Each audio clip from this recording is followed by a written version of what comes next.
Welcome, ladies and gentlemen, to the Classic Summer Bowl.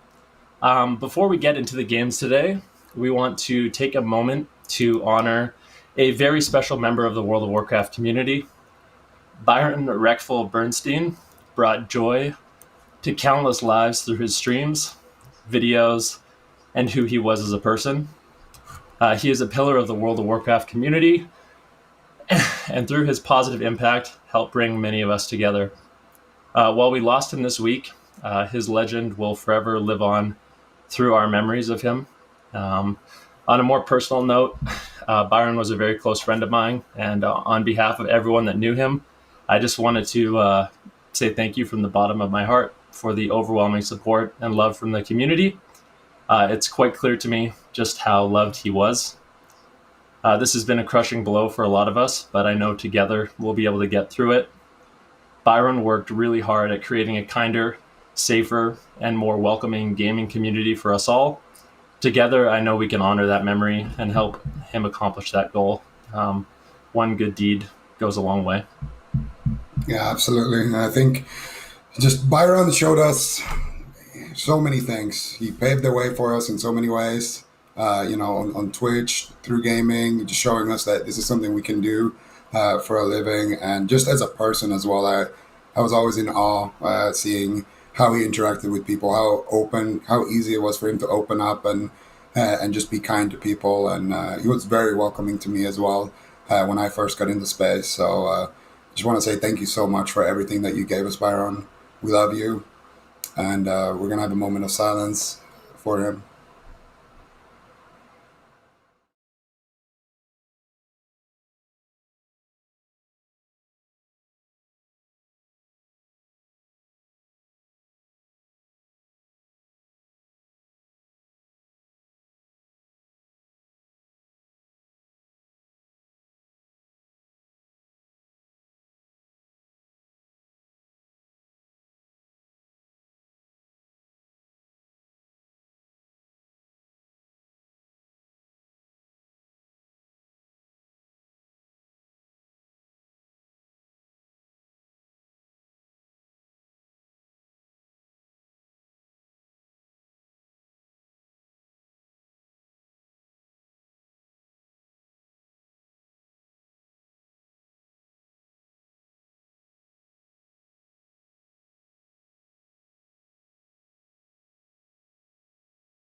Welcome back, ladies and gentlemen, to the Classic Summer Bowl, and this is, of course, going to be all about Europe, and this is the championship bracket as well. So we had an incredible weekend of games, Zico, to get us to this point. How do you think this is going to shape up this weekend? Well, it's going to be a little bit interesting because we have obviously the two Apes teams, very, very dominant in the qualifier. As you can see, they're going to be having a bye in our bracket, and they're kind of the teams to beat. And to be honest, it didn't really feel like that many people even got close. So I'm wondering if we're going to see some NA shenanigans coming out. Like if you feel like your team, in a straight up war song is not going to be able to beat them, maybe we see a little bit. Yeah, maybe we see a little bit of NA shenanigans, a little damp. What do you think, Ryan? I mean, it definitely could be possible. I kind of realized I didn't even introduce myself or you or anything. So, welcome everyone. I'm going to be Venruki, your host. Joining me is the wonderful Zico, of course. And like I said, this weekend's all about classic Warsong Gulch and all about Europe. We have 6 of the top qualified teams. We can actually take a quick little look at the bracket so you guys can see which teams are actually going to be playing this weekend. The 2 teams that did the best 2 weekends ago and earned a bye are actually Apes, as well as their junior team, I guess you could say, Apes Bread. Both of these teams were absolutely dominant. As well, of course, we have Wavy Gaming, Stuck on Dadma, Noggenfogger Dodgers, and P-Rats. So quite a lineup here coming in from Europe. I would say still the clear favorite has to be Apes, but I'm just wondering, if any of these teams can kind of rise to the occasion and challenge them this weekend, Zico. Yeah, I'm not sure if they can, and it's kind of what I was alluding to a little bit earlier. I think that the teams that, like on paper, they don't really have that big of a shot, like Pirates, for example. I would say they should just turtle. Try to farm as many kills as you can. No, but it's a legit thing, and I think they're horde as well. The reason why that strategy works so well is because of those elemental shamans being able to just destroy people, in that kind of chokehold on the banana. So I think maybe we'll see some interesting strategies come out, but overall, it's exciting to be back in EU. Obviously, I have a little bit of EU bias, and just all the flag carriers on EU, man. I'm just excited to see what they can do again. We got so many MVPs: Tiger Form, Krilla, Storm. I played with all 3 of them this week, so. Obviously, depending on who played more with me, that's the person I'm going to be gassing up the most today. Whoever learned the most from you over this week is definitely going to have an edge here in this tournament. But we can move away from the bracket now that we know the teams, and we can talk about the format a little bit and how all these matchups are going to be playing. It's not like these teams are just queuing into Warsong and playing against each other. We do have a beautiful war game feature within Classic WoW. So basically, the rules of this one are going to be game duration 35 minutes. It is a best of 1. For these games, the finals will be a best of 3, I believe. And we have multiple tiebreakers in place in the event of a 0-0 draw. And that's one of the things Zico was talking about. One of those tiebreakers being killing blows. And we actually saw strategies implemented in North America specifically where all they focused on was killing blows, just turtling it out, not allowing the enemy team to cap. And we saw some really, really close games because of that. So we'll see if that meta has kind of infected Europe and if any of these teams are going to implement that. And I think that's the one thing I will be looking for this weekend. But we do have a game pop. So we are going to be jumping into game right away. And our first game today is going to be Wavy Gaming going up against Stuck on Dadma. Yeah, and this is, what better way to start off the day than having Firemaw and Gehenna's clash? I would say in Europe, the 2 primary, PvP servers, the 2 biggest ones, I would argue. And some of their best players immediately going head to head here. And this is, there's no teams in the losers bracket just yet. So whoever loses here will not be eliminated from the tournament, but they're going to be starting off in the worst possible, situation. So definitely don't want to be losing this game. And it's going to be exciting to see here. We got Pepage versus Krilla on those flag carry positions. Horde versus Alliance. What do you think, Van? We have 3 mages, is what I think. We have 3 mages on the side of Webby Gaming. which is, I mean, that's interesting to see. There's not too many teams that have been triple stacking a specific class. For the most part, from what we've seen, is a very standard Warsong Gulch composition is essentially one of every single class, and then one and one double up, and quite often it's mages, sometimes it's hunters, sometimes it's shaman. But yeah, it's interesting to see the triple mage. Obviously, mages have a lot of control. They're great on offense. They're great on defense. I'd say one of the main problems with mage, and I don't know if it's that big of a problem, is the fact that they are a bit limited by their mana pool. So in like really long extended fights, it can be difficult for them to keep up. But as long as you can maintain that mana, I think the mage is it's super good. Well, I mean, if you're gonna stack something, you should stack, mages. I'm always gonna be, of that opinion. And one interesting thing here is that Drig is actually playing, some kind of variation of Pompyro, and so is Psych. Wow. Another member I had some, a pleasure of playing BGs with, and I do believe Psych might be running that arcane power Pompyro as well. But we do see a mid fight here breaking out, and usually these mid fights they're going to go in favor of the Horde team here, I would imagine, but some pretty good kiting here on the side of Wevy. It's keeping themselves alive right now, and it's going to be all about that flag, all that flag running. Yeah, they actually get a pick, and we do see return flag. You're going to be defending the Alliance side base. Pep H maneuvering his way in. For the meantime, we have Verdi M, and it's going to be a lot more difficult for him to defend this flag because not only is QK there, but also Krille. So the mage goes in, picks up the flag, gets it out of the base quite easily for the druid, now transferring over to Krille. And this is something we see quite often, a mage going with the flag carrier and really helping against that single rogue defender. Oh, return flag is making big moves here in the starting area. He already got a big blind here onto Pep Edge into the gouge. But free action potion is running, so he's not going to be able to stun him right now. But he does have his hunter with him here, backing him up. Priest coming in, actually trapped onto Pep Edge, so he's not going to have that trap for the Priest of Lilia and should have no issues here getting healed. But the free action potion is finally dispelled here off of Pep Edge. Full blind on the Priest in this tunnel. And I do think there's going to be a kidney shot here onto Pep Edge. If they can get a flash bomb on his trinket, that could potentially just be the kill here. Pep Edge, I do believe, trinketed out of that kidney, but there's so many members here in that tunnel. Still, I gotta say, return flag once again has been doing a great job here, just crowd controlling everybody. He gets a nice rocket helmet on the Priest into a flash bomb onto the Druid, and this is a big opportunity here because Krille, he's already making the graveyard jump. He's ready to cap, and the flag is still on their side of the map. So if Pep Edge can't cross here, there's going to be a world of trouble, and he's got Cadet. He's got everybody on the side of Wevy chasing him down. There's Pompyro Mages chasing him as well. Drig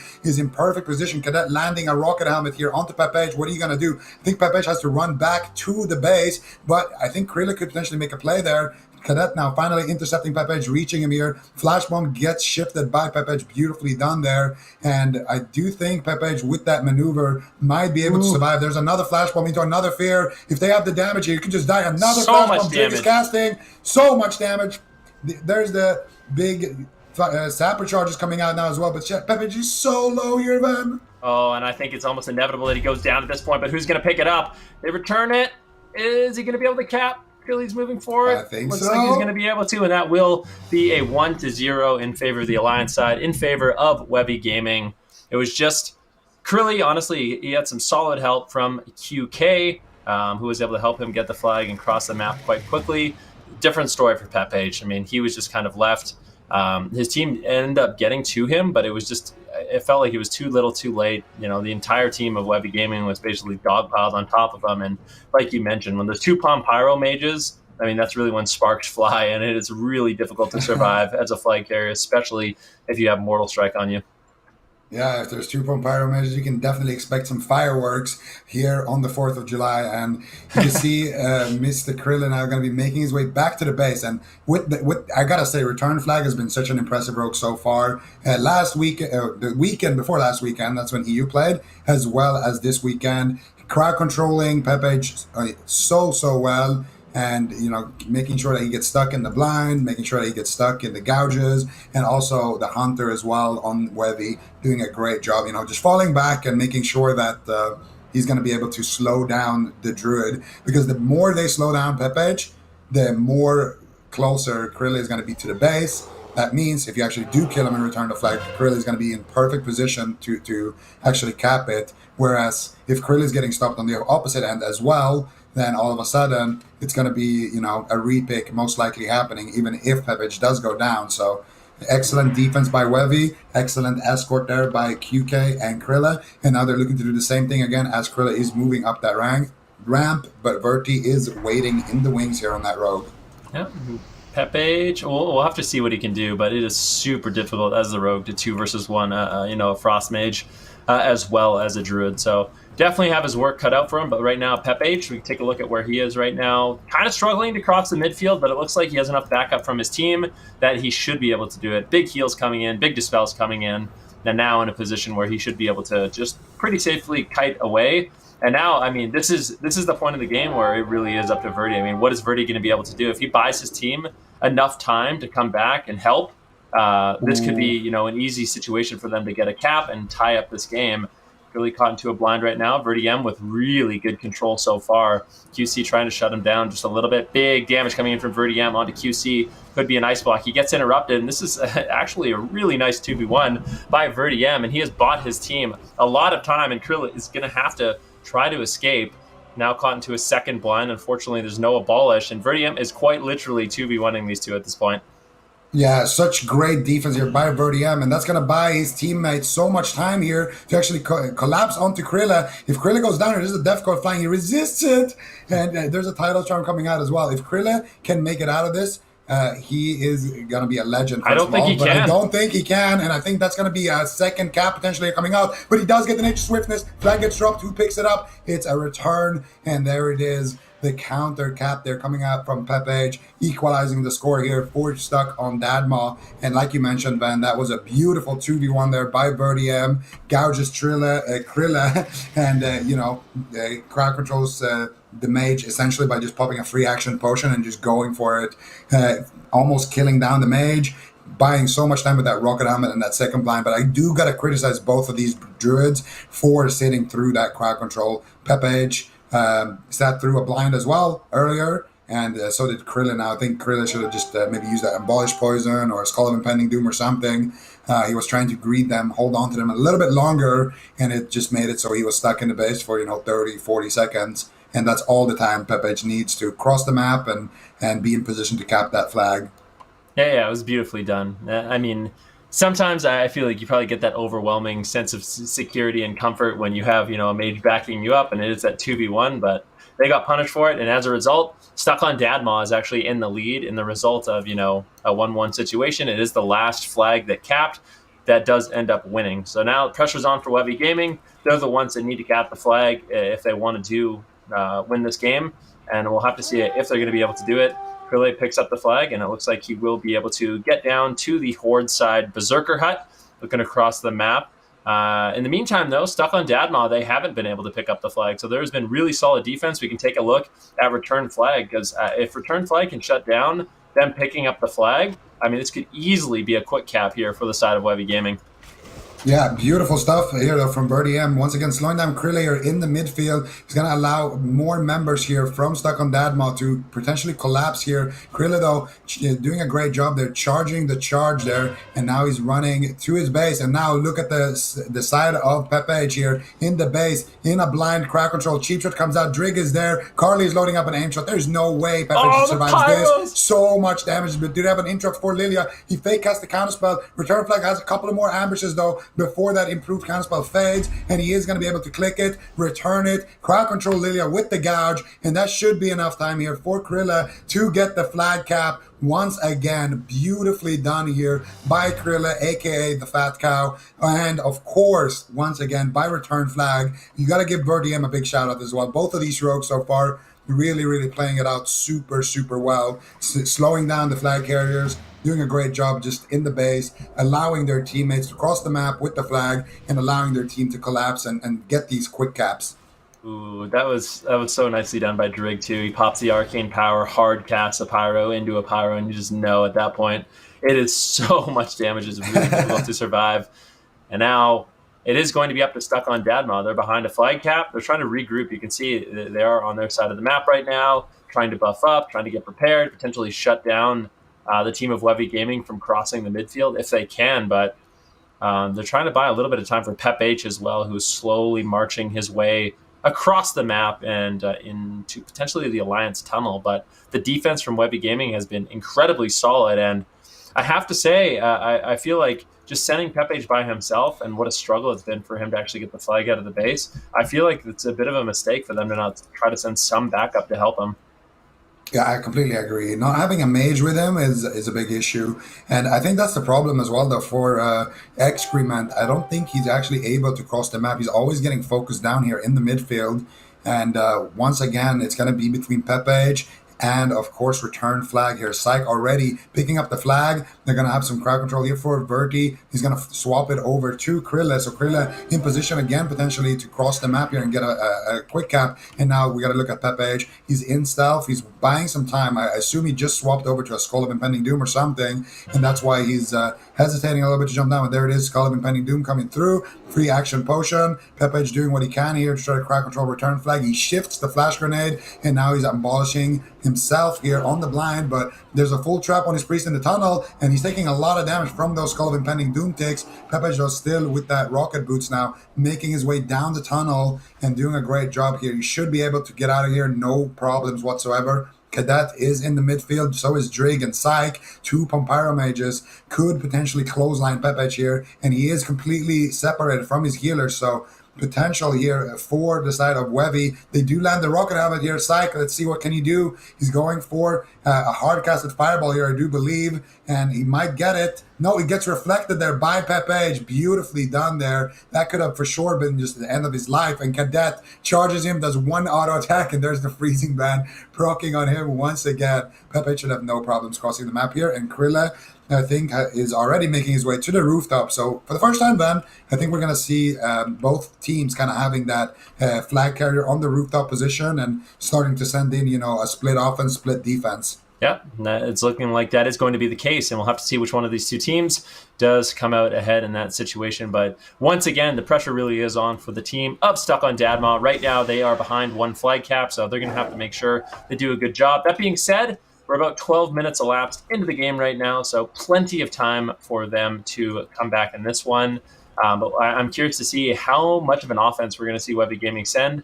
It seems like right now there's 4 members on the Horde side of the map, but there's actually a bit of a skirmish going on outside of the Horde side tunnel, and it looks like YWN will end up falling. So this fight going a little bit in favor of Webby Gaming right now.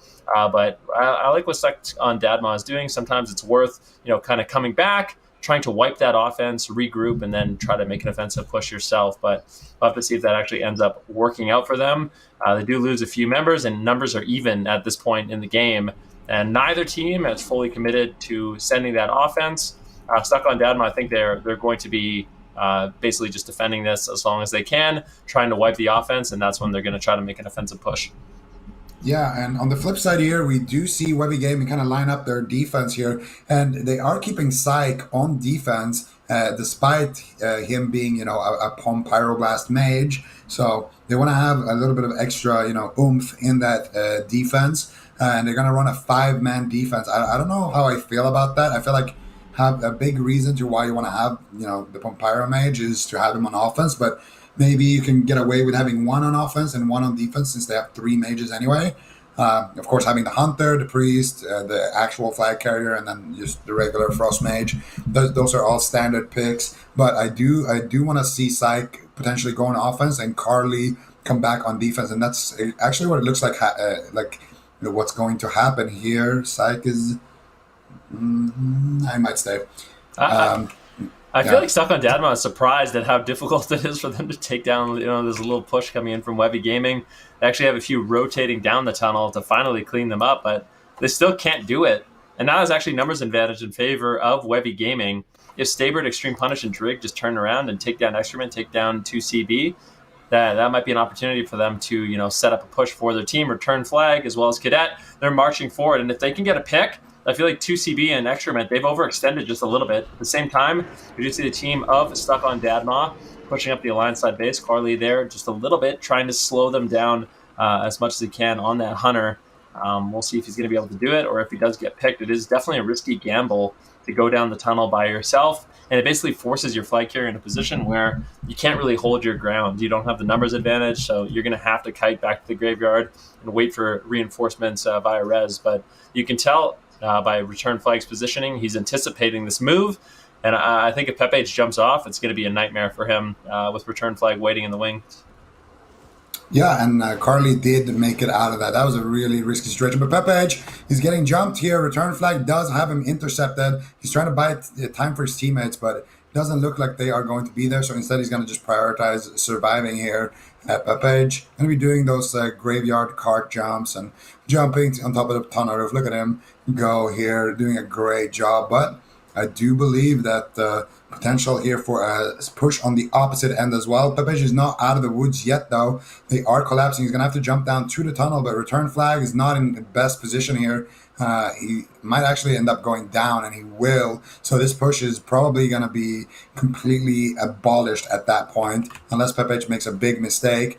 Don't see how the team of Webby is going to be reaching him. And now instead there's a push on the opposite end here. We see what they can do. The Ellie Shaman, of course, being such a devastating caster to go up against if you are that flag carrier. But Krilla so far is doing a pretty good job just avoiding the dangers before it even hits him. He's already on that tunnel roof position on his side of the map. And it looks like they are slowly but surely, kiting this offense from Stuck on Dadma.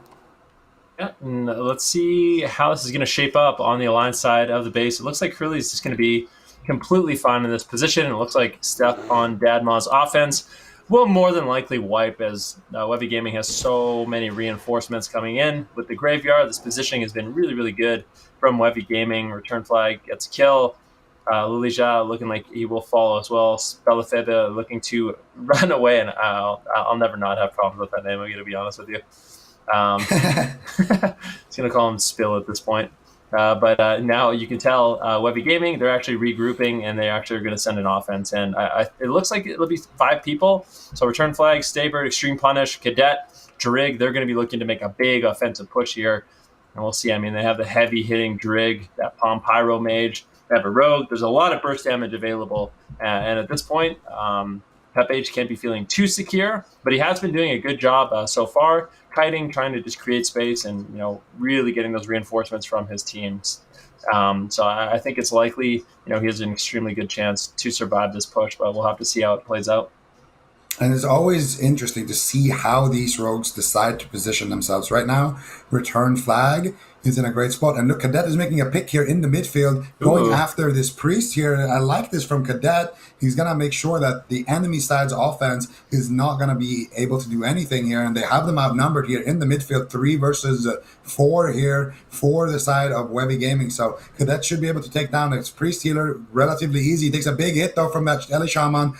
What was that auto attack? He just did one melee swing on Spillefibber, and he almost took him. He killed him in 2 auto attacks right there. Cadet on this warrior, a true monster with that Bone Reaver's Edge, doing so much work for his team. And it's going to make their own offense, though, take a little bit longer here. But they are kind of stalling as well. And when you're on the side that's ahead on the scoreboard, I don't mind this strategy that much. Now, what is Stuck on Dadma going to do? Are they going to pick another fight here? Looks like they're just going to be having a HK farm here on the graveyard, pretty much.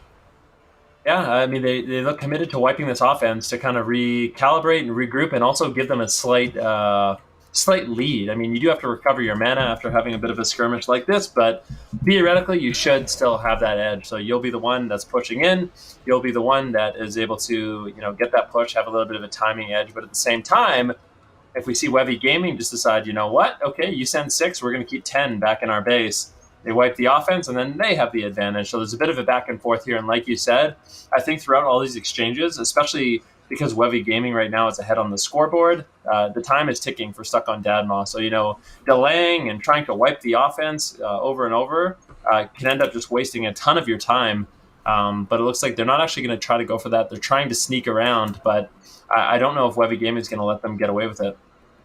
Yeah, and just as a reminder, the game will be ending when that timer at the top part of your screen reaches 35 minutes. That is the time limit.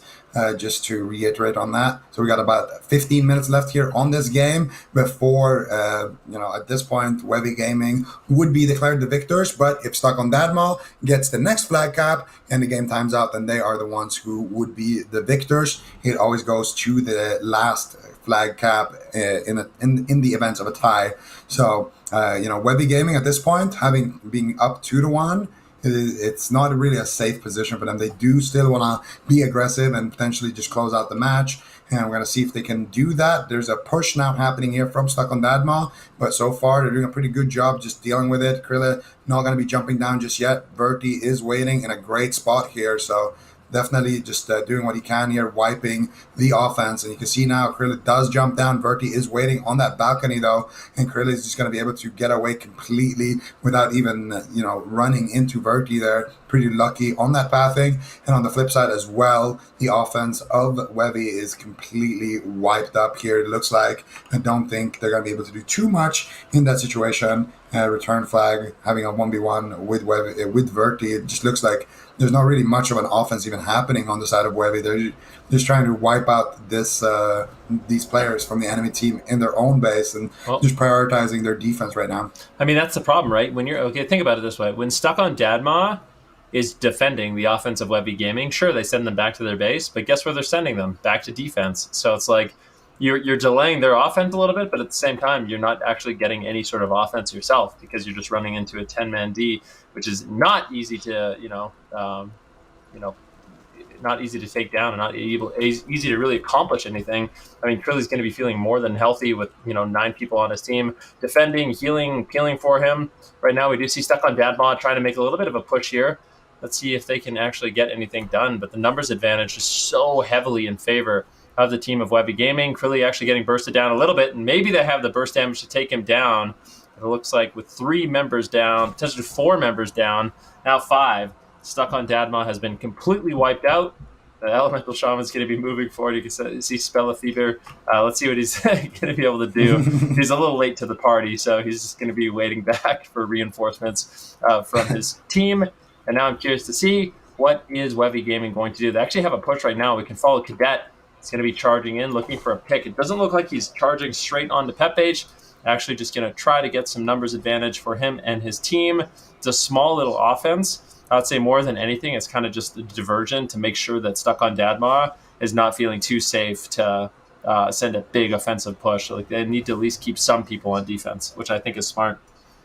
Yeah, absolutely. And now there's a massive push happening here from Stuck on Dadma. They're going to have all the momentum that they need. They have the numbers advantage. If there's going to be a push that actually results in a kill, it's going to be this one. Krilla used his PvP trinket as well on a flash bomb a little bit earlier in that last exchange. So if he gets stunned up or gets caught up in a flash bomb, that flash bomb will stick, and very, very smartly so. Krilla, he's going to jump down, but Verti waiting outside here might potentially reach him here with a gouge, and he does. He should break to that Skull of Impending Doom, though, and it does, and there's the blind. Skull of Impending Doom is going to break that one as well. Krilla doing a great job here, shifting the flash grenade as well, doing so many moves here.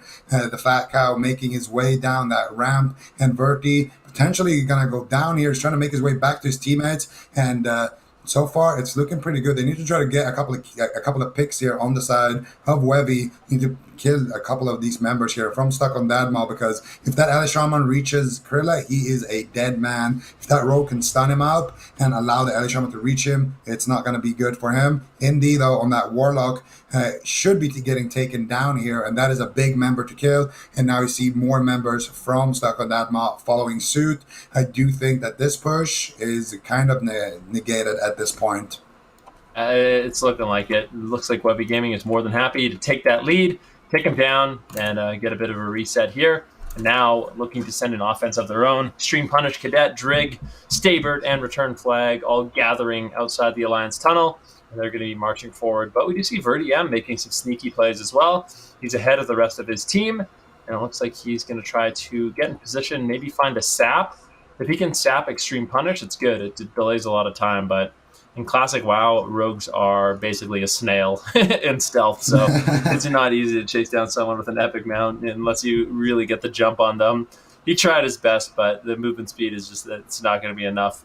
And now stuck on Dadma, they have six people making a push, which means that they have 4 on defense. So both offenses at this point have a numbers edge, and I think it's likely both these flight carriers are going to be very, very pressured.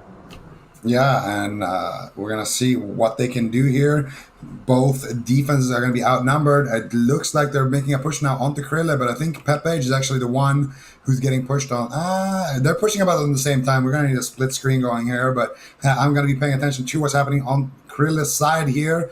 Right now, he's staying back here on the roof side, allowing his teammates to just kind of do a lot of the work here on the banana, and they're focusing out the Elisham. And if they can take him down, he will be huge. He's on 1%, and he does go down. Don't think he has any unk or anything like that. So the defense on the side of Webby is looking pretty good right now. Flamey now pushing in. Krilla with the bash, and Krilla is not jumping down this time around. Very, very smartly so. They got 2 sheeps, and that was excellently played here by the mages on Webby. And now on the side of Pepage, he is on top of tunnel roof. He's maybe jumping down here. He jukes return flag with that jump, and he might actually fall down here, Pepage, if he's not too careful. And if he does, there will be a rogue waiting for him down there. Right now, he's jumping back again, and there's a flash bomb connecting to him. Return flag jumping back up now, and he's going to reach him. Staybert is with him. Can he make the jump, though? Staybert in line of sight here, spamming out those dispels, but return flag falls down. No, he had a slow fall effect, and he just kind of fell. Cadet is there now as well. Hammer of Justice, and Pepe shifts out from that Hammer of Justice. Actually falls down as well. Some mistakes happening here from this flag carrier, now caught up in a kidney shot. Excrement is there backing him up with the polymorphs, but Staybert is also there spamming out those dispels. No healing in sight for Pepage as he catches a massive heal actually from that top position, but 2 CB, the guy who just healed him, is stuck in a rocket arm. Another flash grenade, almost in execute range. Can they get the killing blow here?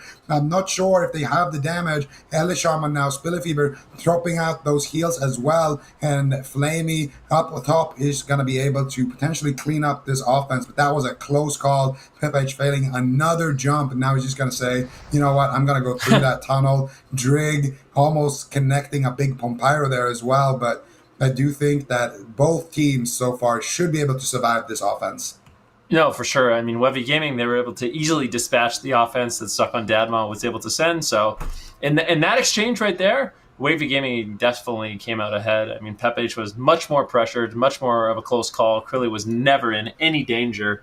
So if that keeps playing out, I mean, this is going to be devastating for Stuck on Dadma.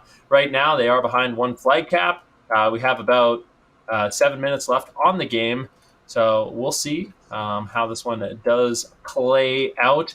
Pepage and his defense are back in the Horde side base, and they're going to be bunkered up. And for the same thing for Webby Gaming, now we see once again a bit of a skirmish in the midfield.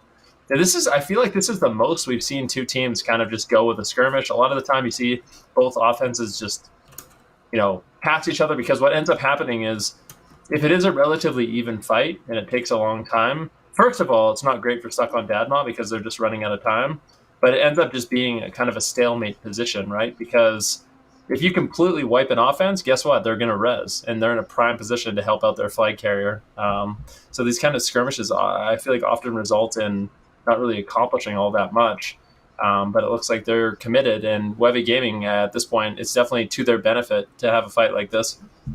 Yeah, absolutely. And they're doing a great job really starting it out. Just having Cadet and Carly spam out the Viper Stings while Cadet is soaking up the damage. Cadet going for, a lot of these squishier members as well. I think he might even be able to take down this warrior right here, and he will. Cadet really been putting up a show here for his team. Catches a couple of heals, just chilling in the midfield, and the longer they're able to do this, the better it is. But Lilia is sitting down for a drink in the open field here. They need to have their hunter try to go in and pressure those 2 healers, spam out a couple of Vipers, make sure that mage is Vipered. Us mages, we love that Viper Sting. It's one of the best abilities for us to interact with. We really just, it makes my day fun. Every time when I get Vipered on CD, I'm running on my mount, and I just get Vipered, and the hunter's not even slowing me, just presses it. There's always one hunter that just makes it his goal to Viper you on cooldown as well. Just max range Viper. Don't try to do any damage. He just knows your blood is boiling. But yeah, definitely frustrating to deal with that. Carly, once again, going to be looking to snare and slow down this offense coming in from Stuck on Dadma. And you can see 2CB also is in a position, he goes for a big fear on return flag, just surviving, but gets absolutely decimated by Cadet. massive damage coming in from that warrior. It looks like Carly will fall as well. But I think that sets Wavy Gaming up. They're just going to take this position at the top of their base. And if they need to, they will jump down to the graveyard. So we really need to see, Verti M in a prime position to cut off those reinforcements and also just cut off Krilly from getting to those reinforcements if he can. But, I mean, look at this. Wavy Gaming, they have 3 rotating back to defense. They realize their numbers aren't great. At the same time, they leave a bit of an offense as well. So this is going to be explosive on the Alliance side base. But I could easily see, Wavy Gaming sneaking in a cap here in the Horde base as well. Yeah, absolutely. And Cadet is just jumping down here, trying to do what he can and making sure that Krilla should be able to jump down. And Krilla, he's jumped very early on, but he's stuck here with Verti. If Verti can reach him, it's going to be... Oh, no, his rocket boots backfire right there for Krilla. He does get the bash here onto Verti, but he's running right into the mage. He gets a charge onto him. Nature Swiftness coming out. Krilla getting Iron Grenaded there into a Death Coil. He's going to take a big hit from that Chain Lightning. He does have Staybert, though, spamming out those heals. They need to try to interrupt that, but it doesn't look like they're going to be able to. And Krilla, with some beautiful maneuvers, is back in the good graces of his teammates, and it looks like his teammates should be able to clean up this offense. Now, if you take a look at Pepage, he's just chilling on the tunnel roof. I feel like he's been in that position pretty much the entire game, but Return Flag, he's actually making his way up there. He does fall down, though, and he does get taken out as a result of it, and Pepe just jumps to the opposite end. Return Flag doing whatever he can to live up to his name, but I don't think it's going to happen right now in this 2v1 situation. But he's actually doing a decent amount of pressure here. Catches Pepe in a kidney shot. Nice flash bomb here to follow up as well, and that devastating freezing band proc coming through. Pepe is going to get all the time he needs from that, and now he's making some jumps. 2CB, not even going to be able to keep up with his own flag carrier at this point, but Pepe doesn't need it. Should be able to just jump back to his base and be completely fine here, as we have about 3.5 minutes left here on the clock, Van. It was so fun for me to watch these players struggle to make the jumps and chase a druid. Look at Pepe, literally looking like a ballerina maneuvering around. Makes it look so easy. Return Flag doing everything he can to stay on target. It's a little bit low right now. He actually does manage to find a kidney shot onto Pepage. We'll see if that's going to net in anything. Doesn't look like it just yet, but Drig is there. And keep in mind, Drig is a Palm Pyro mage. Drig is actually looking to set up. Return Flag has set up his team quite nicely. Drig, if he can get a big pyroblast off, he fails to jump once. I don't even think he needs to go up there, but it looks like he really wants to. Just cast the spells. I think he's in a position to actually get the damage off. Return Flag is just so low. Can he get the Palm Pyro? He gets a fireball. He just needs to get there for the Palm Pyro. Does he have it? Palm Pyro lands, but it doesn't crit, unfortunately. And it looks like Pepage will potentially be able to survive. I mean, if Drig does get enough crits, enough ignites rolling, maybe he could take him down. But with the backup from 2CB, it looks like Pepage will be fine. But that was such a great opportunity for Return Flag, setting that up for his team. Now set back on a defense. We'll have to see how Krilly is doing on the Alliance side. Yeah, that was really underwhelming. The fact that he went for that jump. He had a priest down there. He sheeped him up, and he was able to cast out a couple of his spells. Rocket Helm did break a little early too, but if he didn't fall down there, that could have been a massive situation here. They probably would have taken down Pepage and been able to return the flag. And if Krilla would have been able to cap it, that's a different story, but it would have surely bought them so much time, just that alone, and potentially even allow them to just close out the match here.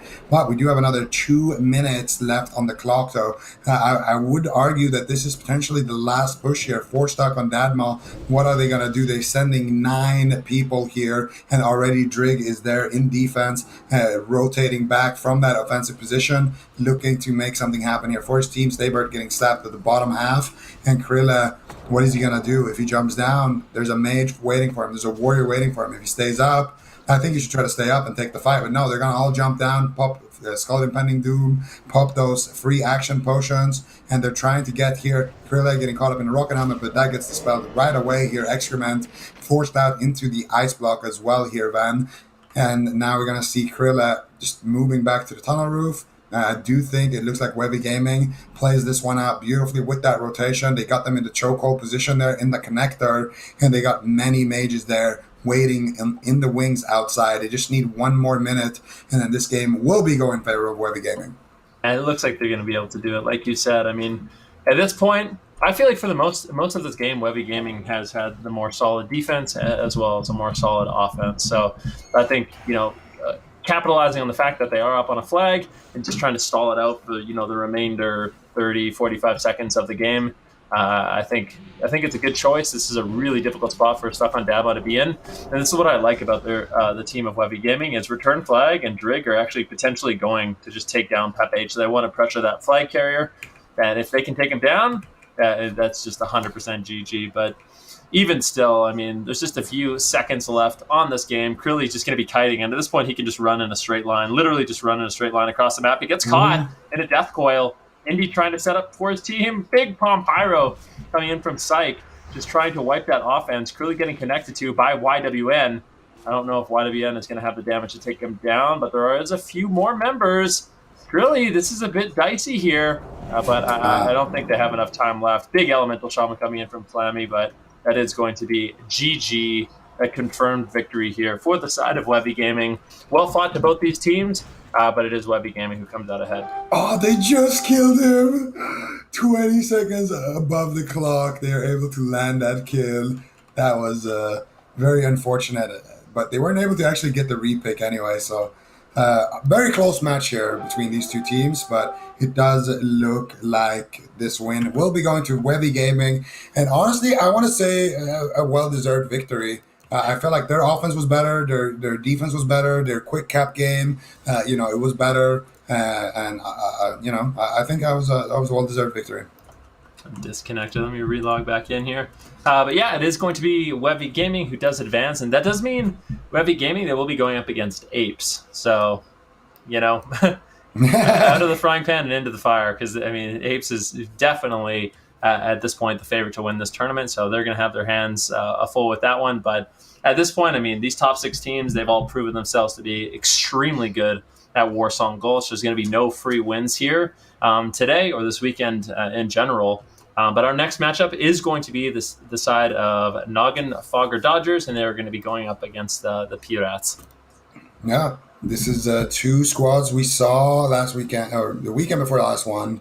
Both pretty good, and I do believe this is a potential Horde versus Alliance match once again here for these guys. Actually, it might be a Horde versus Horde match, and I do know that the Noggin Fogger Dodgers are a Horde team, and I do believe came in 3rd or 4th place last weekend, so definitely one of the contenders here today.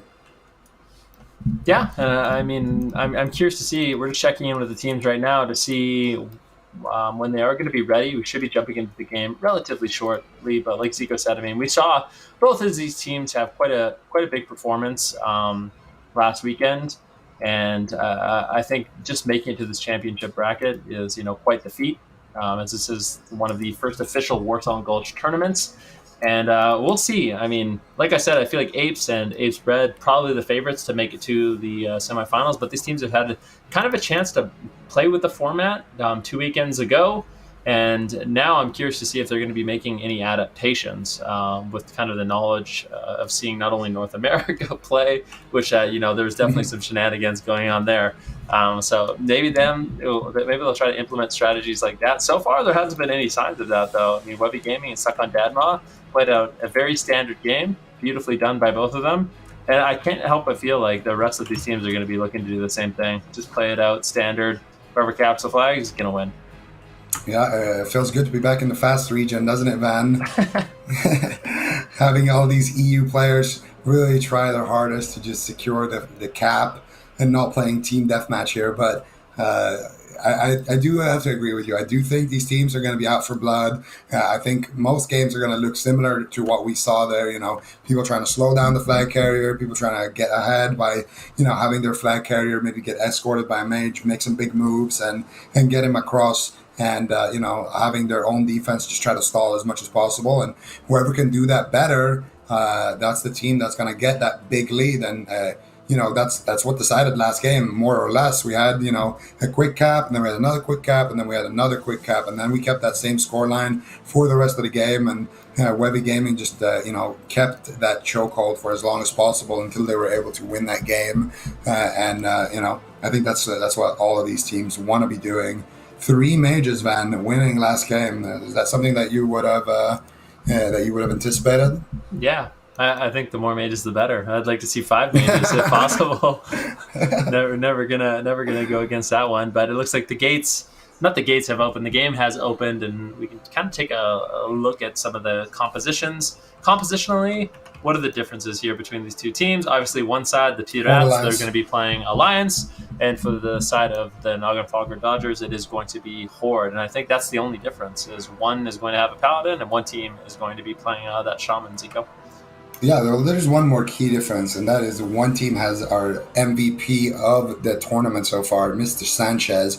We're going to be seeing what he can do here on that rogue, who's one of the big players on this roster. Yeah, no, the Sanchez story is a story of an underdog who came here to have fun and took us all by surprise, always being at the right place at the right time, really living up to that rogue class fantasy to the fullest here. And I'm expecting to see big things out of him today as well. 2 weeks ago, I think he was a big reason to why they were able to qualify here. And I can't wait to see what him and, of course, that Hunter Macunia can do on the side of Pirates. Yeah, I mean, I feel like most of the rogues that are left in this tournament have just done such an incredible job of defending their bases and also, creating those really, really powerful pressure points. When it does get into that kind of stalemate position where both teams have defenders, that's when you want to rotate your rogue to the offense and really just help lock down that flag carriers. I mean, it's no surprise from watching these games, Druids are incredibly slippery in Classic WoW. It is super difficult to get on top of them and take them down. And one of the classes that's best at doing that is, of course, going to be the rogue. So such a valuable member for both offense and defense. And I would say, outside of the flag carrier, rogues are potentially one of the most impactful classes in these tournaments. Yeah, I mean that's the beauty of Classic, right? You can really make that argument for so many classes. You can argue the same thing for obviously the flag carrier, but also you can make that argument for mages because having a mage allowing the flag carrier to actually get safely escorted and also wiping the defense. It's that synergy between a class that can't really be slowed and a class that can just spam slow everybody else is really important. And obviously the healers as well, right? If you don't have a priest, I was gonna say you're not going to win, at all. If you're an alliance team without a priest, your comp is going to be awful.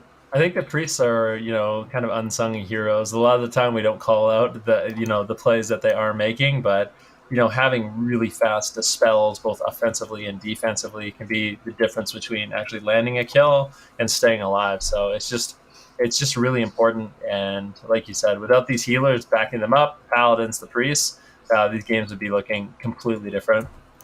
Yeah, and that's what I love about Classic, man. You need to get a little bit of everything. You can't just class stack, 18 Demon Hunters. But Fakecast in the tunnel right now has his rocket boots active, does have his free action potion active as well. He is extremely fast on that mage, blinking down. Can he reach his teammates? So that is the question here. Where are the other Pirates? He's going to drop the flag here. 4 Pats potentially swaps it over. Nicely done there. And I got to say, Sanchez...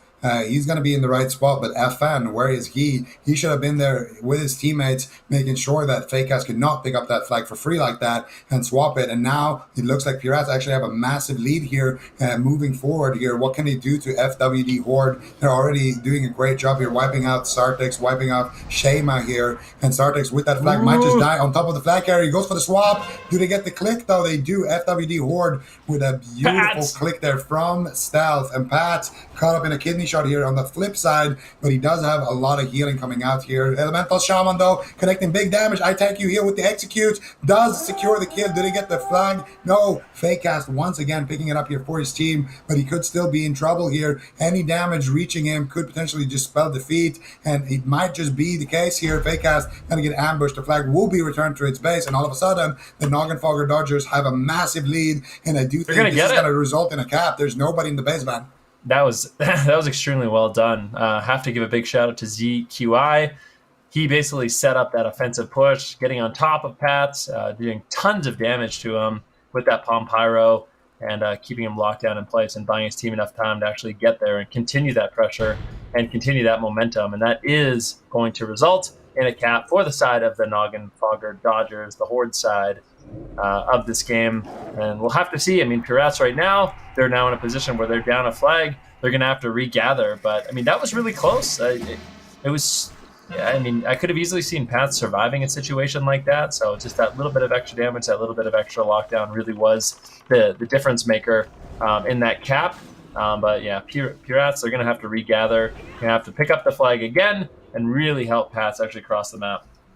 Yeah, and Ezekiel tried to get the flag right there and make a little fancy play, but not going to be able to do so. Once again, Sanchez and Macunia doing a great job there on the defense. Now they get a trap here onto Shema. Shema does break out of it with that rocket, with that Skull of Impending Doom. Shema now blinking up the ramp, and nicely done here by Sartix. Once again, I got to say, Sartix has been one of the best priests so far in this tournament, doing a great job just backing up everybody, being where he needs to be. And Shema should have no issues here getting to that position where he can swap the flag, and he does.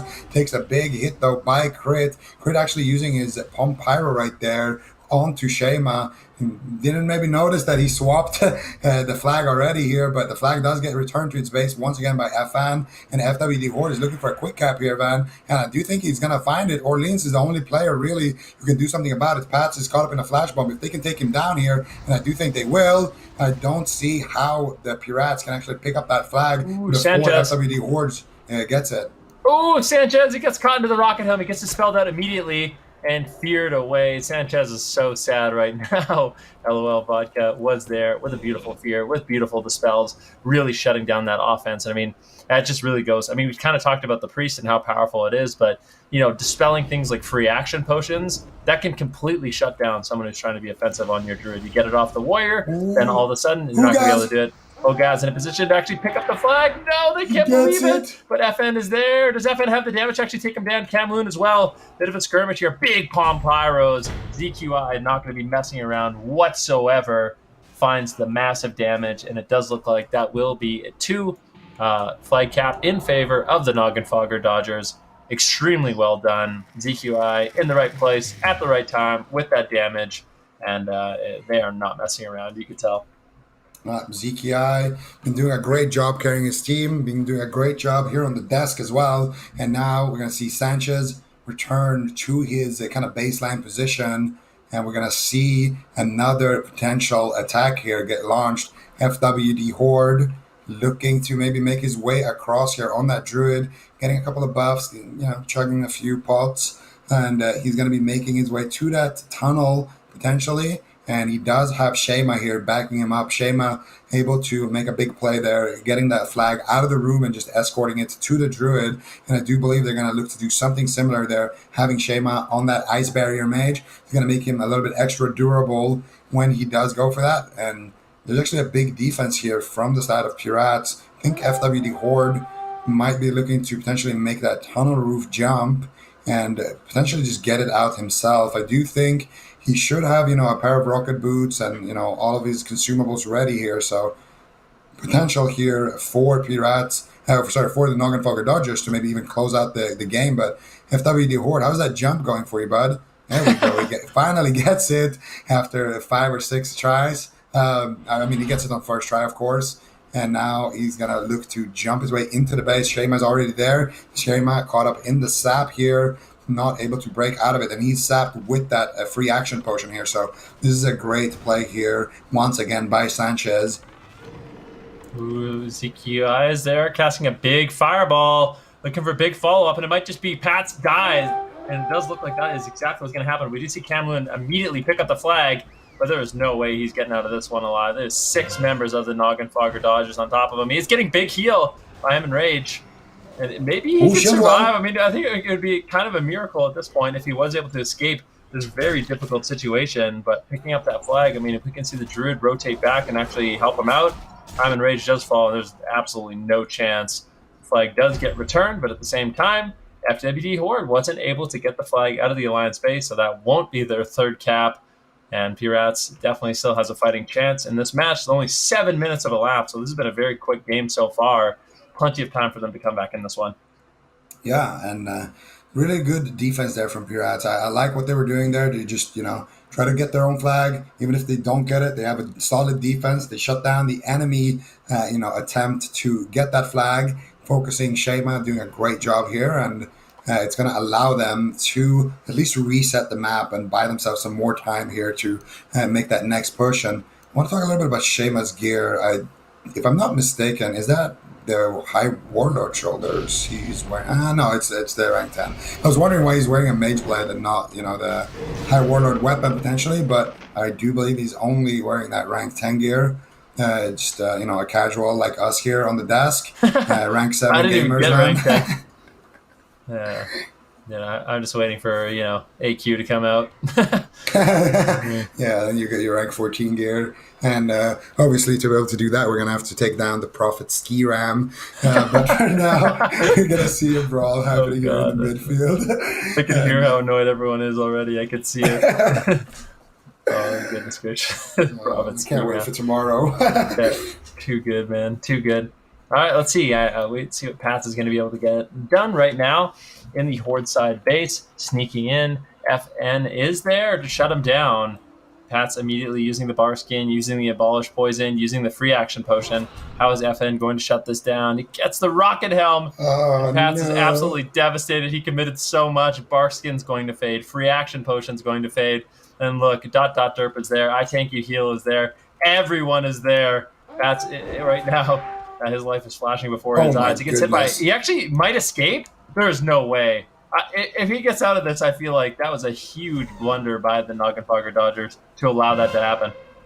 Even to allow him to exit that room is a huge blunder. Yeah. And Pats might actually be surviving it, but there's a huge hit there, and it's not going to be picked up. Lol Vodka is there with the return. FWD Horde, though, actually makes it out the ramp, but he gets caught up in a trap. Does get dispelled here by Sartix once again. Excellently played by him. FWD Horde trying to outrange that Hunter before he jumps down. He charges back onto Macunia, and now he does want to potentially go down the ramp instead. Crowd controlling Sanchez there with a nice entangling roots, but that Hunter is doing work onto him. FWD Horde getting slowed, getting vipered, but Sartix with a nice double fear. FWD Horde with beautiful kiting and beautiful maneuvers here, dodging more members on the side of Pirates, just basically dodging everyone as they're trying to make him walk that plank. And now he is up on that tunnel roof, walking that plank up there, but it looks like he's going to be able to stabilize for a second here, but he does need his teammates to clean up under him before he can go for that jump. On the opposite end, flag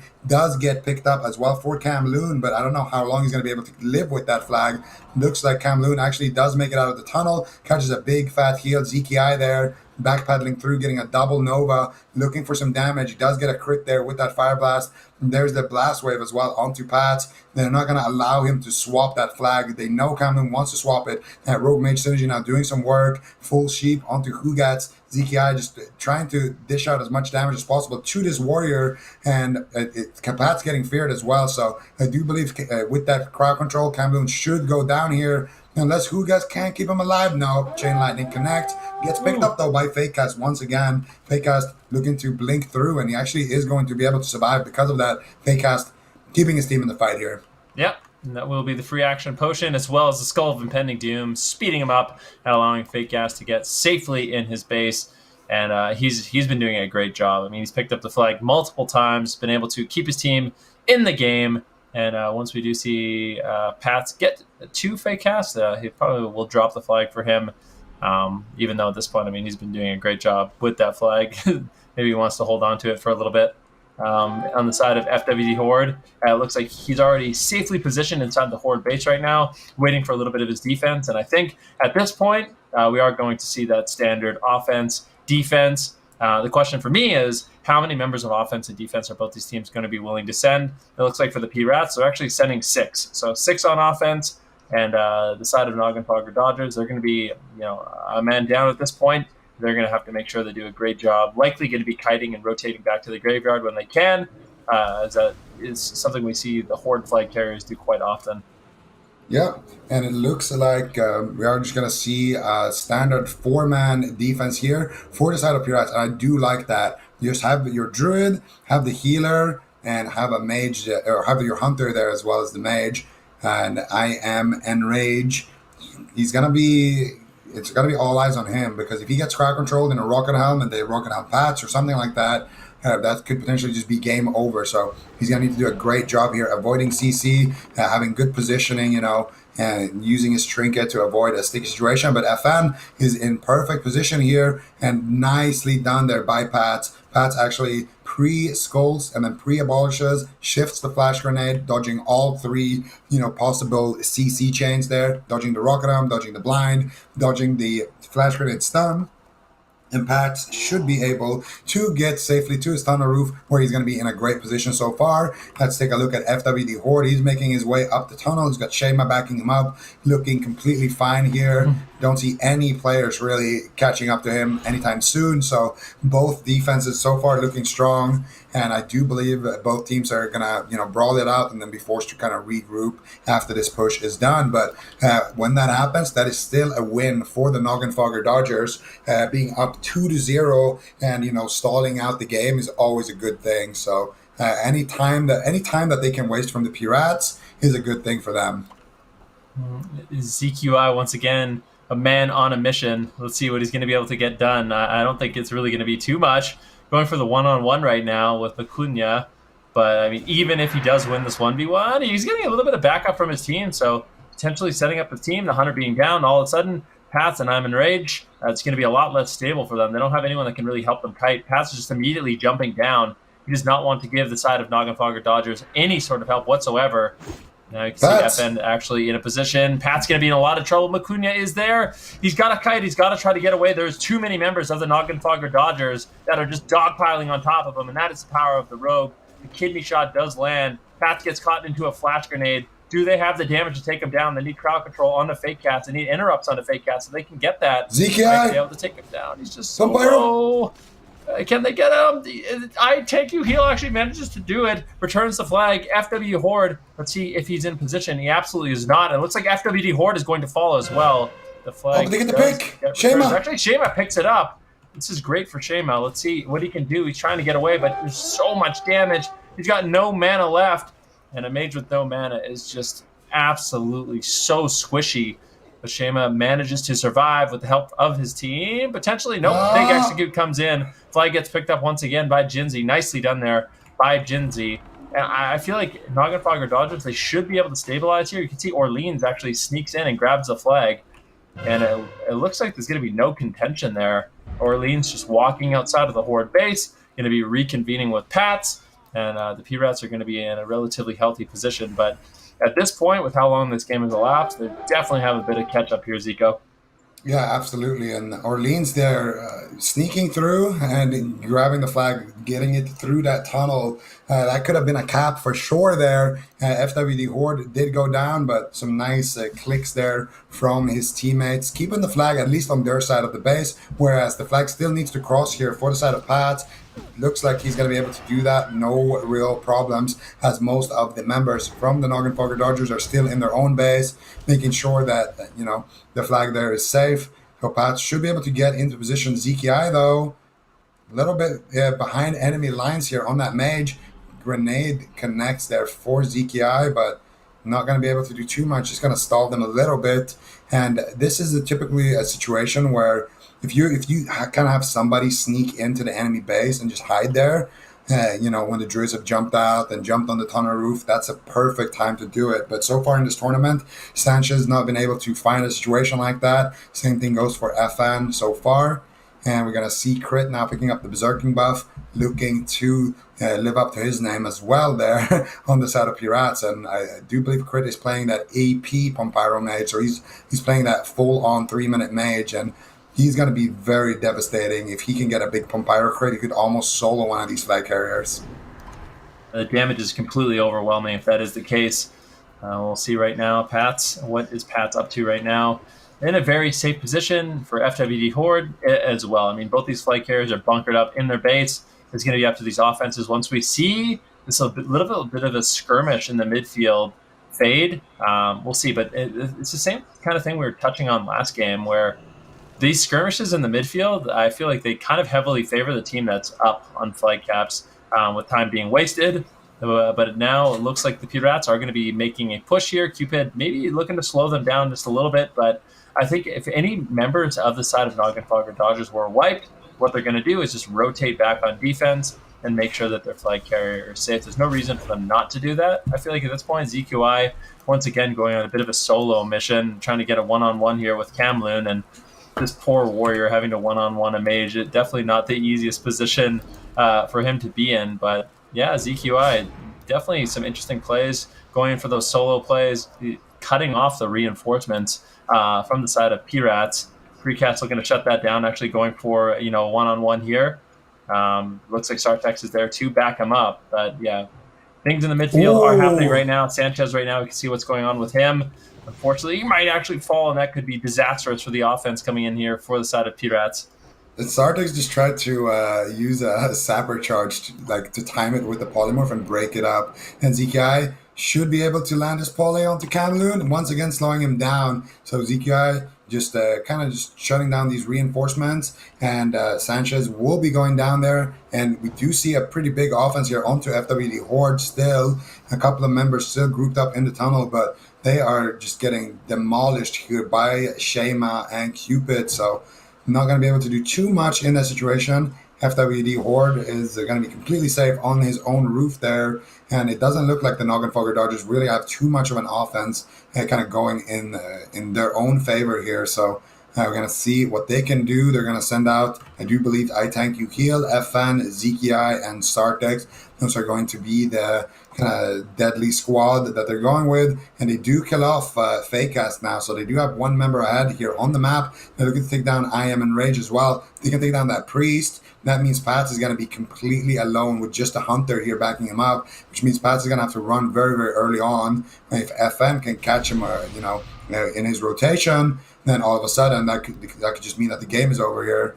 And we're gonna see if they are able to do that. Sartex, I Thank You, and Derp now making their way up the tunnel. There's already an early trap here slowing them down. Derp already has his free action potion active, so they definitely need to pull the trigger on this push right now. I Thank You Heal is going to lead the charge, looking for a charge here onto Macunia. Now, where is Pat? That is the question. I think he has to jump very, very early, and he is exactly doing that. So let's see if they can reach him. Doesn't look like it. FN is not going to be in position, but ZKI casting from stealth here. Hard cast Pyro into Palm Pyro, into MCS. If you can get the Fire Blast, it should be the kill here. Pats, though, with the nice Fire Reflector and that improved counterspell. ZKI almost making the hero play, going for the Invis into, that was a cloaking device, a 1 hour cooldown trinket. Makes him stealth, and you can actually cast while you're in that stealth. So he went for the double Pyro. It looked like one of them crit, but then he got improved counterspell before he could get his own improved counterspell Fire Blast off. Such a close call there for ZKI, almost putting the team on his back and just winning the game outright. But FN still going to be reaching Pats here. If you can get a gouge and potentially take down Macunia, FN has a pretty good chance here to make something happen. Derp is there. He gets a blind onto Pats. He's going for Macunia. Macunia should potentially go down here to that Warlock damage. And Pats, though, going to be escaping through that blind. And now FN is not going to be able to reach him. He kind of got caught wailing between the Hunter and the Druid. He should have just stayed on the Druid. He had his Warlock coming up the tunnel. Pats should be able to escape here once again, but ZKI is waiting once again. We know how devastating that can be. Pats, what are you going to do here? ZKI getting improved counterspell into a sheep. The sapper charges are coming out. There's the flash bomb as well. ZKI finally getting dispelled here. The impact's coming through. ZKI, when he gets out of this crowd control, it's going to have so much damage with the blast wave, with the fire blasts. Can he do it? And there it is. Big damage coming through. Fakecast once again picking up the flag here. Ice blocks with it. Repicks it up as well, getting rid of any slows. And Fakecast has been doing a great job just being on point, picking up the flag time and time again for his team. And he's the only reason, I think, why they're still in the game so far. He's been an absolute nuisance for the Noggenfogger Dodgers in this matchup so far. FWD Horde, look, he was ready. He was so ready to just jump on and get that third and final cap, but Fake Cast had different plans for them, as well as his team. Picking up the flag, Pat's immediately going to be on top of him, and it looks like he will get the flag. And it was just greatly done there by the P-Rats. But I have to say, I'm starting to really like the Noggenfogger Dodgers, especially ZQI. Him on that Fire Mage, he's been able to put out a ton of pressure, a lot of sneaky maneuvers to try to actually take him down, and the hard casted fireballs into the Palm Pyroblast. It is a crazy amount of damage. If we see those crit, he can just solo fly carriers by himself. So definitely a heavy hitter for the side of the Noggenfogger Dodgers, and I'm curious to see if he can continue to make those plays, or if the P-Rats are going to try to adapt a little bit and respect the damage he's able to put out just a little bit more. I gotta say, the only reason why he hasn't been able to successfully do that has been Fakecast. Fakecast he knows exactly what he's trying to do, shutting him down with the improved counter spells, shutting him down with the polymorph spam, just allowing his teammates to get as much time to split up the damage that he has with the rest of his team. Because if ZKI's damage connects at the same time as, big damage connecting from the Warlock or from Eli Shaman or anybody really on the side of Noggenfogger Dodgers, it is a complete 100-0. You're just going to die in a counter spell if you're the flag carrier, and there's not much you can do about it. But I want to say as well, to his credit, Pat's been doing a great job kind of adapting, playing with that fire reflector. He used it a little bit too late for my liking, but I do like that he was making sure to have that equipped because something like that could happen. So good planning on his end. Once again, midfield fight breaking out here. And it is going to be the Noggenfogger Dodgers getting wiped here in the midfield, but I don't think it's going to be too great for them. They're just going to be rezzing once again before any real offense can happen from the Pirates. And the Pirates, of course, are going to be forced now to make that push. If you look at their mana bars, you can see Fakecast has, not very much mana left. You can see the Priest also about down to half. A lot of resources went into kind of clearing out that mid, and I would imagine even more resources now when they waddle up that tunnel. A couple of Viper Stings later, Cupid definitely been just a nuance on that hunter. He strikes me as the kind of hunter that when he dies, like right before he dies, his last global is to Viper you. He strikes me as that kind of player. Is that every hunter? The good ones, at least. Yeah. I feel like this is a trait of a good hunter. Just a Viper on cooldown. Viper as getting the last laugh, Yeah. You'll always get the last laugh with that line of play. But right now, we just see the Pirates are looking to make a bit of an offensive push here, but I'm not sure if they're going to be able to really accomplish too much. Rugen is there. FWD Horde's going to be rotating. He actually gets caught into the death coil, and this could be a disaster for FWD Horde. There's a lot of members of the Pirates here, and it looks like the numbers advantage are heavily in their favor. The flash bomb comes in, and maybe they will be able to accomplish it. It looks like they're actually going to be able to take him down. And now the question is, I Tank You Heal picks up the flag, but there's just an overwhelming presence of Alliance here in the Horde side tunnel. I Tank You Heal chugging a potion, trying to get away, and he might actually be able to do it.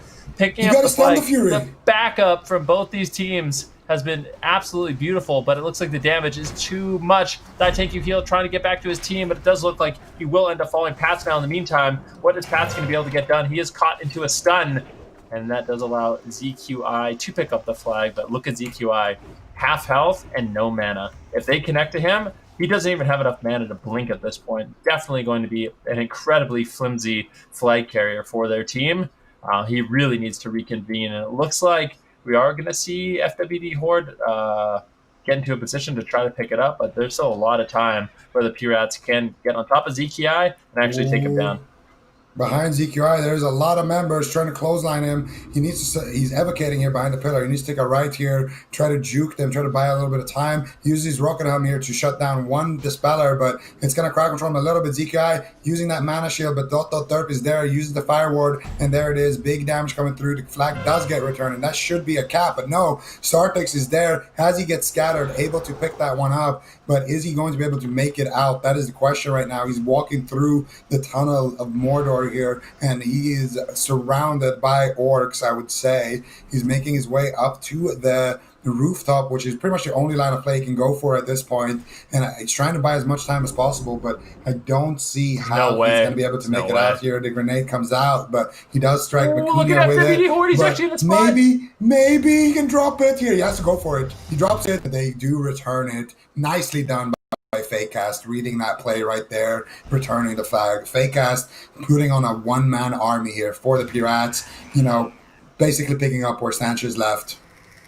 The Pirates, they're not completely back in it, but they're getting close. There's still 8 minutes left on the match, roughly speaking, and we'll see if they can get that second flag cap, because the Noggenfogger Dodgers, they are in a position where they still are up 2-1 in this game, and there are the ones with the flag right now. Let's see if they can actually get it out of the base. Jinzi picks up the flag, but he's kind of caught, and he is snared up. These hunter snares, not going to be easy for him to get out of. It looks like he will try to march down the tunnel potentially, but he's going to be met with a lot of members of the Pirates, and I don't think they're going to allow him to get out of the space easily whatsoever. Kamlun there on that warrior, putting in some damage. Crit there as well. Jinzi trying to get away, but there's so much damage. The death coil lands, and that has to be it. Almost. That has to be.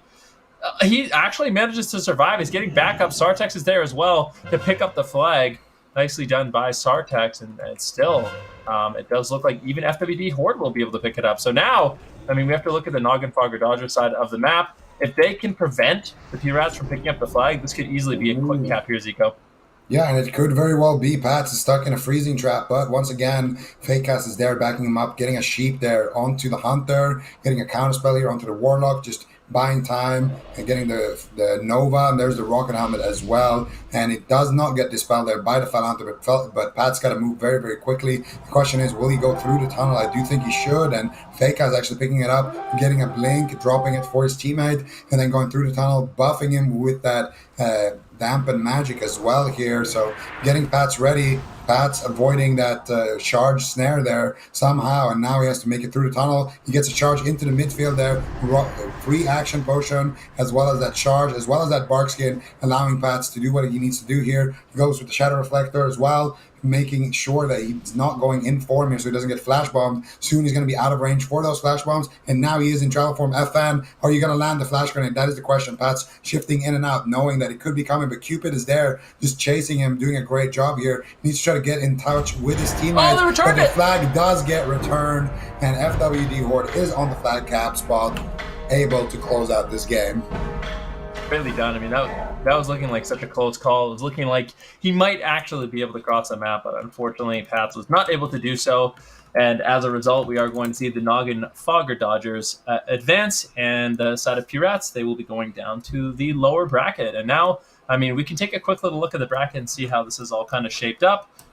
Specifically, the upper bracket right now, in the round of 2, we have Apes, and they will be going up against Wavy Gaming, as well as the Noggin Fogger Dodgers. They're going to be going up against the side of Apes Bread. Both Apes and Apes Bread earned themselves a bye in the tournament that happened just a few short weeks ago. And we can take a look at the losers bracket as well, as this is a double elimination tournament. So, I mean, all these teams still have an opportunity to battle it back through the losers bracket, but that is not an easy spot to be in. Yeah, and our next match is going to be a big one here. Apes versus Webby Gaming.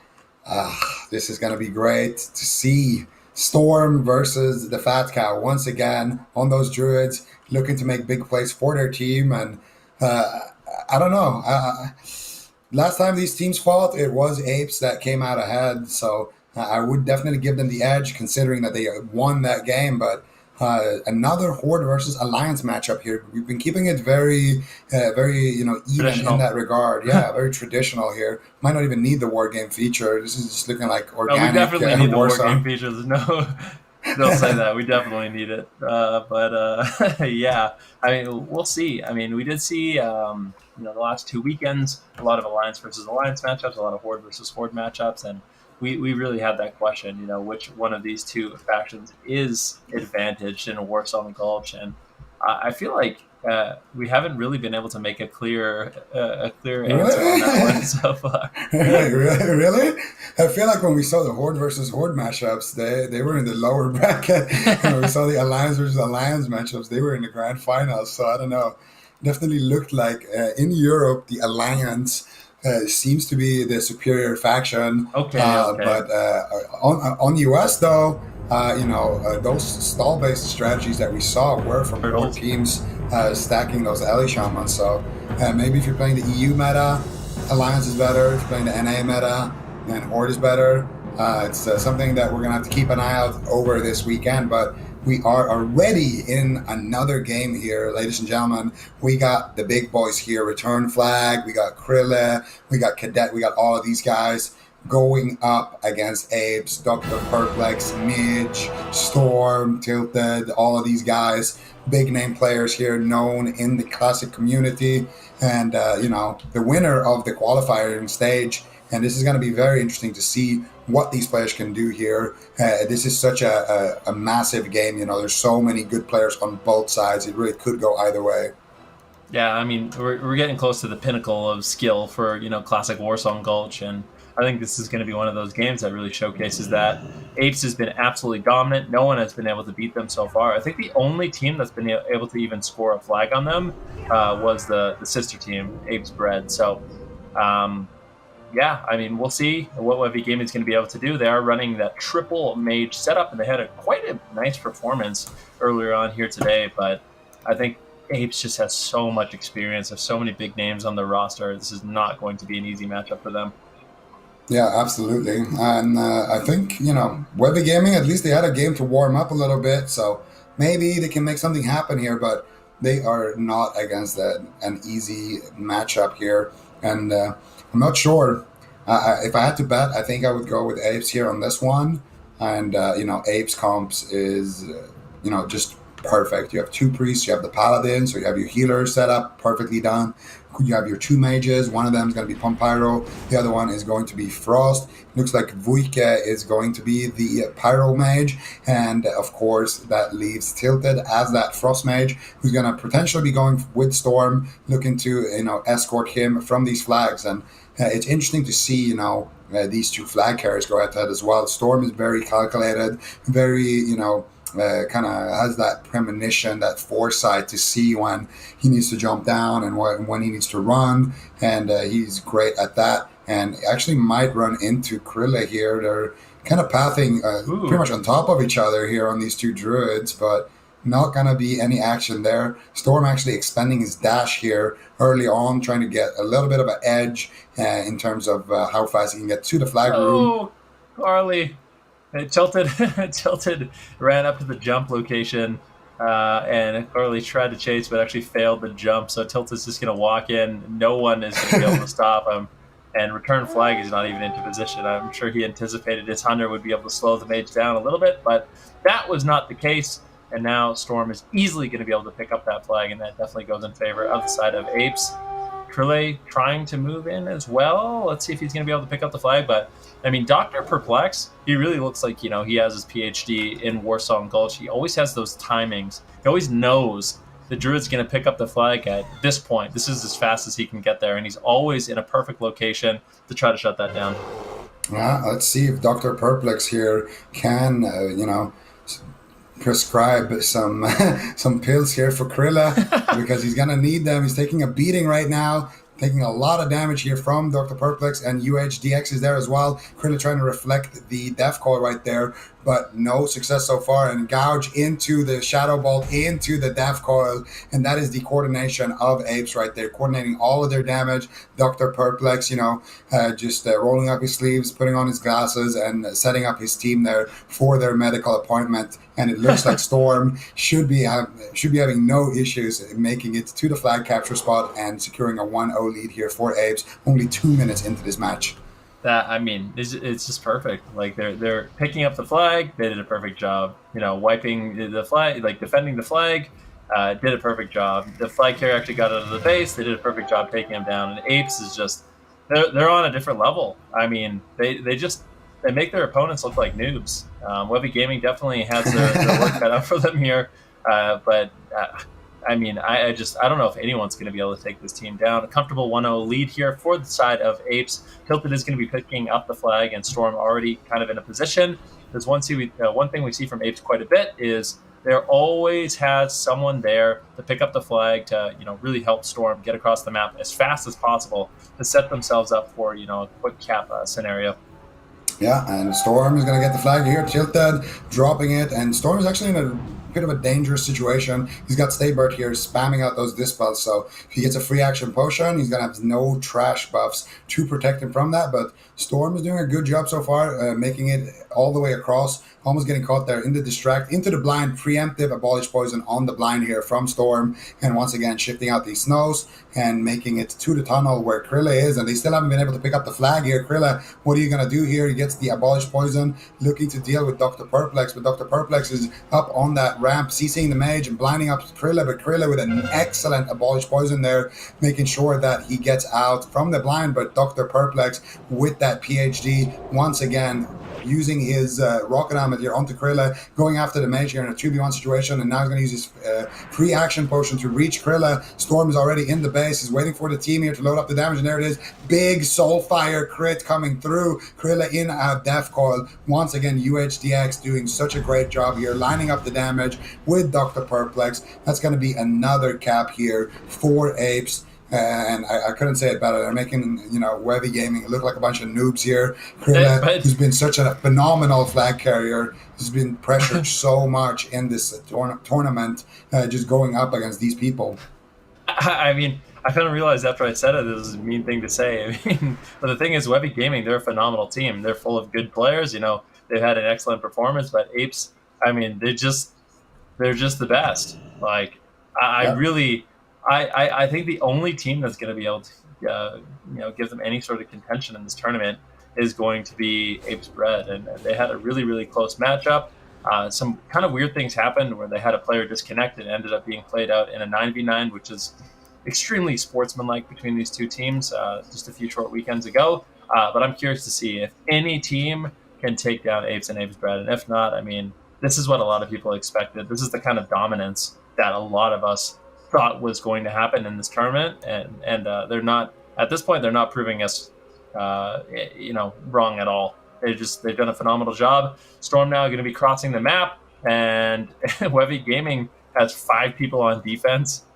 So I guess they're really committed to trying to slow down Storm. Let's see if they're going to be able to do it. Chloe O'Brien looking like he wants to push in, and we'll see if he's able to actually pick up the flag for his team, maybe creating just a little bit of a diversion here, little diversion tactics. But it does look like the side of Apes is in a pretty decent location here. Mind Control actually going out as well. Tilted, mind controlling up Psych, not allowing him to really play defender. Gets caught into a counterspell, but unfortunately is going to be able to slip away. And let's see what Storm's going to be able to get done. Caught into a flash bomb right now. Trying to get in position, but the defense from Webby Gaming, they have just... The thing is, they have so many defenders. It's just they have an unreasonable amount of defenders. But I feel like what that ends up doing is it makes it so there's no way they're going to be able to actually pick up the flag.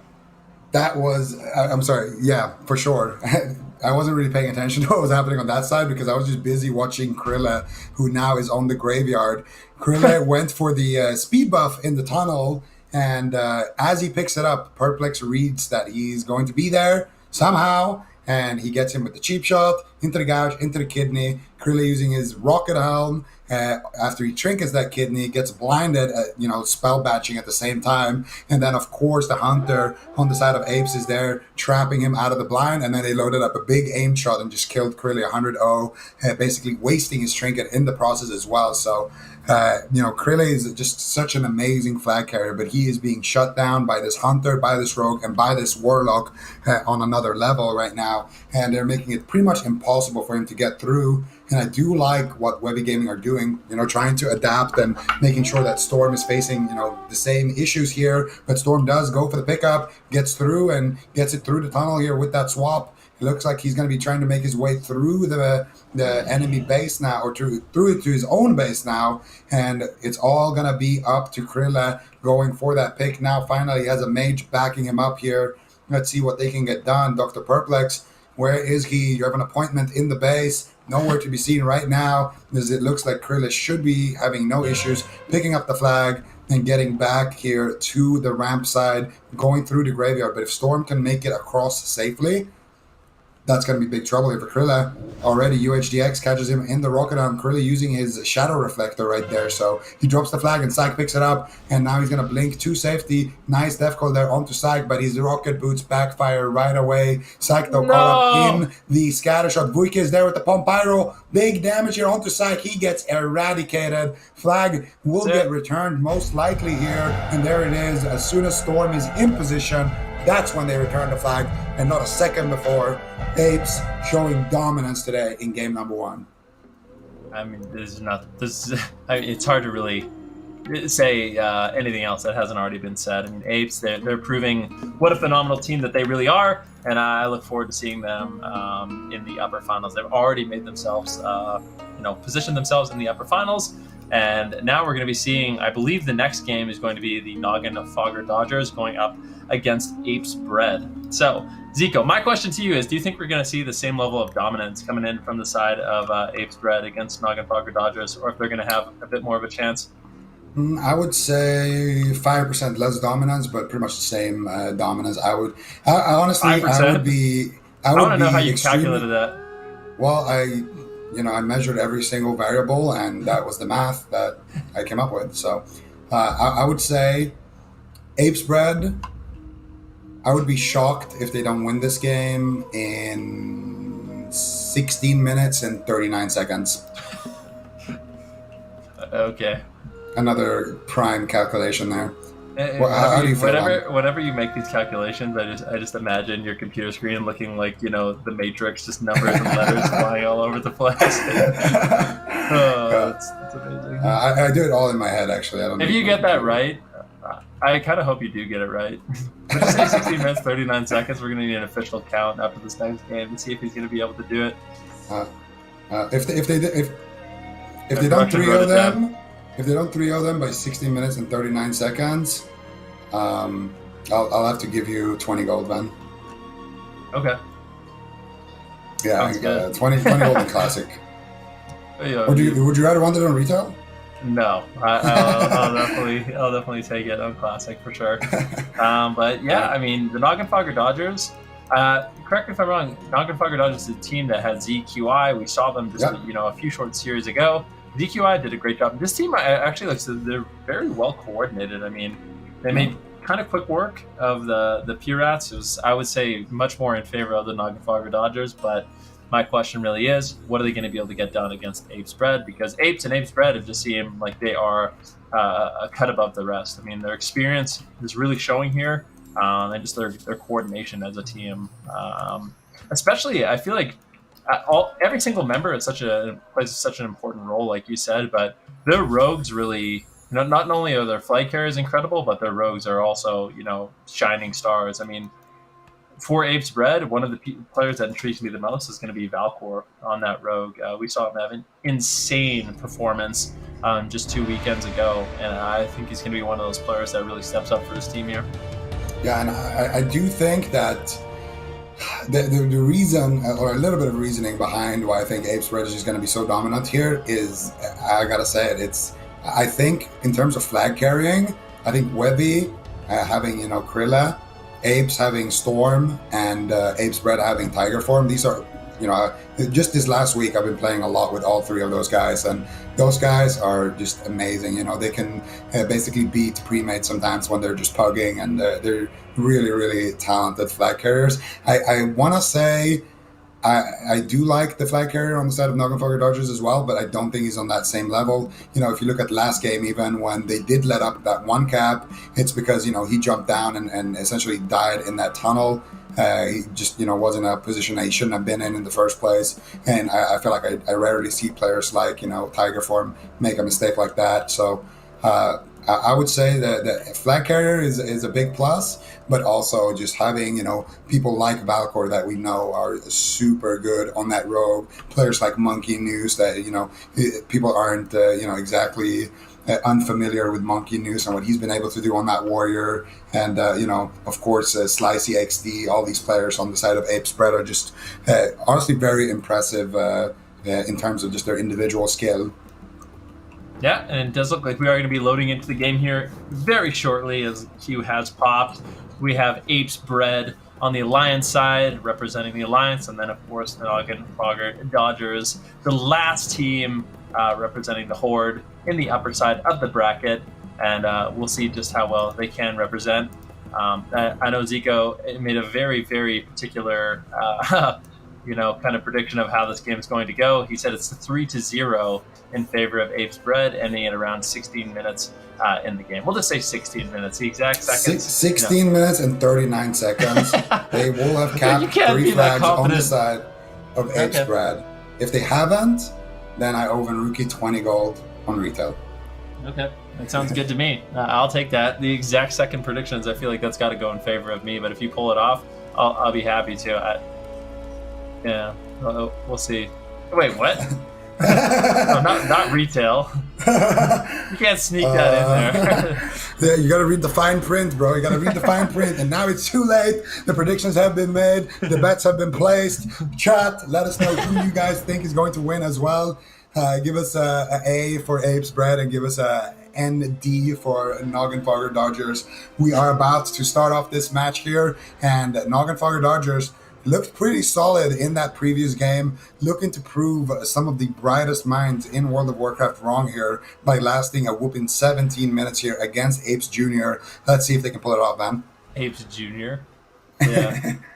And we'll see. I mean, Apes Red, they're running a bit of a different composition than Apes. And instead of the double mage, they're actually playing a double warrior. So a lot of the time we see both those warriors going on offense. Actually, sometimes we see some defense coming in from the warriors as well. But more often than not, they're the ones that are charging in. They're the ones that are getting all over the flag carrier. And if they can both connect to a target, these warriors are absolutely geared out of their minds. And they're going to be able to put out a ton of damage. But the question is, are they actually going to be able to get on the flag carrier? Not an easy thing to do, especially when you're playing up against multiple mages. But, I mean, Apes Bread, they've shown how well coordinated they are. They're fully willing and committed to using all consumables possible in this matchup, as, I mean, most of these teams really are at this point. Yeah, and all eyes on Tiger here, making his way. Oh, Cupid is looking for him. He might find him on that hunter. I think he might have spotted him. He did. He dismounted, dropped the flare, but Tiger Form very quick to dodge being spotted there. Tiger Form, this is something that I did consider in my prediction, that Tiger Form would be that slippery and would be good enough to maneuver his way around 10 people. Whereas FWD Horde, look at him. I can almost guarantee he's going to get found here by somebody. Actually not. Looks like he's going to be completely fine on his own side here, making his way up that ramp. Tiger Form doing that tunnel roof jump right now. Derp is kind of patrolling the area here with that paranoia of the Fell Hunter. And he's guarding Tiger Form pretty badly right now. Tiger Form just having to dodge all these people with improved stealth detection. What a nightmare on that Druid, but it looks like he is going to be making it to final boss FN in that flag room. Let's see what FWD Horde can do. Both of these Druids going in solo, actually. You would expect them to kind of have a little bit of backup, and now it's going to be up to these rogues here. Let's see what they can do. Tiger Form is about to pick it up. There's the Abolish Poison, there's the Rocket Boots, and there is the Gouge coming out onto Tiger Form. No Skull of Impending Doom, though. He might get Rocket Hound out of this Gouge here. He gets Kidney Shot Trinkets into there it is, big blind coming out from FM, but it does break to that Abolish Poison and a reflect on the coil right there by Tiger Form. Excellently done. He actually had that reflect up for about 5 seconds, and these are the kind of mistakes you cannot be doing when you're playing that Warlock. Tiger Form now looking to make his way down to the ramp. He gets a big Nature Swiftness heal, another Abolish Poison here, anticipating another blind potentially come in, and there's the bash onto FN as well with his own Skull of Impending Doom, but Tiger Form should be able to get away. ZKI though gets the flag, but it does get returned to the base by Monkey News, and it looks like Apes Jr. could potentially get a cap here, but Shema is the only one going to the base. He's in the tunnel. How is he going to get out of the flag room, though, Van, if he does get that flag pickup? I don't know. He's definitely going to need some help. Not going to be easy. That was a great push there by Apes. It was so much damage on FWD Horde. They were able to just completely collapse on him and take him down very quickly. Shema now going to be grabbing the flag, kind of the last hope for the side of Noggenfogger to make sure that Apes doesn't get that first flag cap. It looks like he will be able to grab the flag, but with low health and low mana, definitely not an easy spot for a mage to be in. Let's see if he can actually reconvene with his team. XN is there with Monkey News, as well as Mitos. Let's see if they can get on top of him. XN, does he have the damage? Nova counterspell coming in. Shema just trying to slow down the side of Apes Bread, but Valkor is charging in, and with no blink, Shema will easily fall. The flag gets returned, and that looks like it is going to be the first cap on the side of Apes Bread, and that is just 3 minutes into the game. Well, 3 minutes and 3 minutes and 50 seconds here on the clock. And if you take that and you time it by 3, what do you get, Van? Well, it is a number that would be equal to about 12 minutes, which is a lot less than 16 minutes and 39 seconds. So right now, Apes Bread on complete track here to show everybody their dominance. and it looks like they're going to be able to do it. So far, Gracious already picking up the next flag here, and there's potential for a speed cap here if Gracious can move around the map here gracefully. Fendo is looking for him. Derp is there as well. Gracious jumping down there, but Sartex and I Thank You, he'll wait, then he gets the counterspell there onto Sartex, does get the free action potion as well there. Beautifully done. And Gracious just moving across this map gracefully like a gazelle. Tiger Form wants the flag to get dropped, but Gracious wants to hold on to it. He wants to go for the quick cap, and he might be able to do it here. Van FWD Horde, though, is in the base. Let's see what Valkyr can do to him. He is going to be that last bastion of defense. Gracious is on 1% as he makes it across, but FM is right behind him, and he is going to die. He should have dropped the flag to Tiger Form, and that's going to be those extra couple of minutes that we were missing on the clock, Ben. That was a disaster. I mean, for Gracious, you got to feel for him because of his Skull of Impending Doom was ticking about as hard as it possibly could. The damage and mana drain on Skull of Impending Doom varies, depending. This is random, basically, how much damage it does do. And it was a heavy hitter, that's for sure. I don't think Gracious really anticipated that. Ended up going down to 10% health, trying to catch a bandage, but was met with a beautiful ambush coming in from the player FN. FWD Horde now in a lot of trouble. Doesn't look like he will be able to get out of the base. Maybe actually catches a big heal. He might be able to get out of the base. Sartex is there to back him up. Big Shadow Bolt's going to be landing onto FWD Horde, but I think he's got enough backup to potentially escape. At least he gets out of the base, but Monkey News is there to meet him. Flash Bomb does land, and the fear onto Sartex. There's no way FWD Horde is going to be able to get that flag across the map. And we have not seen the side of Noggenfogger Dodgers get the flag out of the Alliance territory at any point during this game. I gotta say, I really like what Gracious did there. That was a nice attempt, and honestly, if I was the mage in that situation, there's no way I'm letting go of that flag after what Gracious was able to do there. But now he is stuck on the ramp, and he has ZQI looking for those fireballs. Let's see what he can do. He gets counterspelled. He's gonna go for the sheep potentially. Might not actually get it here. He does catch a couple of big heals. Cupid though is there, looking to smite him with a few arrows. EQI now going to go for the polymorph onto Rance. He does secure it, but Gracious, I'm not sure what he can do here in this situation. Blinks into the dead zone, but I don't think he's going to be able to do too much. Tiger Form now, though, in the base, getting gouged up by FN. He does have his free action potion up, and there is a Rocket Helm here from FN. Going to be catching Tiger Form, and now Derp potentially could dispel Tiger Form with his Spell Hunter and get rid of that free action potion. Doesn't look like he has it just yet, or I'm not sure. He's not using it. Instead, the Lol Vodka is going to be the one who dispels it. Derp, I gotta call you out on that, bro. You gotta use your pet. Big Soulfire is gonna take Tiger Form down. It's not gonna end up mattering too much, but being a perfectionist here on the desk, we do like to see that min-maxing to its perfect potential. We expect no less at this point in the tournament. There's no question about it. But now FWD Horde has the difficult task. What is he going to be able to do? XN actually moving forward. Maybe we'll spot him. Actually manages to find I don't know what is going on. I don't know how Apes Bread does. I don't know how Apes does. They have these timings down pat.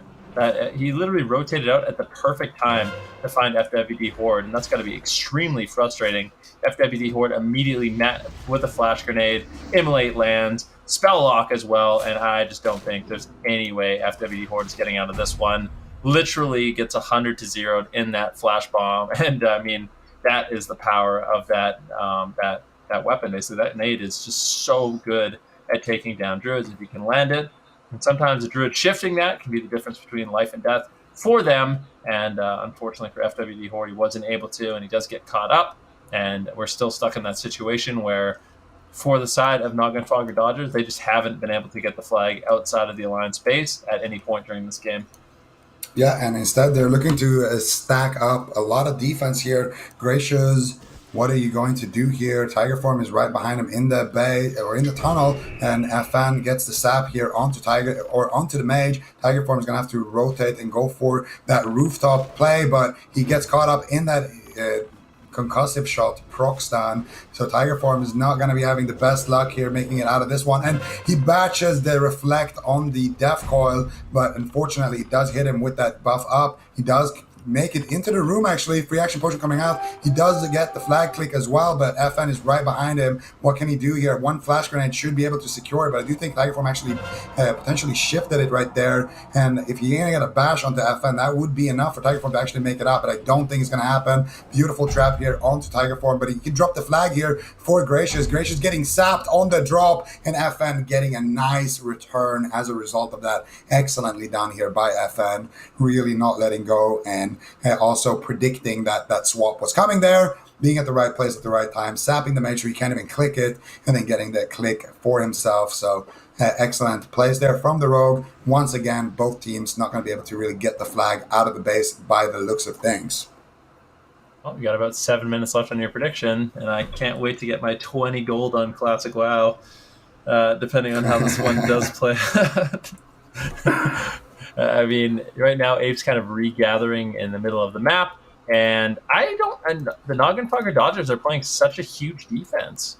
I mean, why do you think that is? I mean, they're really relying on FWD Horde to try to get the flag out of the base, but it's not been working at all. And they just seem to be bunkered up in the Horde side of the map in true North America fashion. It does look like they are going to be rotating a few members to the Alliance side base. I Tank You Heal, ZQI, Sartex, Vodka, as well as FWD Horde going to be looking to make a push, but Apes has the perfect amount of members ready to defend, and we'll see how that defense really goes. Yeah, we're going to see what they can do here, and let's have a look. Tigerform basically walking through, the gauntlet of players here, but it's only FN really waiting for him in that base still. Jinzi is, kind of in position to fall back, so is Cupid. If FN can buy them enough time, it's all going to be about this stealth war here. You can see Tigerform hugging these walls to the absolute limit to try to avoid any contact with the Rogue. And now there comes the free action potion. There's the click with the Abolish Poison. He gets gouged. Potential. No Rocket Arm actually going to be available here for FN. Derp. Let's see him. Not going to be using his Devour Magic again onto Tigerform. So he's going to have that Skull of Impending Doom active. He's not using it on himself either to break out of that crowd control. He's just sitting in all kinds of CC. Oh, there it is. Okay, he does use it on himself, but Tigerform already long gone out of that situation in the tunnel. Really only Jin's here on that Elishama, but we know what they can do. Flash Bomb comes out. If that Elishama can get a Chain Lightning Earth Shock with Elemental Mastery, it could be good night. Tiger does get caught up in the sheep there. Gracious doing a great job here. Beautiful conflagrate damage though coming through from the Warlock, and if FN can reach him, it will be night for Tigerform. But Gracious is there with the Rocket Helmet doing great job peeling, and Valkor on the flip side has already managed to kind of defend that situation, taking down FWD Horde. ZQI though manages to connect to Tigerform and return the flag there with his 6 Demon Bag Chain Lightning Pom Pyro proc right there. Beautiful stuff there from ZQI, making sure that Tigerform does not get to his base, because that would have been another cap, and at that point it would have been 3-0 when Rookie. It would have been 2-0. Well, they would have been 3-0 if they got the Gracious cap as well. Oh, okay. Yeah. But I mean, we kept making these kind of on-the-fly adaptations to your original prediction. We're not making any adaptations. I'm just saying, Just 15 minutes left. Are you getting nervous at this point? Nah, I believe in Tigerform. Look at him; he's already on his way to the base here. There's only 3-4 people defending. He's got only 4 people defending. It should be easy, right? It should have no problems making it out of that base.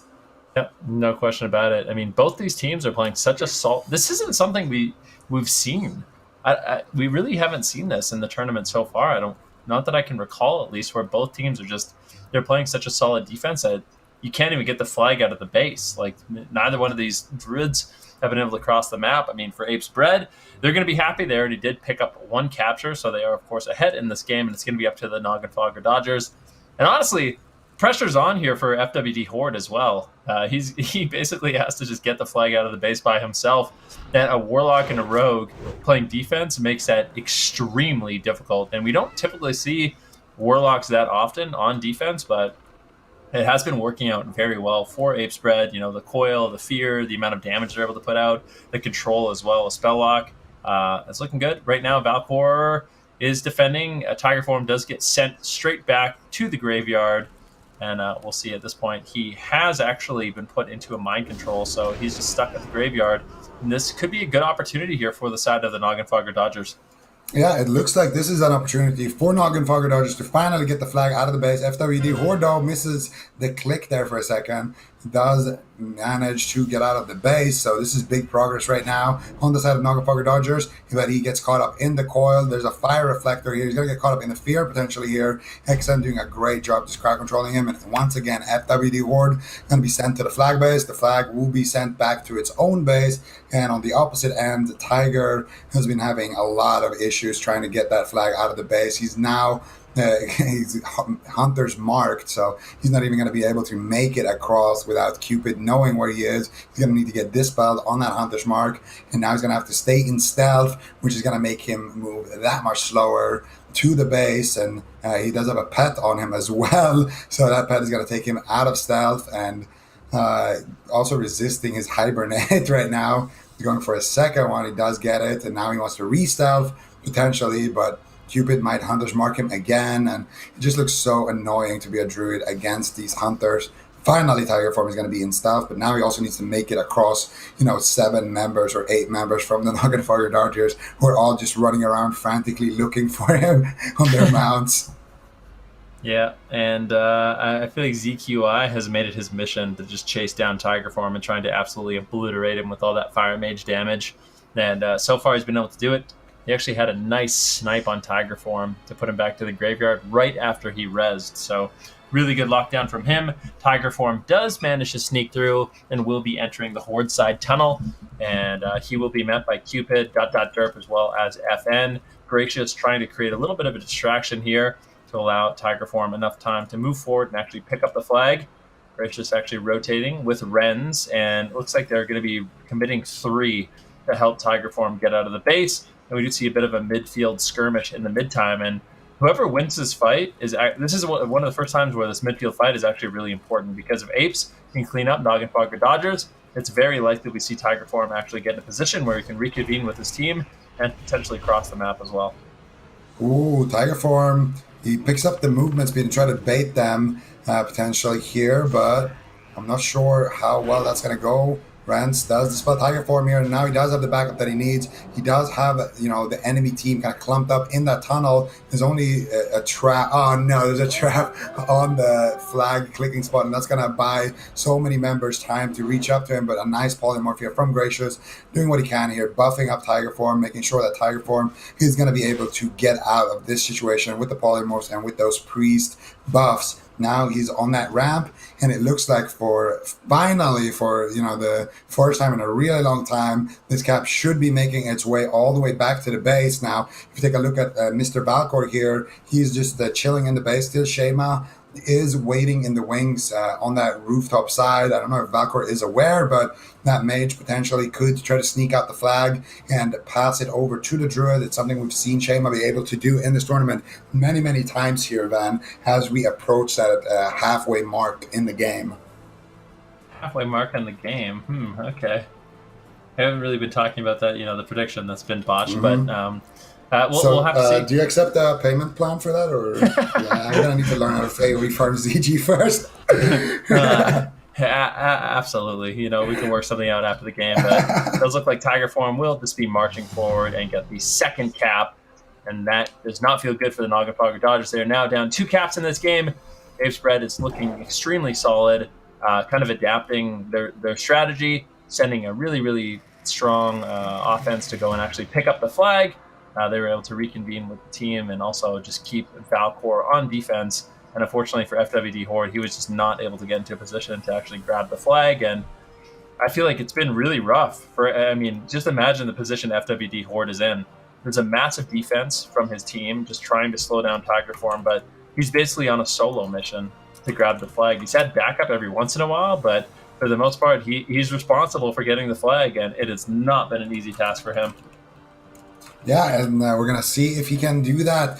Valcor, once again, been getting hyped up a little bit here by, members on the desk. And so far, I would argue he has been living up to the hype, doing a great job just in general, making sure that the flag never leaves the base. And now FWD Horde making that graveyard jump, looking for another situation to potentially take the flag and actually get it out of the base here. Gracious, though, is going to be able to pick up the flag on that mage. Nice mind control cap here by Gracious onto FN. FN, though, is on an undead rogue, so he's going to have no problems just using his Will of the Forsaken. And, ooh, that skeleton almost breaking that sheep right there, but luckily for Gracious, that's not going to be the case. And now Gracious should have no problems kind of maneuvering back here. And if you take a look at FWD Horde, he's about to enter that 1v1 with Valkor. If he isn't able to win this one, then I do think that it's going to be a good night here for the Noggenfogger Dodgers. But so far, he's doing a great job making his way down to the tunnel. He takes a lot of damage from that Skull Impending Doom, but there's Nature Swiftness here coming through. XN is waiting there and immediately using his Devour Magic. FWD Horde, though, with his own Shadow Reflector, making sure that he doesn't get Death Coil. If Mythos has a Flash Bomb here, it should allow the rest of his team to connect onto him. And there's the Death Coil. Finally connecting. Mythos caught up in a kidney shot. Nice gouge onto Valkor. FN doing what he can here. The Nature Swiftness here comes out. Mythos getting one execute. Can he get another one? Monkey Noose is there as well. And they execute him. But Jinzi picks it up for his team. And he does have the free action potion and the rocket boots. And it looks like Jinzi with those quick fingers is going to be able to make it to the base. What is going on with ZQI? This guy, is he dead right now? Okay. They left him at 1%. Yeah. He's chilling. He's going to be recovering there. And Jinzi. He's going to drop the flag, FWD. Oh, this is going to be who can click it faster. XN is in position. He doesn't want to drop it. XN gets feared. They actually pick up the flag. Nicely done there by FWD Horde. Let's see how long he can survive. He's cut into a cheap shot. Big Shadow Bolt does land. Valkor trying to control him up. And it looks like Noggenfogger Dodgers, for the first time in this game, actually get the flag into their base, but not completely out of the woods just yet. There's still a lot of members of Ape's Bread in position to take him down, but I can't help but feel with the speed buff, FW Horde has bought himself enough time to actually try to get away. Valkor in hot pursuit right now, throwing a kidney shot onto Vodka. He gets to really slow down those heals, and he actually, does he get a re-stealth as well? He gets naded out. There's no way. Valkor's on a solo mission right now. Is he actually going to be able to do it? FW Horde is not getting topped off. And FWD Horde actually just charges into Valkor, trying to get back with the rest of his team. ZQI there, Sartex as well. There's a lot of members now of the Noggenfogger Dodgers. And FWD Horde, for the first time in this game, is able to get the flag in his base, nice and secure and snug. And what do you think they're going to do at this point? I mean, there's not much time left on the match. They're going to have to try to make a big offensive play and get that flag down. But I don't think that's going to be an easy thing to do. Yeah, and finally, achievement unlocked here for the Noggenfogger Dodgers, getting the flag out of the base. It wasn't easy, it wasn't pretty, but here we are, and now it looks like Apes are going to group up in that tunnel, and I wonder how many warriors are they going to be sending in offense. Usually they like to have Mythos on defense, but I think if Mythos is this far pushed up, he should remain on offense, and then if he does die, he can go back to that usual spot where we see him in that defensive position with his team. And so far it's going to be Monkey News, it's going to be Xan, Sentek, Parla, Valkor. They're all here in the tunnel. They're all getting ready for that push. And on the flip side, if we look at Tiger Form here, he also has a push grouping up against him in that tunnel. ZKI on that mage was very deadly last time around, and he has that berserking buff. So on the side of Noggenfogger Dodgers, if they pull the trigger right now, ZQI could potentially go for a sneaky play, maybe use an Invis pot this time around or something, and potentially kill Tiger Form. And Tiger Form is running right into him. ZQI hard casting here, but he does get bashed. He blinks, but he blinks the wrong way. There's the Pump Pyro, not going to be a crit. There's the Fire Blast as well. ZQI not going to be able to solo Tiger Form in that situation. Should I use an Invis pot? But instead, Tiger Form just going to be running through that tunnel, chilling, recovering potentially here as those members from the Noggenfogger Dodgers are chasing him. But FN so low on HP, I don't know how he's going to be able to do too much. And now on the opposite end, we do see Mythos here connecting to FWD Horde, gets the flash grenade. FWD Horde triggers out of it into a Death Coil. XN is there with the Blessing of Protection, casting big damage. This could just be the end here of the match. FWD Horde getting executed, and the flag does get returned. Tiger Form in position, and that's going to be Ape's Bread winning 3-0 at 23 minutes and 39 seconds. There it is. Ace Red, very dominating performance, and I earned myself a nice little, I don't know if I really earned it, but One of my And calculations was actually off. I did a little bit of a mistake there with my. Yeah, you I forgot. misread the Matrix. I forgot to calculate for the fact that they were going to send more people to defense, even if they were behind. And yeah, it's fine. It won't be repeated again. But Ape spread 3-0. There it is, 3-0. And not only that, but we have set ourselves up in a position where in the round of 3 in the upper bracket, and that is already at the upper bracket finals, we do have Apes and Apes Bread. And the only team that has been able to beat Apes Bread is Apes, and no one has been able to beat just Apes at this point. So we'll see how that one plays out. It should make for a very interesting matchup, as I think these two teams are the most evenly matched. In the losers bracket, we can kind of take a look at what's going on there to see what we are going to get to after a little break. But let's take a look at the lower bracket right now. We are going to have Stuck on Dadma, and they are going to be going up against the team of the Noggenfogger Dodgers. And then, of course, we have Webby Gaming going up against Pirat. So definitely some awesome matchups in that lower bracket, and we can see how far some of these Horde teams, these Horde squads, can make it in the tournament. It's been a bit of a struggle so far, but I still believe in them. But we will be getting to those matchups after a quick break.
Welcome back, ladies and gentlemen, to the Classic Summer Bowl. I'm your host, Ben Ruki, joined by the lovely Zico, and we are now in a position where we have Apes and Apes Bread in the upper finals, and now we're going to be turning our attention to the lower bracket to see which one of these or which one of the four teams remaining in the lower bracket can kind of battle it out and position themselves in a way where they will play the loser of Apes and Apes Bread. But definitely not an easy task. Still a lot of really good teams left in the tournament. And this is the next one, Zico, should be really interesting. Yeah, absolutely. And our admins have been just doing a great job throughout the day. We're already about to get into the game here. Of course, we are going to have the Pirates fighting for their lives right now, just sailing in some rocky waters against Webby Gaming, sailing some rocky waves, if you will, then. Yeah, I mean, there's no question about it. Definitely going to be a difficult matchup for them. I mean, Webby Gaming, actually, both these teams have been doing a good job. I feel like they're relatively evenly matched at this point. It's going to be Alliance versus Alliance in this matchup. I have a few Horde squads left. That'll be the next series we do take a look at. But for this one, on the side of Webby Gaming, they are running that triple mage composition, and we'll see if that pays off for them in this matchup. We'll have to see. I mean, it gives them a lot of offense, a lot of burst, especially with two of those mages playing that Palm Pyro. If both of them can connect at the same time with the silence on the healers, it is almost impossible for the flag carrier to survive. So those are the type of setups we're going to be looking for. And that close-up of that gnome is a little scary, I'm not going to lie. Which one of these gnomes? There's a lot of gnomes here on this map. They're all looking like a bunch of skeletons, most of them, though.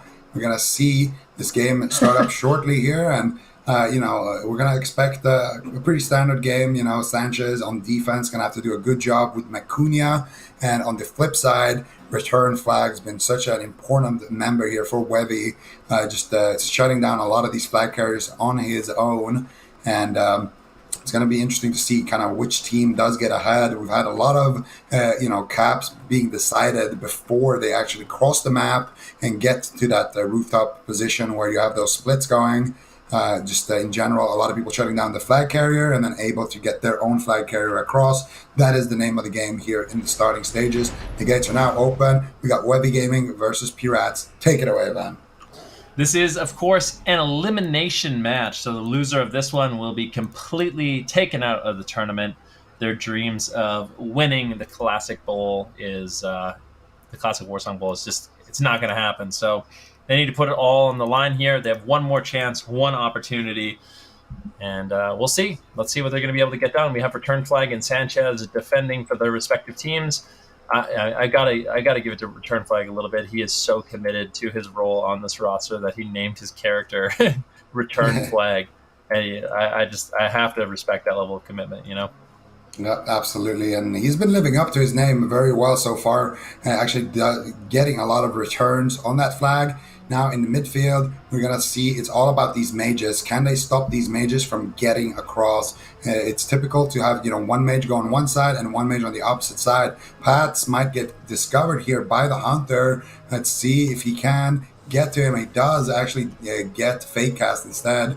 So Quirle is going to be harassing Fakecast a lot here on that mage, but Fakecast doing such a good job in general on that mage. Actually having a 1v1 here, just going for the nade into the kill here potentially, but he might get caught up in the freezing trap. And Quirle, if he can force out an ice block out of Fakecast, that's a big win. If he can kill Fakecast, that's also a big win here. So he's buying a lot of time for Return Flag to just have that 1v1 against Pat. And Pat so far breaking that blind with the Abolished Poison, getting caught up in the gouge, Skull of Impending Doom, and Pat's actually getting that Skull of Impending Doom back on his rocket helmet from Return Flag. Now vanished into the cheap shot, into the kidney shot. Where is the free action potion? Haven't seen it yet from Pat. He gets caught up in the flash grenade. Nature Swiftness coming out.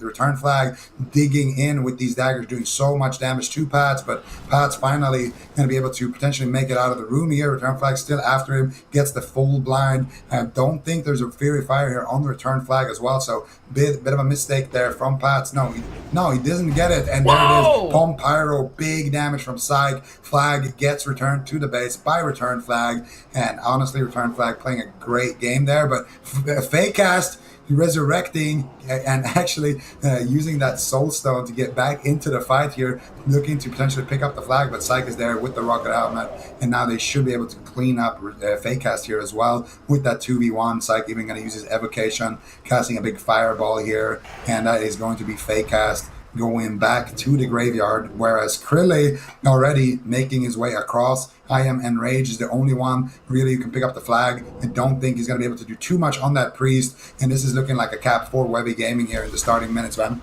There's no question about it. I'm enraged, going to try to get something done, or if he does get caught up into a stun, and there's just so many members for the side of the Pirates. I feel like it's going to be really difficult for him to actually get out of this one alive, and it looks like Krille will actually be able to cap the flag, and that will be 1-0 for the side of Webby Gaming in this one. Really well done, both offensively and defensively, and that's going to net a cap for them. Yeah, excellently done here so far, and we're going to see if they can pick up a quick cap here as well. They do have a QK in position here potentially to loot that flag. He's going down for it. He jumps down. He is actually able to get it. Sanchez is there. Scattershot onto QK. He does break it out though. Gets the Nova there onto the Rogue, and now he's going to go for the tunnel play instead, using his Skull of Impending Doom and his Rocket Boots together with that Ice Bear to soak up some hits. Now he's going to cancel the Skull, pick up the Speed Boots, and that could be enough time. Sanchez is still chasing him here, but a nade would be the only thing really that can kind of connect to QK, but with that free action potion, it's not going to happen. Krille gets the swap on the flag and looking to potentially get another quick cap here if they can do enough work in the defense here. Let's look at return flag, what he's able to do. Pats does pick up the flag here for his team, and now Pats looking to potentially make it out here on that ramp. Ooh, Driggs there, he gets silenced. They know the devastation Driggs going to be able to put out on the Pats. Flash Bomb does land. That's going to buy his team enough time. Return flag getting into position. Cadet as well. Big damage coming in from Drig.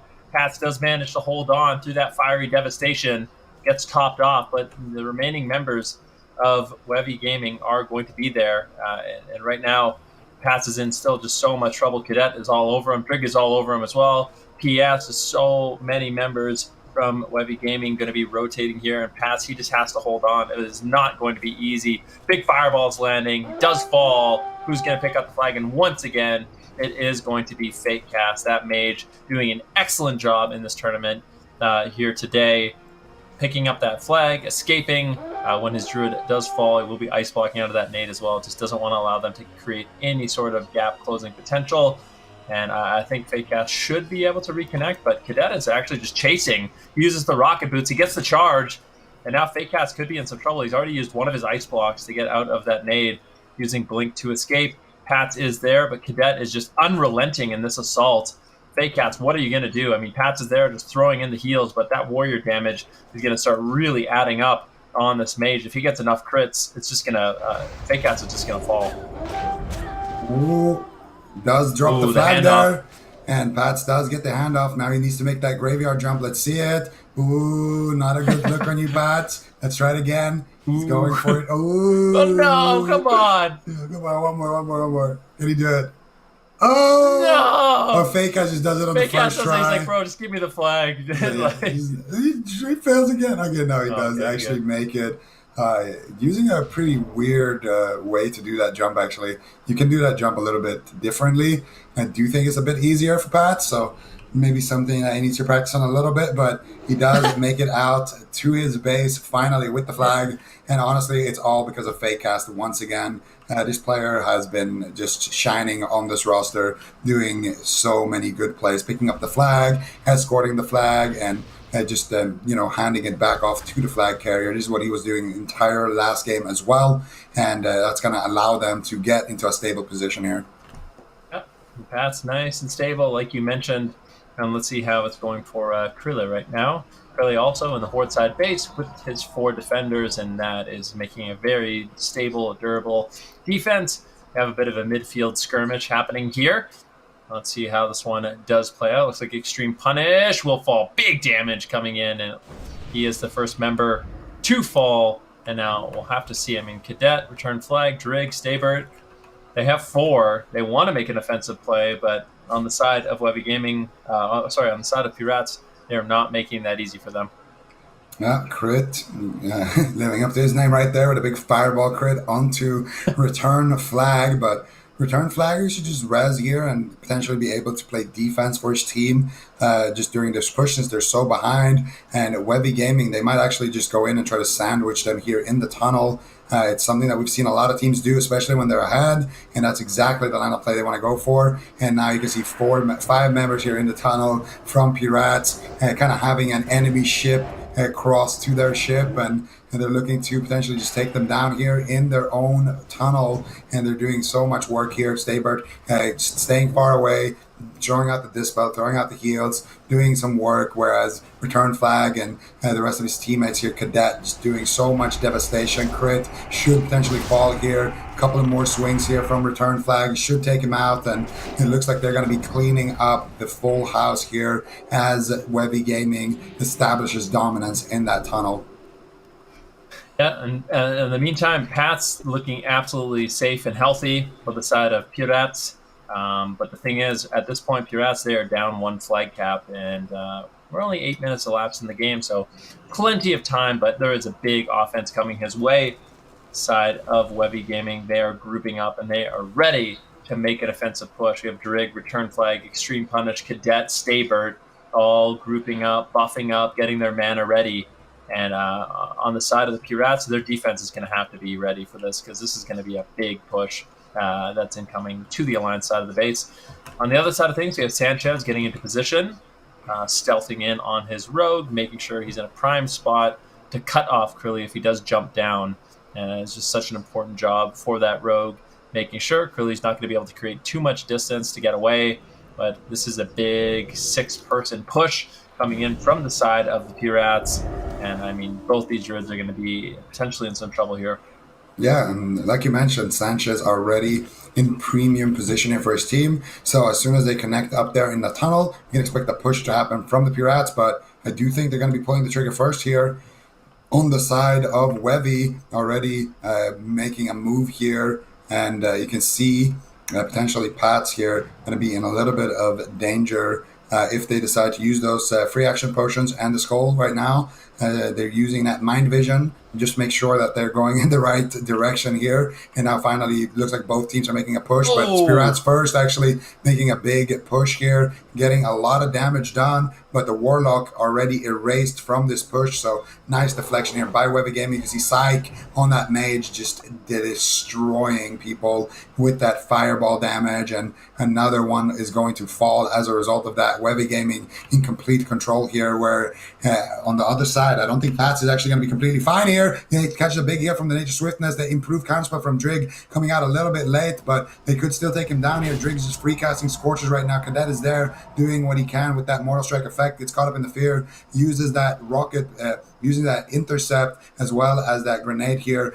onto Pats. Pats triggering out of that flash grenade. Now using his charge here onto Return Flag, just trying to kite back and forth. But Macunia is in a polymorph. Return Flag catches him in a kidney shot into the gouge, and that could allow Cadet here time to connect onto his target. And now big damage here, but Return Flag is going to get coiled and potentially go down. Staybert is there looking for a couple of heals, but I do think Pats should be able to survive this. It's a 3-man offense onto him. Cadet finally reaching, but I don't think Pats is going to have too much issues here, just kind of tanking it out in that bear form, allowing his team to clean up the remainder of that Webby Gaming offense. Both teams in a pretty stable position. Look at what Return Flag is doing, okay? So Return Flag, he realized that fight was lost, so what he's doing is actually putting himself in a position where he can greatly help his offense. He's sneaking into the Alliance side base.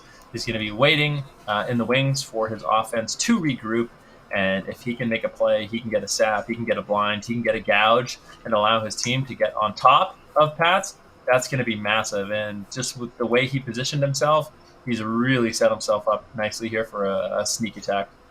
Well, Return Flag, he's in that prime position, but I have a feeling that on the opposite end, they know that Return Flag didn't actually die there. So Macunia on that hunter is going to have his track hidden, and he's going to be looking for return flag. Oh You can see yeah. him running around right now with that aspect of the Sheeta up, so he's going to be moving much quicker than return flag. And return flag, he is kind of stuck between Macunia and Pats, and finally does get found, jumps down. Macunia realizes that they basically opened up the window and let that little pesky fly out, and now they're not going to chase him or anything. They're just going to let him be free there on the outside.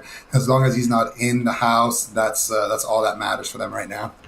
Yeah, and they'll be setting up those fly traps as well with the flare, as well as the traps, and that is going to make it difficult for a return flag, and he's going to have to wait until they leave the comfort of their home to actually pounce and try to accomplish anything on that road. So really, really nicely done, honestly, by return flag for having the presence of mind to get into that position, but equally so, I mean, for the Alliance side of things, kind of realizing that he didn't actually fall in that fight, what exactly he was doing, they kind of read him like a book. And unfortunately for return flag, he's going to be swatted away, like you said. And for the side of Wevy Gaming right now, they got to be feeling pretty good. I mean, their defense is looking solid. They're up 1 flag cap.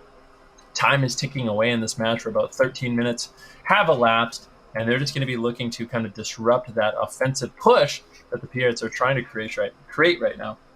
Yeah, and we're going to see just that. Both teams just waiting to regroup, waiting to make a push, waiting to get ahead.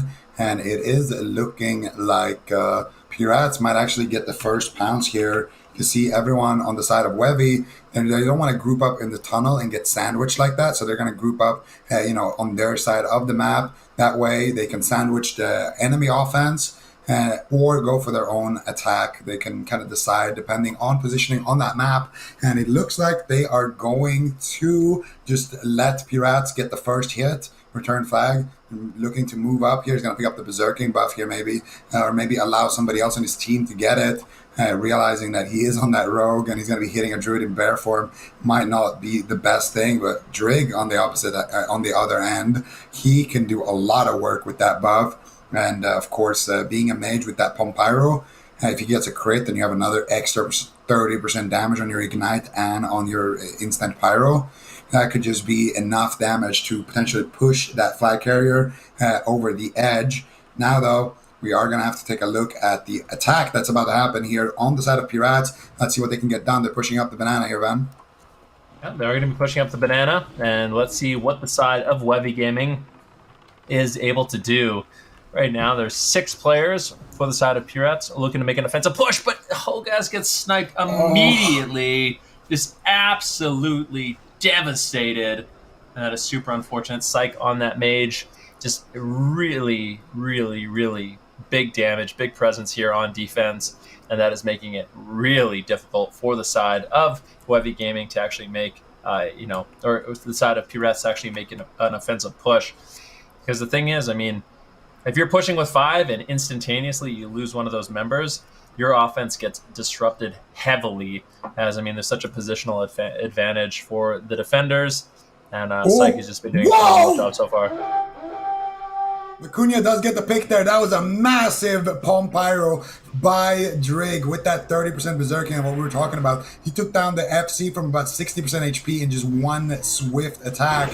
And now they have a Hunter carrying the flag, one of the worst classes in the game at that. But he gets a lot of heals here. Do they have the damage? The return flag is looking to dig it in. The sapper grenades are coming out. The flash grenades, the iron bombs, everything. And the whole kitchen sink is being used here. But I think Macunia could potentially look to swap the flag. He's very scared of Drig right now, though, potentially clicking it, so he's going to buy his time. Drig getting that rocket helm. Pats is there now in position to get that flag pickup. Drig looking to survive for a little bit longer, but I don't think he's going to be able to. Macunia with the MVP pick, looking to drop it here. Return flag is in the wings, though, but it looks like they are going to get that swap return flag now.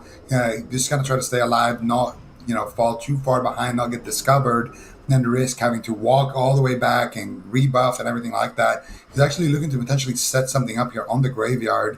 I don't think he has enough, firepower on his side to be able to do anything, but he looks like he might want to fancy his chances here. I would highly advise against it, and he will just go back to his position, return flag, playing it out patiently here. That was a nice attempt, though. They did get the kill on the Pats. because of that Pompyro damage from Drig, and almost if they could have gotten the click there, it felt like they had a lot of time to actually get the click too, but maybe nobody was just close enough to the flag. If they could have gotten it though, would have been a potential 2-0 there for Webby Gaming. Yeah, Macunia Matata says no worries to his team as he picks up the flag and keeps them in this one. But yeah, I mean, Webby Gaming right now, they still have a lead. So although that was kind of a failed push by them, and Macunia had different plans for his team by picking up the flag, it's still, the pressure is on here for the team of Pure Rats. They need to grab that flag, and they're actually going to be looking to make an offensive push here. Let's see how Kruli is able to deal with this. There's 5 members. Actually, the person I really want to watch here is Psych on that mage. Like, their target fire has been exceptional, and the amount of bursts he's been able to put out on that mage has been absolutely devastating for the team of Pure Rats. Let's see if he can find that pick once again. Yeah, there it is. He's basically casting instant fireballs with that mind-quickening gem. By the way, if any guilds are looking to hand that over, me and Maruki are definitely interested. Psych caught up in that cheap shot now, looking to make his way to the flag carrier here. Just looking to peel for Krill at this point, getting a couple of sheeps here onto Crit, and then loading up a couple of fireballs. Crit going to be trinketing out of that into a counterspell Psych, just kind of owning here on that elemental mage. And once again with the Nova, with the Blast Wave, with the fireballs, just able to kind of deflect this entire attack so far. But there's still a lot of members alive here on the side of Pirates. Krill is not going to be out of the woods just yet. As we can see Kamloon here making the jumps. Let's see if he can get it. He does land the first jump. He lands the second jump. Krill now jumping back up once again, but Crit is waiting there in the wings, getting bashed up there potentially. But Krill takes a massive chunk of damage. He gets caught up in the intercept. There's the Nature Swiftness. He gets counterspelled. He needs to shift, but if he shifts, he might get caught up in the flash bomb. He gets caught up in the cheap shot instead. Shan says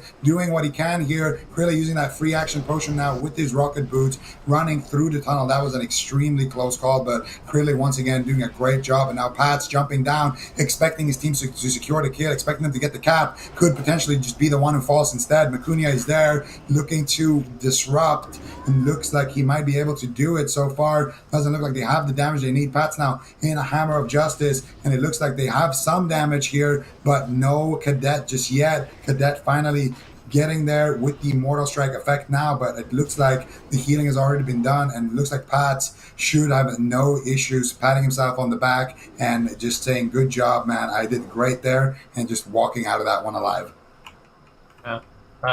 Totally agreed. Definitely needs to give himself a pat on the back. Let's see what's going on with Krilla right now. Still trying to get away. Crit is all over him, throwing in a Blast Wave and a massive health potion. Crit there. This guy really is just critting everything in this match. He clearly jumps up on the cart. Going to be looking to avoid some damage. Hogaz there, throwing in some dispels, kind of priming Krilly right now for some damage, but I just don't think there is enough of an offensive presence here by the side of the Pirates. I think Krilly should be able to easily hold on in this scenario. He's got so much backup from his team. The offense is way too low. They're low on mana, they're low on health, and ultimately it looks like they are going to be swept away. They might still just try to go for it, but I really don't think they're going to be able to accomplish too much. Crit casting out a fireball. It does land, but he gets taken down. And now Krilly's going to be able to rotate back into the Horde base and get into a nice, comfortable position here. And we'll have to see what's going on with Pats and what he's going to be able to do. Because at this point, I feel like both these teams are doing a really solid job defending. But I have to say, it does seem like there's been a lot more close calls on the side of the Pirates. Webby Gaming definitely stepping up in this match. Yeah, and Return Flag is chasing Pats. Cadet is there, charging an Alarmobot, and then getting, the Flash Grenade does get shifted there by Pats, but that means Cadet is doing tons of damage. If he shifts back into form, he's going to be able to do whatever he wants, but now Return Flag missing his Flash Bomb as well. That's going to allow Pats to just sit in bear form and tank out this damage, and another Freezing Band proc for him as he fails another crucial jump. No, Pats!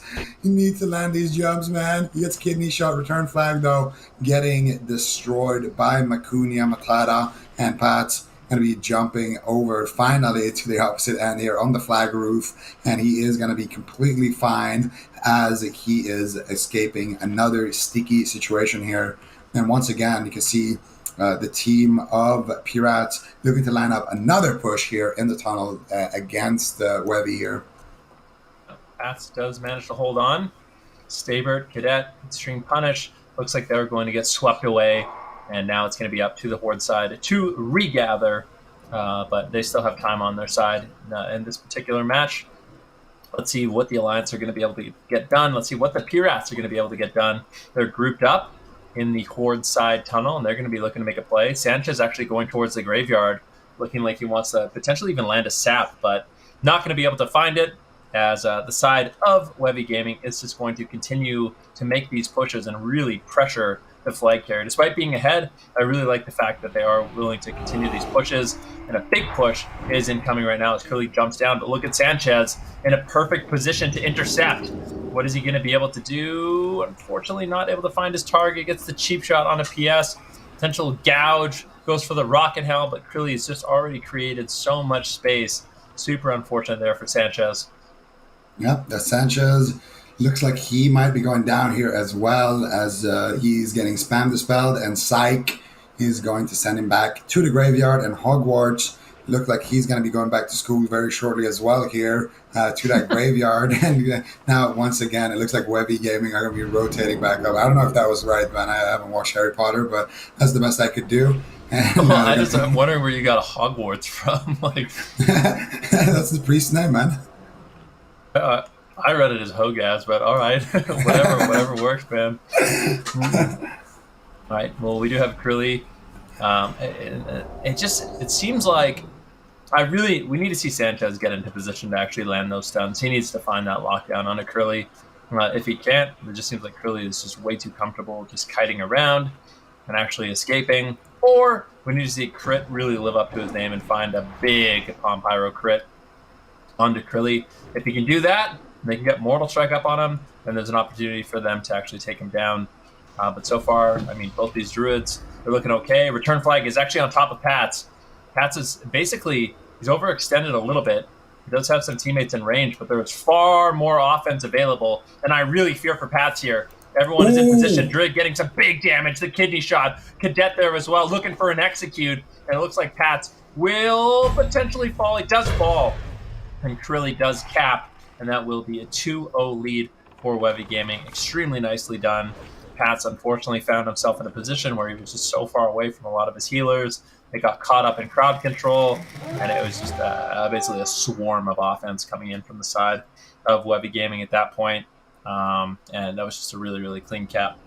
Yeah, Return Flag finally able to get that interception he's been trying to find the whole game, and that is going to allow the rest of his teammates to connect there. Drig once again with the big damage as well on that Pyro Mage, able to dish out the pressure that they need. Cadet, providing the Mortal Strike. Just a clean offense there from Webby Gaming. And finally, that's going to net them a kill. And if you're the team that's up 1-0, you got to keep going for those offensive plays. At this point, though, you could choose to turtle. Only about 9.5 minutes left on the clock here.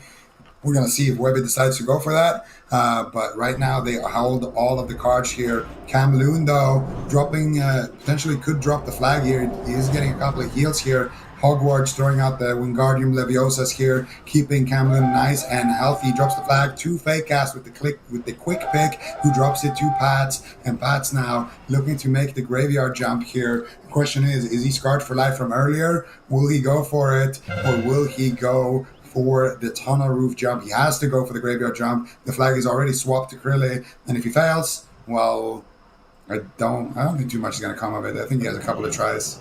I'm going to give you the benefit of the doubt that the Scarred for Life was a Harry Potter reference. I really hope that it was. It was. And you'd never tell me otherwise if that was just a mistake. All right, Pats is going to be running up the tunnel right now in a good spot. His team is with him, but there are a couple members of the side of Webby Gaming in a prime position to make an offensive push here. There's only 4 of them at this point, so they're going to need a little bit of a rotation. Take a look at Krilley actually getting pressured a little bit. It looks like he gets enough distance. Carly able to back him up on that Hunter, and Krilley will be able to survive, but he's got a lot of Alliance on his tail at this point.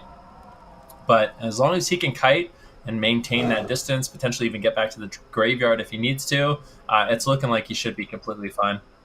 Yeah, it looks like both teams here should potentially be able to just make a new push here, but it looks like Webby Gaming are already pulling the trigger, and Return Flag is actually going to not stay downstairs. Instead, he's going to try to go up, but now that he's revealed his positioning, that means Pats is just going to jump down. He knows there's nobody to intercept him, and that looks like Pats is just going to have no issues whatsoever getting out. Or there is a Drig waiting here. Potential if he can sneak in a fireball, pump pyro. Drig looking to cast it here, maybe. I think he has the berserking as well. No, he's a little bit too far away here. Couldn't quite get that intercept there. Instead, he's going to be sitting there. Actually, didn't even pick up the berserking yet. So, actually, going to be a really good spot. If he picks it up and threatens with damage from down below, that's going to force Pats to potentially jump down. And he will, realizing what's about to happen there, he's about to get, sandwiched essentially, but likewise on the side of Webby Gaming, they need realizing this rotation, so they're going to have those players who are on the graveyard just rotate back on the tunnel, back to the banana, and it's going to be up to Cadet, who is leading the charge. Can he reach his target is the question. It doesn't look like it. Too many members of Pirates are looking here to just disrupt his push there in that tunnel. Yep, Pat's right now in a good spot, but Extreme Punish is there. I don't know how much Extreme Punish is going to be able to really get done in this situation, as it looks like he's going to be cut off from the rest of his team. Trying to push back and get to Cadet, get to Drig. Does get caught into his silence. But for the most part, it looks like Pats is going to be kind of A-OK in this position. You can see Return Flag as well. He's just waiting in the wings, waiting outside of the base, waiting for Pats to potentially overextend. And unfortunately, we've seen that a couple times in this match where Pats does get caught away from his healers, and we'll see if they're going to be able to capitalize on that and make it a 3-0 in this matchup. As for Curly right now, just kiting around, maneuvering his way, but this is dangerous. I mean, Curly is also in a position where he could easily fall. Sanchez needs to stay alive a little bit longer. He is the lockdown for the team. Curly jumps up onto the fence, looking to get up on the carpet. Big Shadow Bolt, big Palm Pyro. Oh, that will be a potential Return Flag, but does get picked up by Carly. Carly now, like you said, the Hunter, definitely not the best class for actually surviving and picking up that flag, but he's got so much backup from his team. It's looking like it might be possible. Curly in a prime spot as well. He's just going to be spam clicking, spam healing Harley to try to survive. Are they going to drop it? That's a question. The nade lands. Nice nade! And they actually managed to pick it up. That was so nicely done. Killed Pats. That's it. They actually killed Pats as well. Curly's going to be charging forward. He got the flag. He's going to do it, and it was all off the back of a nice nade. That's 3-0, but that nade, stunning everybody up, buying him enough time to pick up the flag. That was such a nice handoff, such a nice play, and honestly a well-fought series by both these teams, but it is going to be Webby Gaming, who does come out ahead, which means, unfortunately for the Pirates, they're going to be walking the plank and, unfortunately, taken out of this tournament.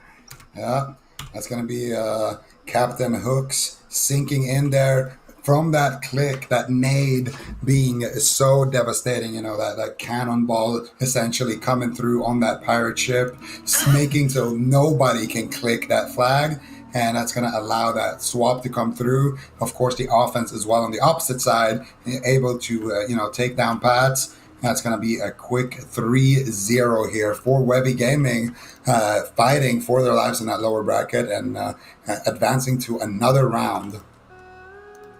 Yeah, and extremely well done by them. Let's see exactly what's going on in the lower bracket. Can now clearly see that it is going to be Wavy Gaming who will be advancing in the lower bracket, and of course that does mean we have the Noggin Fogger Dodgers versus Stuck on Dadmon. The winner of that will be going up against Wavy Gaming, and then of course we can once again look at that upper bracket and see who's up there. Surprise, surprise, it's Apes. It's Apes Bread.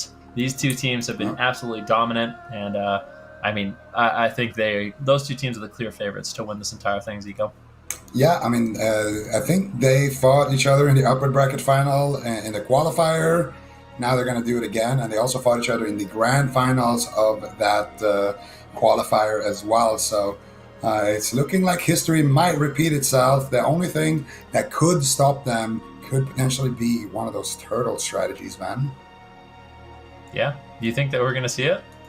I hope so. You do. What's your prediction for this game? My prediction for this game... I think this is going to be a close So, one. This is going to be a close one. Wait, let me just see here. What my vision is saying. Okay, I think this is going to be a 3-1, or wait. Let me run. It's got to do a couple of more calculations here. Measure a couple of more variables. There's two possibilities. The game times out, and it goes in favor of Stuck on Dadma, or actually no, the game times out and it goes in favor of the Noggenfogger Dodgers, or Stuck on Dadma wins. I want to say 2-1, with the game also timing out. Or do you think we're going to say 3-1? I don't think so. I think whoever wins is going to win with a 2-1. I think if it's 2-1, it's Stuck on Dadma, and if it's 1-1, it's going to be the Noggenfogger Dodgers. Final decision. Yeah. You know, at the end of it all, the one thing that really excites me about this matchup is no matter what happens, we're going to see a Horde team win. Well, having a Horde versus Horde in the lower bracket, can we name a more iconic duo here, man? It's so unfortunate. It's so unfortunate. But, I mean, we'll see both these teams bringing in shamans, those really, really heavy hitters. Big burst damage. I mean, we've seen a lot of teams implement the Fire Mage, the Palm Pyro Fire Mage, to really try to put down flag carriers, but it seems like mages also fill that role quite nicely, especially when they are spec'd into, the Palm Pyro build. It's just so much damage. If you can line up your damage with a Fireball or a Pyroblast into a Palm Pyroblast, it can be overwhelming, especially if you do get a few crits and you do get that Ignite rolling. It does look like the gates are going to be opening as both these teams looking to make a push to the middle of the map. I didn't hear a prediction coming out of you, Van, by the way. Just noticed. What was your prediction? My prediction is 2-1 Stuck on Dadma, or 1-1 Noggenfogger Dodgers. So I think you don't think it's going to be three caps? I don't think it's going to be 3 caps. You know what? I am going to go in favor of the Noggenfogger Dodgers. I think Noggenfogger Dodgers are going to win this one 3-0. That's 3-0. Yeah. Okay. It's a bold, interesting stuff. I'm getting a little bit bolder with my predictions, you know. If Carter could see you now, shout out to our boy Carter, of course. We do have a midfield fight happening already. Lol Vodka, I Tank You Heal, Derp, already getting cleaned up here by the Firemaw gamers, by the Dad gamers, and we're gonna see potential here for the flag to get picked up. Shema already picking it up on the opposite end, and it looks like Pepage and Excrement is going to have no issues potentially making it through there, but there's actually a whole bunch of people waiting in that flag room. I think Excrement should have went with Pepage. Pepage getting caught up in the flash grenade, and now getting counterspelled into a death call, and he is getting erased. Massive mistake here from Stuck on Dadma. They should have went with Pepage instead of trying to slow down people in that tunnel, and now as a result of that, Excrement is going to be the one holding the flag. The Icebox with the flag, picks it up again, uses that movement speed with the Abolish Poison. There's the Rocket or Scald Impending Doom as well, but FN is all over him with that Rogue. And now I think Excrement is looking for potentially going back to the tunnel here. Not sure if he's going to be able to. He finally drops the flag. YWN picks it up on that warrior. So it looks like they're just going to death ball this flag across, just having all of those members stacking up and having a tanky member such as a warrior be the one to carry the flag. Gets dispelled out of the blind, and then when they can swap into Pepage, that's what they're going to do. So nice adaptation here by the Dadma gamers. But on the flip side, FWD Horde is already ready to cap this flag here, man, and it is looking like a potential 1-0 could happen if YWN doesn't use his shield wall. He gets stunned into an impact stun, catches a big heal though. Northern Strike effect comes through from I Tank You Heal. Do they have the damage shield to wall? This warrior though? Shield wall is active. Yeah, shield wall is active, and that's basically Divine Shield for a warrior. It is extremely difficult to take a warrior down through that cooldown. And if it wasn't for shield wall, he would have fell very quickly in that fight. Looks like I Tank You Heal is there and might have to take him down. Pepage, he picks it up. It's a complete disaster, but look at I Tank You Heal. He's just going insane. He's got his rank 14 weapon doing as much damage as possible. Full kitty shot does land on Pepage. Who's going to be able to pick up the flag? The flash bomb does land. Do they have the damage heals incoming? Pepage gets topped off. And that is so disappointing for the side of the Noggenfogger Dodgers. I mean, let's see really what they can get done. It looks like they do get wiped up, and Pepe will be able to survive. The warrior picking up the flag, using the shield wall, really nicely done. And on the flip side, I mean, I take you heal. You got to give him credit for trying to make that play. Honestly, first of all, we got to congratulate I Thank You Heal finally getting his Thunder Fury. You know, when they played 2 weeks ago, I kind of called it out. I thought he had a Thunder Fury, but then I was corrected by some of his teammates, and they memed him pretty hard because he didn't get the second binding. But today, I did see him actually play with that Thunder Fury. So, of course, having that kind of boosting his confidence today, it really shows when he makes those plays. And that was honestly a little bit lucky that he wasn't the one who got that flag click. You know, it's a 50-50. If he wins that 50-50, already going to be a 1-0 for the Noggenfogger Dodgers. So far, they're doing a great job in this game, kind of taking the lead here. And now you can see ZQI using his rocket helm, and you can see Sartix is there as well. I Thank You Heal is going to be able to reach Pepage, and Pepage with that charge, looking to kite back here to his mage, and they're doing a great job so far, just peeling back and forth. They don't want to jump down where FN is waiting. Instead, they want to just crowd control everybody and potentially just win this push. If they can take down Sartex, that's going to be GG, and it looks like they will be able to. And there it is. Unfortunately for Sartex, he's going to get evaporated here, and that should be a completely thwarted push here. Yep. And in the meantime, we do have the team. We do have the Alliance team pushing through the tunnel right now, and let's see what they are going to be able to get done. The Noggenfogger Dodgers, their defense is going to be tested, and I'm curious to see if they're going to be able to pull it off. Stuck on Dadma, looking to make a play, but there is a lot of defense rotating back from the graveyard, and I think if Noggenfogger Dodgers play this outright, they should be fine from this push. We do have the Elemental Shaman, YWN, all charging in, Lilija as well, but quick rotations coming in from their team.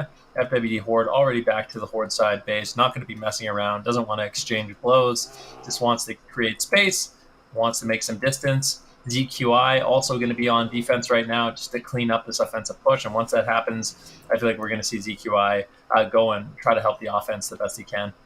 Yeah, absolutely. He's, he goes in the offense, and when he dies, he goes back and tries to help out on the defense. Big fireball on Spill the Fever. Never mind, it was resisted. It wasn't that big. Grounding even. And, it looks like they are going to be wiping out this offense here. And I have a very, very important question for you, Van, about this game. I can't wait to hear it. What do you think the FWD in FWD Horde stands for?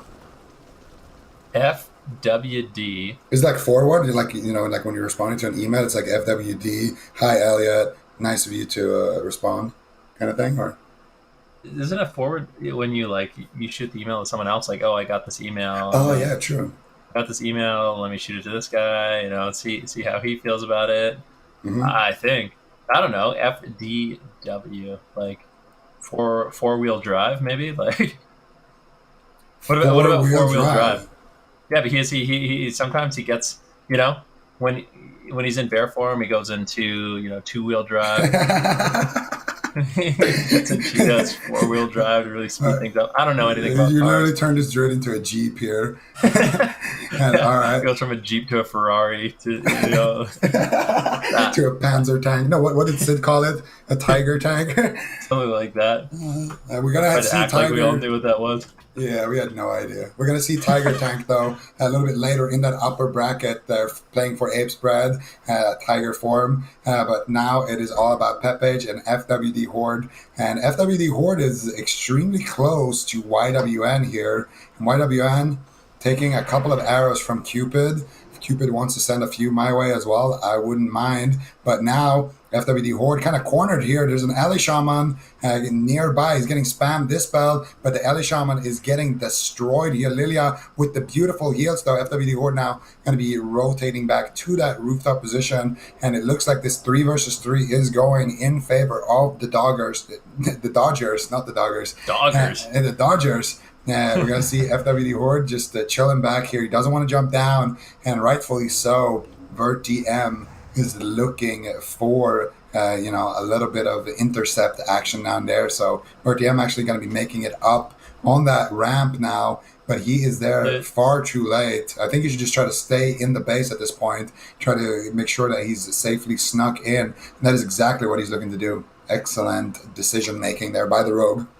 I feel so bad for a YWN. He's like the only warrior that's not decked out in the best in slide gear. He's running around with his Zinrock Destroyer of Worlds, literally just Whoa. poor guy, man. Oh, poor warrior. Everyone else is running around, with the big swords. He's still got his training wheels on, unfortunately. But we'll see. See what he's able to get done. Hopefully, he can find some big Wind Fury crits, some sword procs, and that'll be able to help him out a little bit on that warrior. Let's take a look at what's going on with these flight carriers. Pep H doing a good job in the alliance side of the base right now with his defenders, but there's a big push. Right now, the Noggenfogger Dodgers, they're getting ready to make some plays. ZQI often acts as like the rogue. He's always like trying to cut off the flight carrier from escaping, looking for that big one-shot damage. He actually will be rotating with his team to try to get onto Pep H and try to put out that big damage we've seen him put out in this game so far. On the side of the Horde, right now we have FWD Horde as well, nice and secure in their base, and we're going to see both these teams look to make a defensive push here.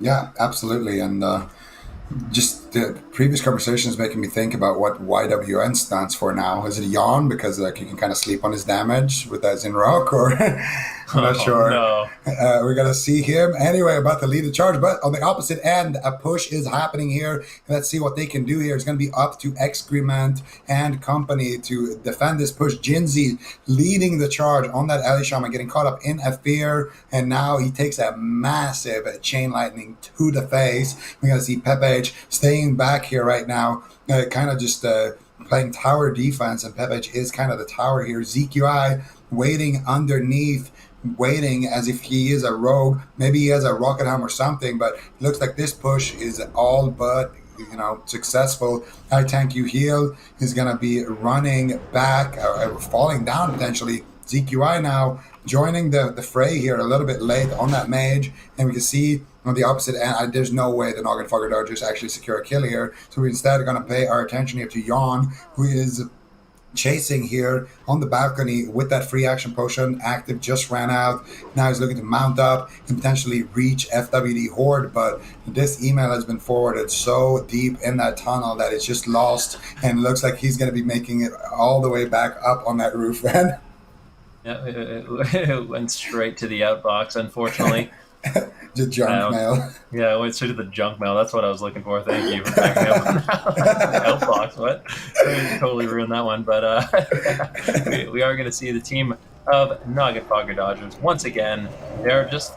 Unfortunately for them, their offense has been split. I mean, we just saw ZQI try to make a push, like a one-man army, and he was taken down. In the meantime, we can see what's going on with Pep H, and it looks like Pep H looking fine, looking healthy. FWD Horde as well. It's kind of the same thing. We do see stuff on Dadma. They are going to be looking to make a big offensive push here with 5 members right outside the banana connector to that upper portion of the Horde base, and we'll see how they deal with it. Verdium in a prime position to try to cut off FWD Horde. Let's see if he will be able to slow him down, and that's going to be so important. If this rogue can catch the Druid, and buy his time a little bit of team to actually get on top. I mean, we do see YWN with his Zinrock as well as the Elemental Shaman, Spillefeather, ready to put out some serious damage. Yeah, YWN getting his mind control cap reflected right now. So now the Hunter is going to have an additional pet here with that Zinrock. And look at him already digging in on his own teammates, intercepting the priest, doing a lot of work here. Lilia not going to be able to dispel that mind control cap as it is backfired, and he's going to be taking a ton of damage. Unfortunately, Cupid is in a fear. YWN finally going to be escaping out of that mind control cap. What an awful situation to be in when that mind control cap backfires. You're about to catch a Hunter there potentially, but instead it's going to be the 4-wheel drive now activated here, going into Ferrari mode and taking down the sunroof as he makes his way down this tunnel in ultra fast speed, and he should have no issues jumping back up on that tunnel roof or jumping back onto the graveyard, whatever he decides to do here. FWD Horde having all of the cards here, going to be swapping back and forward with his kind of Transformers mode. Ooh, flag Ooh, they though dropped it. from Pepe gets dropped and returned to the base by Dot Dot Derp. FWD Horde not in a position to cap it, and there are so many members in his base, so rightfully so. I don't think he should go in there. I think he should wait until they can get more backup from their teammates, potentially the guys who are dead, maybe resurrecting here and potentially backing them up. Pepe already getting crowd control here on the graveyard, caught up in a full blind here, but it does get dispelled. FN just looking to slow down Pepe, so at least they can't swap it right away to that druid, and it's all going to be about who can kill this priest. Lilia making his way down the tunnel, so far doing a great job wiping the offense, and Jan now going to be picking up that flag, and at least he's not going to be wearing his Zinrock when he's holding that flag, man. Oh no, what have I done? Is his name actually Jan, or is it YWN? That's the beauty of being the caster. We can call it Pepage, we can call YWN, Jan, we can call Forward Horde that. We can do whatever we want with these names. Front wheel drive.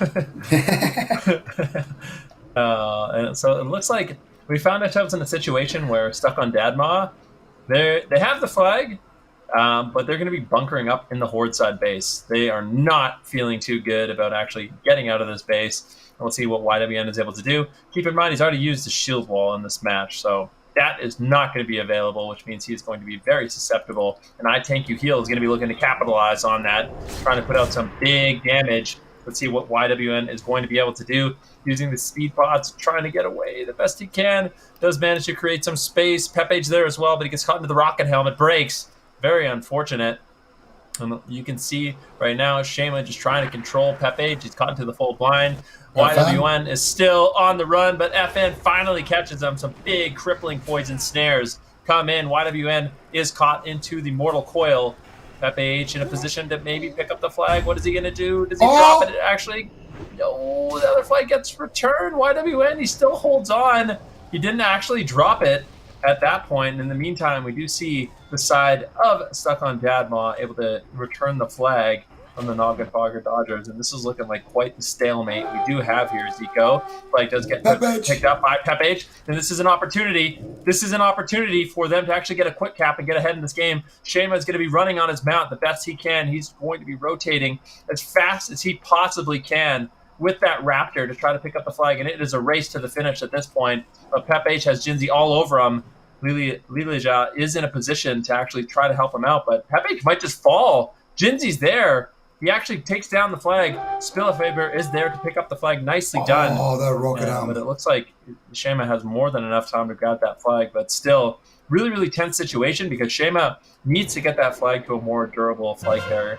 Yeah, and right now it looks like this is a big, big opportunity here for Stuck on Dadma. Spillefaber not wanting to drop the flag just yet. It doesn't feel safe to do it, but I think now would be a good time to do it. There it is. You can see him stopping to click off that buff. And now Pepe should be in position here. FWD Hordo does get the flag, and he is on the ramp, on the run. Four-wheel drive activated, but Verti is there. Verti signaling with that beautiful flash grenade. Can his teammates connect? Shayma is there, looking for the polymorphs, looking for damage, looking to potentially just take down Verti with that damage. But Verti vanishing the frostbolt, but actually still takes the full damage from it because of that Fury Fire, and he will be sent back to the graveyard. FWD Hordo still not in a great position, still needs to get that flag across, and there's a lot of members from Firemaw looking to get him. And I think that flash grenade actually was resisted there by Indy. So very lucky for FWD Horde. He gets the charge. He gets stuck on the pillar there for a split second. And it looks like he's going to be making it out and able to escort that flag back to his base as we approach halftime here in this game, Ben. Yeah. And it's looking like your prediction might finally come true. Although you made multiple predictions, so it's a bit sketchy. Weren't able to commit to one of them. We'll see, though. This is looking like you could have said that at the start, and I would have hard committed. I'm just saying. Yeah, that's true. I really didn't contest it early on, which is unfair. Okay, so I will admit that. But both these teams looking like, they're doing such a great job with their offense, with their defense. We got kind of a stalemate going on right now. I mean, that was kind of a tense situation. It was a close call, but at the end of it all, both flags were returned. Now we have four-wheel drive in the Horde side of the base, as well as Pep H in the Alliance side of the base. But Pep H could be in some trouble. He's going to have to actually move around just a little bit here. He's got so much backup from his team, YWN, Lilija, Excrement, all there. And right now, the Alliance side, the team of Stuck on Dadma is going to be committing a very, very strong defense, trying to wipe up this offense. And once they do that, once they clean up that offense, that's likely when we do see them rotate and try to actually create some offensive pressure themselves. So what did you say? Can you pronounce that priest name again? On the Stucco Dadma? I refuse. I think I don't want to do that. Come on. I feel like every time I showcase in Europe, I get embarrassed. Okay. No, well, I'm trying to teach you our pronunciation. I'm trying to teach. I appreciate when you do the same thing. So yeah. Yeah. Hey Ben, can you please pronounce that again? I'm sorry. What was that? Just trying to help me out. Man. You just want me to say Lilija again. Lilija. That's not too bad. It's like Lilia. That's how we say it. Okay. Lilia. Yeah, and we you know what it means? No. It's that flower. I think they're called lilies in English. Oh, lilies. Wow, that's a pretty name. That is a pretty name. I love flower names, So definitely big shout out to him so far, having the best name on his team. Big shout out to flowers. Look good, smell good. Yeah, and hopefully they can place some flowers on the tombstone of FWD Horde, because they are finally grouping up here in the tunnel, just waiting for Verti to get in position here for another push here. And I'm not sure. Who do you think has had the better pushes so far? Who would you say has had more pressure in the match, Ben? I feel, I'm going to be honest, I feel like the Noggenfogger Dodgers have had a bit more, but it's not, I don't think it's super one-sided, honestly. I think it's pretty close, but if I had to give one team a little bit more of an offensive edge, I'd say Noggenfogger Dodgers. Would you agree with that? Yeah, I think so. So far, they've looked like the team that has a little bit better offense. They've had a couple of closer opportunities, and I mean, just now they almost secured that cap there. If it wasn't for Jan and his Zinrock, could have definitely been a big moment there. And Cupid now in a grenade gets dispelled, takes a big Shadow Bolt, and they're doing an interesting strat here from Stuck on Dadma. They're just staying at the bottom end, getting sniped by all of these ranged players, and just taking the fight instead of actually just pushing up the ramp. Could be a mistake. It might not be. Jan activating his Frost Reflector, and it looks like they could actually take down the Hunter here. He feigned deaths and jukes them that he died. We've all fell for that one, but now Cupid might actually go back to the graveyard, and now it looks like they're all going to connect here. FWD Horde in massive trouble. Let's see what he can do. He gets caught up in the flash grenade. Lilia caught up in the fear, using that Will of Forsaken, looking for some heals. Catches out the Renew, catches out the Shield, going for some casts here, going for some Dispels, and big Dispels coming out on FWD Horde. I don't think he's going to be able to survive this one, but there's so many members. He gets caught up in a big flash grenade, 1% HP, Nature Swiftness coming through, and the flag does get dropped, gets Pepage is gone. And what happened on the opposite end here? Did they kill Pepage as well? Yeah, Pepage is absolutely devastated. He unfortunately missed the jump. He was trying to bounce around on the roof outside on the tunnel, but yeah, he failed the jump and jumped into 4 members of the Horde and got absolutely evaporated by a chain lightning as well as FN. So once again, both the flags returning to their respective bases. I think this kind of speaks to what you were saying at the beginning of the game, that these two teams are very evenly very evenly matched. It just looks like ZQI is the one with the flag, and he's going for a quick cap. Look at him. He actually passes out the flag, and it will be 4-wheel drive initiated for FWD Horde. He is looking to race down the tunnel, and the only one that's really there is Lilia. And if Lilia can pick up the flag and get out of the base, that's going to be pretty much an absolute miracle. I just don't know if that's going to happen, and this looks like it will be the first flag going in favor of Noggenfogger Dodgers. It's looking like it. Lilia, what are you going to do here? There it is. He's going to get coiled. He does actually pick up the flag here. Derp. A little bit slow there. Maybe he doesn't have his coil ready just yet. Bash onto Lilia. There is the Cupid. Aim shots coming through. Multi-shots flying through as well. And FWD Horde engaging 4-wheel drive gets actually drops the flag there Yeah. as he got feared, almost fumbling a little bit right there. But it is going to be finally one cap here for the Noggenfogger Dodgers. 23 minutes into the match, but the game is long from being over. We got another 12 minutes here on the clock, stuck on Dadma. If they can get one cap and tie it up to a 1-1, that will be stuck on Dadma actually getting the win because of how the tiebreaker rules work. And this cap, of course, was largely due to ZQI getting that quick pick on the flag and actually escorting it through to his flag carrier. So another great performance by him. And we're going to see what these guys can do here as ZQI actually is in position here potentially to do the same thing. Once again, he gets the free action potion, picks up the flag. Berkey is there with the rocket boots, with the Skull Impending Doom.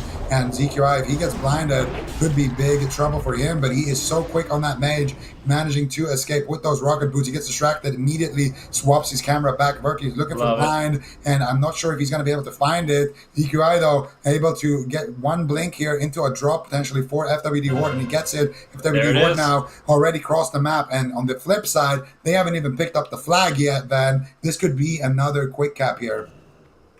It absolutely could at this point. I mean, Pep H trying to sneak in, but I would say there's almost no way. Lilia trying to get a nice fear and actually does manage to find it. FWD Horde all of a sudden finds himself caught, between a lot of the members of Stuck on Dadma. Can they stay on target? FWD Horde's going to be in a lot of trouble, and it was Lilia that did set that up with a beautiful fear. The FWD Horde falls immediately, and that was looking like it was going to be so good. Both flags are returned, and I mean, unfortunately, Lilia wasn't able to prevent the first cap, got plucked, but this time really coming in a clutch for his team. Very, very, very excellent fear there. And also, when he picked up the flag, he wasn't able to do much with it, but this guy has been at the right place at the right time here, and rocking that benediction as well, Not something that we see from most of these priests. Most of them going to be a little bit better geared than that. I mean, if you look at 2CB, for example, he's already rocking I think that's the Nefaran mace or something. Actually, that's a ranking mace. Isn't that a ranking mace? 2CB? Yeah, that's a ranking mace. That's the rank 14 mace right there.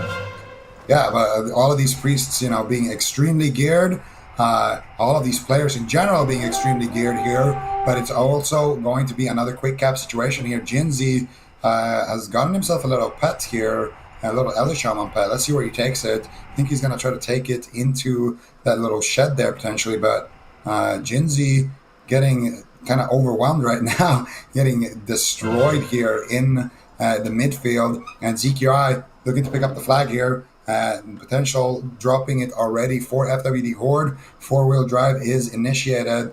Where is he going to be taking this flag?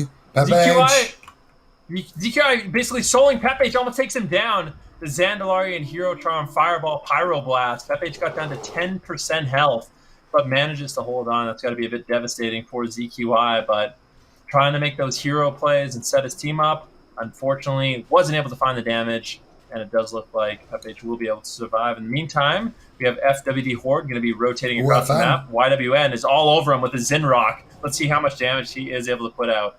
Oh, FN also going after Pepage, and ZQI is there. Freezing Band proccing at the best possible moment right there on that rogue. They had that rogue mage versus druid kind of lockdown situation there, but because of that Freezing Band, Pepage doesn't get kidney shot, and he's able to walk out completely. And the four-wheel drive right now has kind of folded down the sunroof and is looking to cruise back into the base here. And it looks like we are going to have another kind of split situation here, Van, with both of these teams being in a position where they're going to be on that rooftop having a split offense and a split defense. Let's just take a second to recap from the beginning of the game and what your prediction was on how this one is played. Is there still a chance that your prediction comes true? Yeah, if Dadma gets the next cap and wins, that's didn't I say 1-1 Dadma, 2-1 Noggenfogger Dodgers? 1-1 or 2-1? Yeah. Okay, so we do need to see a cap coming in from the side of Stuck on Dadma for your prediction to be true. Oh, thunderstorm going on outside. Uh-oh. What was your prediction, though? 3-0 for the Noggenfogger Dodgers? Yeah. Mm-hmm. Okay, so both of our predictions right now very much alive. Unlike the hopes and dreams of whoever loses this game, because this is an elimination series here. Ladies and gentlemen, we are in the losers bracket. Both of these teams already lost the game, and whoever loses here are going to be out of the classic Warzone Gulch Summer Bowl. Now, both of these teams in a very tense situation here. If you are the team that's up 1-0, you don't want to stop your attacks and start turtling because, I mean, at that point, if you lose a cap, it's still 1-1 and you're going to lose the game because of how those tiebreakers work. So the Noggenfogger Dodgers really going to have to try to get another cap here, try to go for that 2-0. We're going to see another potential push here by 6 members from the Dadma Gamers. We got Verti in perfect position, and we got a little bit of a skirmish happening here in that tunnel. You can see on the opposite end here, their offense on the side of the Noggenfogger Dodgers is getting wiped completely here. So it's all pressure here onto FWD Horde. FWD Horde definitely going to have to do a really good job here. Stuck on Dadma has quite an offense ready to go. Where's the rogue? Verti M in prime position as well. We take a look at what Pep H is dealing with. Let's see what he's going to be able to get done. Also, looks like Pep H not feeling too safe in this position. There's a little bit of an offense, but numbers advantage. Still looking okay here for the side of Stuck on Dadma. But I think the main story right now is going to be FWD Horde and what is he going to be able to get done, because this next push is looking like a big one. I think that push is going to get initiated once we see I Tank You Heal and Excrement kind of solve this 1v1. Excrement looking like he's just going to abandon, but I Tank You Heal wants none of that. He's going to be chasing down this mage, and it would be an absolute disaster for Excrement if he did manage to fall here against this warrior as a mage. But the sheep spam coming in, and he's just trying to reconvene with his team, but I Tank You Heal doing a great job slowing him down. Yeah, Excrement is going to be sheeping up I Tank You Heal and looking to reconvene here with his team. So this is a very, very aggressive amount of people here for Stuck on Dadma doing what they can in this tunnel situation here. I have a lot of people here. Verti is actually going to be doing the push with them, which in my opinion is a big mistake because FWD Horde is going to see that and immediately jump down. But maybe if Excrement can reach him in time, he could stop him. Does he have a rocket helmet? It doesn't look like it. It's the only way he can reach him. And he does have a rocket helmet, actually. And that is going to be big trouble here for FWD Horde. He gets caught up and he gets destroyed there. And that's going to be a flag return. Pep H getting caught up in the blind, but he does abolish it. And that's going to be 1-1. Hashtag predictions being completely alive here. Stuck on Dadma, equalizing the game. And at this point, if you are stuck on Dadma, you are stuck on defense. You are stuck turtling for the rest of this game. I don't think they should have too much offense. I think they should just try to send in, maybe a rogue and a mage to just annoy the druid, make sure that he's not just standing on the flag cap at least, and then just focus on defense here. Yeah, this is a bit of a nightmare situation for the team of the Noggenfogger Dodgers. Unfortunately, there's only 4 minutes left on the match, and they are behind on flags. If it is a tied situation in terms of flag count, it is the team that most recently scored, which is Stuck on Dadma, that will end up with that advantage. So right now, pressure on for the Noggenfogger Dodgers. They need to get this cap as fast as possible. I Tank You Heal is going to be in a position where he's looking to potentially go and pick up the flag. Of course, Mato is there waiting. The Hunter, Indy actually going to be chasing him as well. So he's going to have to make a move right now, or he's going to risk just going straight back to the graveyard, and we're not really accomplishing much. I Tank You Heal just looking for, a 1-versus-1 situation versus Indy. If he can take down this Warlock, and he gets a big crit, Indy might just fall. This is insane damage. Indy reconnects to Mato, and all of a sudden I Tank You Heal is not feeling too confident in this 2-versus-1 situation, but a great attempt here by this warrior, but he's just left all alone, and I just don't think there's any chance he's going to be able to grab this flag. Yeah, I Tank You Heal, though, is actually dishing out a lot of damage here. And now front wheel drive coming in, and he does have I Tank You Heal backing him up here. Verti is there, though, as well. FWD Horde trinkets a fear into a cheap shot from Verti, into a kidney shot. Good night for FWD Horde. And now Pep Edge having an excellent situation here to potentially cross the map and get a quick cap for his team. Is anybody stopping him? If not, this is a dangerous situation for the Noggenfogger Dodgers here, man. I mean, there really is no question about it right now. Noggenfogger Dodgers, the pressure is on. ZQI, what are you going to be able to get done? Unfortunately, just finding himself dying in the middle of the map in a polymorph right now. Pep H still crossing. FN there, trying to slow down Pep H just a little bit, but this is looking like Stuck on Dadma could potentially get the second cap of the game. He moves forward, but now into a gouge. Let's see what the defense is looking like right now. Jinzi does grab the flag. Is Jinzi going to be able to get out of the base? He does get out of the base. He's got his shield on. He's trying to move. He's already used the Skull of Impending Doom, but he gets sniped.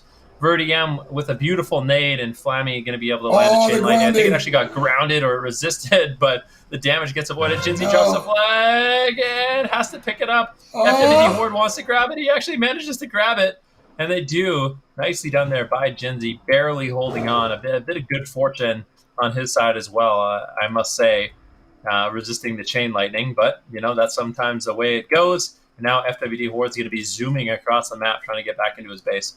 Yeah, and it looks like FWD Horde is going to be in prime position here because there's no or offense kind of chasing him here, and he's going to just be making it there, no problems whatsoever. And now it looks like the Noggenfogger Dodgers are going to have 2 pounds here. No matter what happens in the next minute, the Black Lizard's prediction will ring true by the looks of things here, and it looks like this last potential push here is coming through from the Noggenfogger Dodgers. Can they connect to Pepage? That is the question. Verti is looking to play defense here for his team. Everybody is in that tunnel. They don't have much time at all. 55 seconds left on the clock. They need to buy their time perfectly and also potentially secure a kill here. It would be a massive blunder if FWD Horde goes, or if Pepage goes down in this situation. Let's see what they can do. They're pushing through. It looks pretty good. Lilia not going to be able to do anything to FN here. FN getting caught up in the polymorph. Excrement is there. Can somebody dispel FN? He's already revealed his position, which means that Pepage could jump down if he wanted to. Looks like he's not going to even need to, though. And it looks like, once again here, this push is not going to be leading too much here. And ZQI looking to get further and further into the enemy base. But Pepage is just line of sighting everybody as Stuck on Dadma are wiping this push here. And there's a couple of seconds left on the clock. And that is going to be a win after a gruesome battle for Stuck on Dadma here, man. No question about it. Stuck on Dadma set themselves up very nicely, but that has to be a little bit heartbreaking for the Noggenfogger Dodgers. They were ahead for most of the match, but unfortunately, Stuck on Dadma with a nice cap was able to put themselves in a position to win this game. And I just feel like at this point, there's no way they're going to leave the game, and that will be a victory for Stuck on Dadma. Honestly, GG to the Noggenfogger Dodgers. It was extremely exciting to watch their team. So claps in the chat for them, but unfortunately they will be eliminated from this tournament. And now we find ourselves in a position, we can take a quick look at the bracket and see exactly how this is all shaped up. But yeah, the upper bracket still looking like things haven't changed there. It's going to be Apes versus Apes Bread, and then of course we have Wavy Gaming now going to be going up against Stuck on Dadma. And how do you think these two teams, Mr. Nostrazico, are going to shape up in a matchup? Well, I'm going to need a minute to kind of recollect. Decipher the code. Yeah, exactly. I need to consider all the variables. It's going to take me a minute here. The head counting has been a little slow today, but I can say confidently that Wevy will be winning that match. The scorelines, I will get back to you with those, man. All right, well, thank you very much. Yeah, I mean, we should be able to jump into this game relatively soon. There's only a couple of matchups left. We're slowly but surely knocking these teams out of the tournament. We are down to 4, and after this matchup, we will be down to 3. But it is going to be that upper bracket matchup that I'm really excited about, because we saw Apes versus Apes Bread. I mean, just to preview that match a little bit, we saw Apes versus Apes Bread.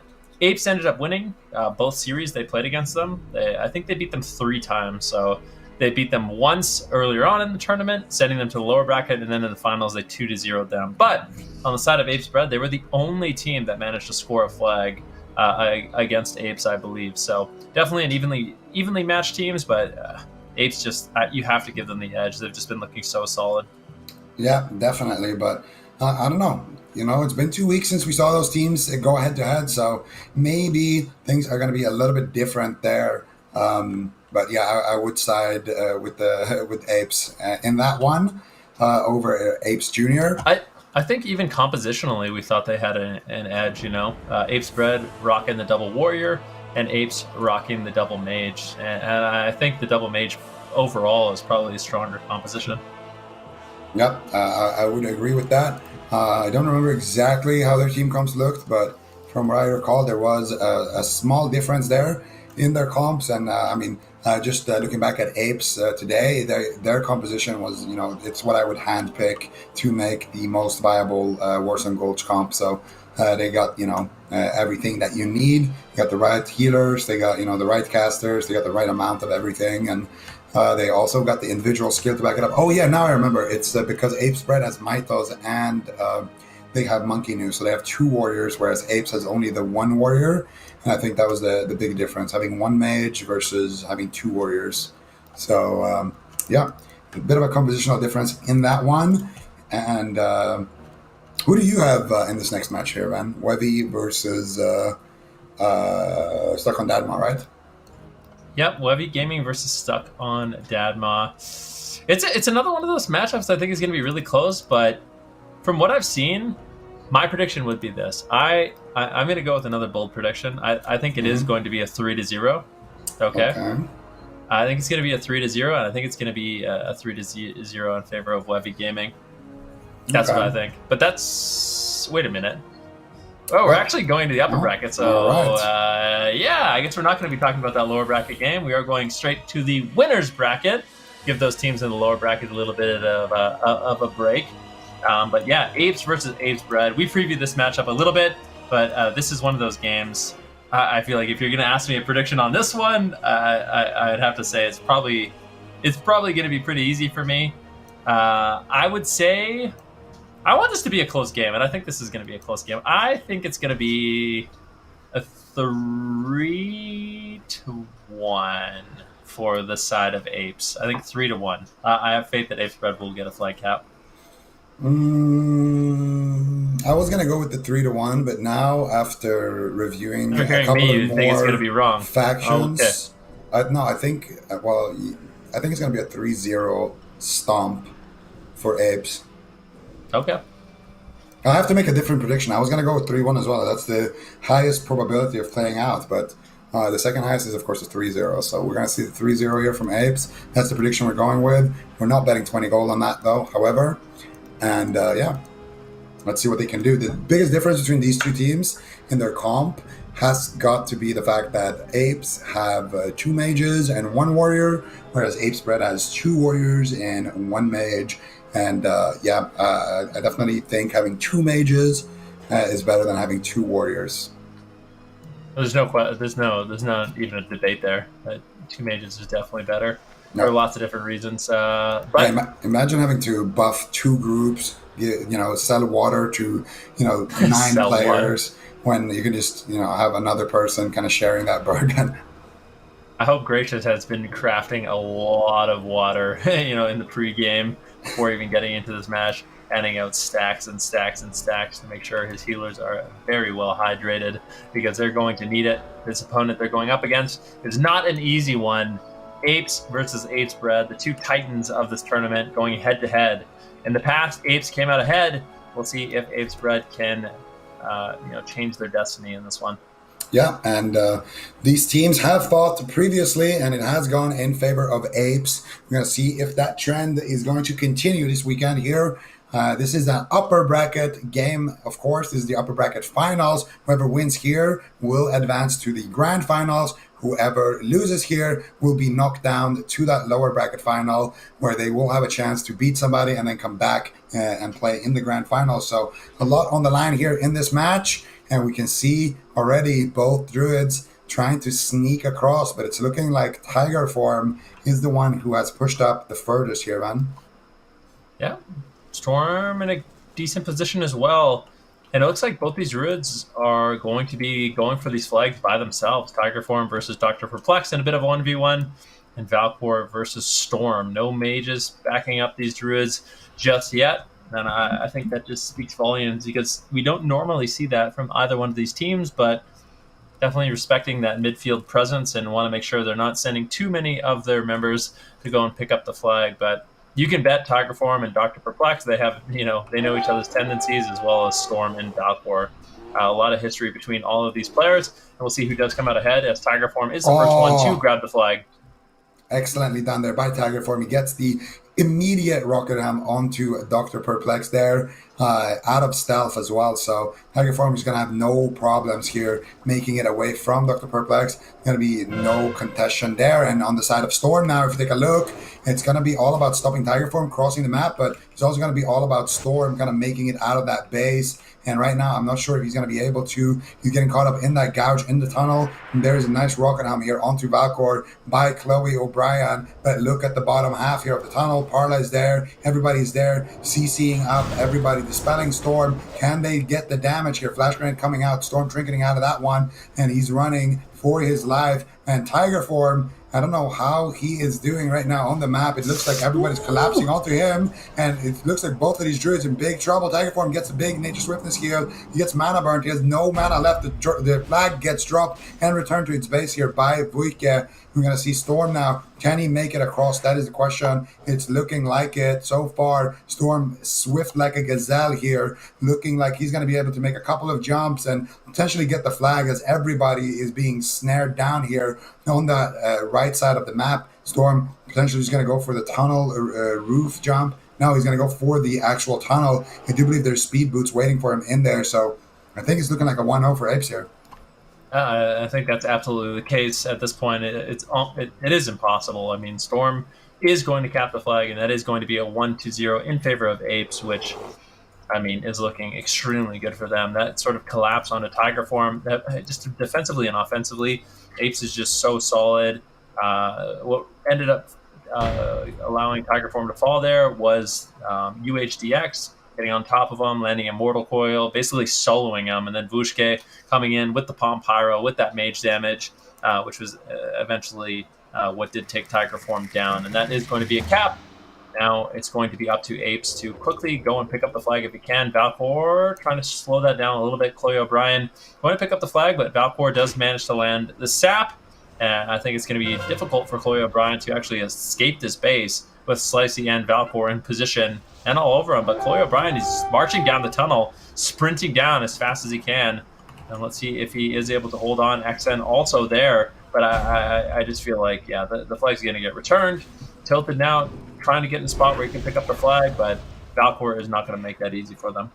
Yeah, and on the opposite end here, Tiger Form has a pretty good opportunity here to potentially cross the map. There's only Dr. Perplex down there waiting for him in the wings together with Ciralia, that hunter. Let's see what Dr. Perplex can do. He gets actually AoE'd out there. No, he gets the sap, but now he gets AoE'd out. There's the rocket helm as well. Let's see if the hunter can reach him with that scatter trap. Ciralia not looking for it just yet. He's looking to intercept Tiger Form now, though, and I think he's going to be able to land a freezing trap here. Tiger Form with a beautiful mind control cap, but why is he going back, though, with him? I think he can just keep running there and potentially go for a quick cap. Looks like he's going to be just taking his time here. Gracious, doing what he can here. CCing Dr. Perplex. Tiger Form still moving across here, and he has maneuvered his way up to his own base, so he's done a great job so far. And now it's all about Storm making his way up that connector. Can he actually escape? That is the question. Now he is up on that ramp, and it does look like Storm as well is going to be able to cross the map here potentially, and if he is, then we are going to see that those splits coming in here potentially. Right now, Storm, though, still needs to make his way through Mythos and Gracious, who are waiting for him down there. If there's a rocket helm or something, it could potentially slow Storm down, but doesn't look like it. Mythos caught up in a scatter shot. Gracious getting kited here by Ciralia and by Storm, of course, as well. Nice fear coming out as well. Storm is going to be completely fine here. Maneuvering across the map like lightning into the into the Horde side base. And for the meantime, we can take a look at what's going on with Tiger Form. I don't think it's as comfy cozy for him as Zulpi is all over him right now with Medj. Tiger Form is in so much trouble. He's going to try to run. He's going to try to reconvene with his team, but I don't think you're getting out of this one, Tiger Form. And this could easily be a second cap. Do they have just a little bit more damage? Good peels coming in. Nicely done there by Slicey. Gracious as well. And it looks like Tiger Form will survive, but that was such a close call. Medj and Zulpi trying to make some plays. Very dicey there for Tiger Form, but ultimately he is able to hold on. Yep, nicely kited there by Tiger Form as well. He was able to buy a couple of yards of distance between him and Zulpi, and that was enough for him to be able to survive there, long enough for his teammates to come through, and now we can expect the offense of Apes to get wiped here in the tunnel. Monkey News charging in here, reporting for duty, kind of taking down his warrior brother Zulpi, but he's actually waiting so Zulpi doesn't get that res. Now there was a res happening, I do believe, so now they could potentially take Zulpi down, and I think that's what they're going to do. Monkey News now looking to get on offense here, so I like that they're buying themselves more time here, potentially by just waiting with killing off these players so that they get uneven rest times, buying their offense more time to get in position. But you can see the side of Apes, they are ready to kind of sandwich the offense of Apes Bread. As soon as they get there, Dr. Perplex, leading his clinic here in the middle, and they're all ready to start performing these surgeries.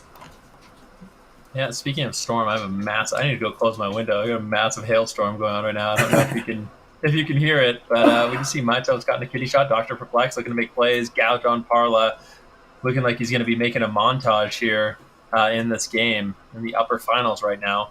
Keep in mind, this is the upper final, so one of these teams will be going down to the lower bracket, and the winner of this will be marching their way straight into the grand finals, the money match, all the bragging rights on the line. So this is a big matchup for both of these teams, and so far, I mean, Apes, they are coming out ahead, but it looks like Apes Bread, they've kind of regathered their composure. They're looking a lot better right now.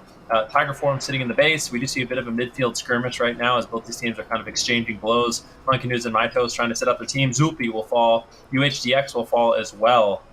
And it does look like the side of Apes Bread will come out ahead in sort of this midfield skirmish.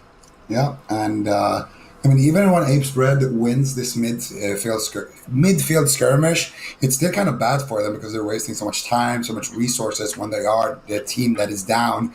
But it's something that they had to do here to just continue pushing. Now, though, there is a chance for Apes to just resurrect and sandwich them in the tunnel. And you can tell Monkey News is kind of aware of this. And I'm not sure what they do at this point. Like, maybe they just go ramp and just push from the ramp into the base and then up the banana. That way they don't, have the defenders kind of jumping down and colliding on them in the tunnel, and also having, the people that they just killed colliding from their back. So they're not going to go with that line of play. Instead, they're going to try to slowly make their way up this tunnel here. Monkey News is just super slow here at the back. UHDX with that curse of exhaustion, and there's nobody to really dispel that for him right now. And you can see here comes the big fight in the tunnel. Here is the sandwich happening. And this is the situation they could have avoided if they just went ramp. But instead, they are going to potentially get wiped here. And, that clock is ticking for the side of Apes. Yeah, there's no question about it. Let's see what Valcor is going to be able to do. It looks like he will be taken down as well. I think he was trying to make some sneaky plays happen, but he does get caught. And unfortunately, he will fall, but it does look like they want to split res him just a little bit. They have to be a little bit more patient. It looks like Valcor will fall, but they're going to take him down after the res happened, which denies the push of Apes Bread by an additional 30 seconds. Definitely a very experienced play coming in from both of these teams. Let's see how this one is going to play out really quick. I mean, Tiger Form right now, there hasn't really been much pressure on Tiger Form in the last little while. So we're going to be looking to see Apes make an offensive push here. If they can regroup kind of their troops. Right now, Storm in a prime position as well. And normally we see the side of Apes send 6 on their offense, but for now, it looks like they will be just kind of defending with 5, and maybe we'll see some rotations a little bit later on. But for now, that looks like to be the game plan. Yeah, and so far, both of these teams are just making it super difficult for the other one to actually push in their tunnel and get going with those pushes. I think it's one of the biggest adaptations we've seen from all of these players so far in this tournament, especially from the team that's ahead. They're not afraid to just go full NA here and turtle it out for a few moments. But we're going to see, finally, Apes actually making their offensive push, and Apes Bread actually going to be able to make it as well. So now it's going to be about who can execute better, who can force the flag carrier down and potentially intercept him better. We got Dr. Perplex right now in position here, and we're going to see if he can potentially intercept Tiger Form when Tiger Form does go for that jump, if he does go for that jump. And on the flip side, we're going to see Storm dancing up on that roof. not looking too afraid here in the situation, as there is a push right now being initiated. Valkor, though, is not going to be in an intercept position like Dr. Perplex. Instead, no, he is moving his way there now, though, a little bit later than Dr. Perplex, but Dr. Perplex already chasing down Tiger Form on the opposite side of the map here, looking for the bombs, looking for the crash grenades, chasing him down, and that Skull of Impending Doom is ticking pretty hard there. And Dr. Perplex gets the mind control cap, but it backfires. That could have been such a massive play. It could have just easily caught Tiger Form and dragged him back to his teammates there. So unfortunate there for him. And now we're going to just pay attention to Storm, who is sapped here by Valkor. And that's going to allow the rest of his teammates to potentially connect here. Valkor crowd controlling Chloe O'Brien, crowd controlling Tilted, vanishing from the polymorph, getting the cheap shot here onto Storm, but he is in form. Unfortunately, getting that kidney shot. Valkor buying so much time here. Maito's now going to connect. Santek there as well. So much damage here potential from XN, but Storm line of sight sit, jumps down to the roof. Still not out of the woods yet, though. Taking a lot of damage here as he is making those horde tunnel roof jumps here, Van. And it looked like he gets caught up in another kidney shot. If XN can ever connect onto him, he is just going to die straight up here. XN and Tilted looking to cast that damage, but Tilted getting blinded here. Valkor buying so much time for his team here, doing what he can on that rogue, really putting on a show, doing the jumps here as well now, connecting back to Storm once again, but he is by himself. Maito's now finally going to be reconnecting as well, and Chloe O'Brien looking for the heals here. Nade comes out, flash heals coming out as well. That Mortal Strike effect doing some work, but I don't think Storm is in too much trouble right now, as we see XN nowhere to be found here on that Warlock.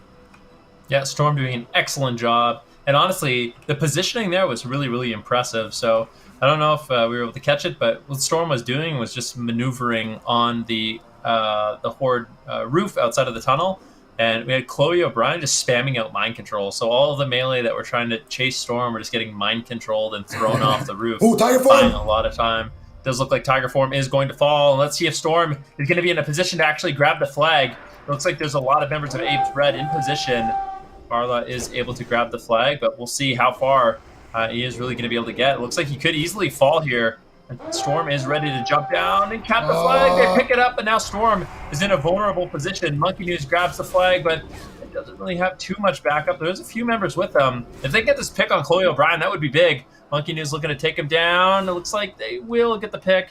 Chloe O'Brien will be sent back. Okay, and now look at Storm. He's Storm dead. is He's not dead. in a great position, but big damage. Monkey News does fall. The flag gets returned, and as a result, with Storm's positioning, it is an immediate cap, and that is 2-0 in favor of Apes. Excellently done right there. We didn't actually get to see what happened to Tiger Form, but really, really nicely played there by Storm. Sitting back, doesn't jump down immediately. As soon as he sees the flag gets dropped, then he goes for the jump. He is kind of assessing the situation a little bit on that roof.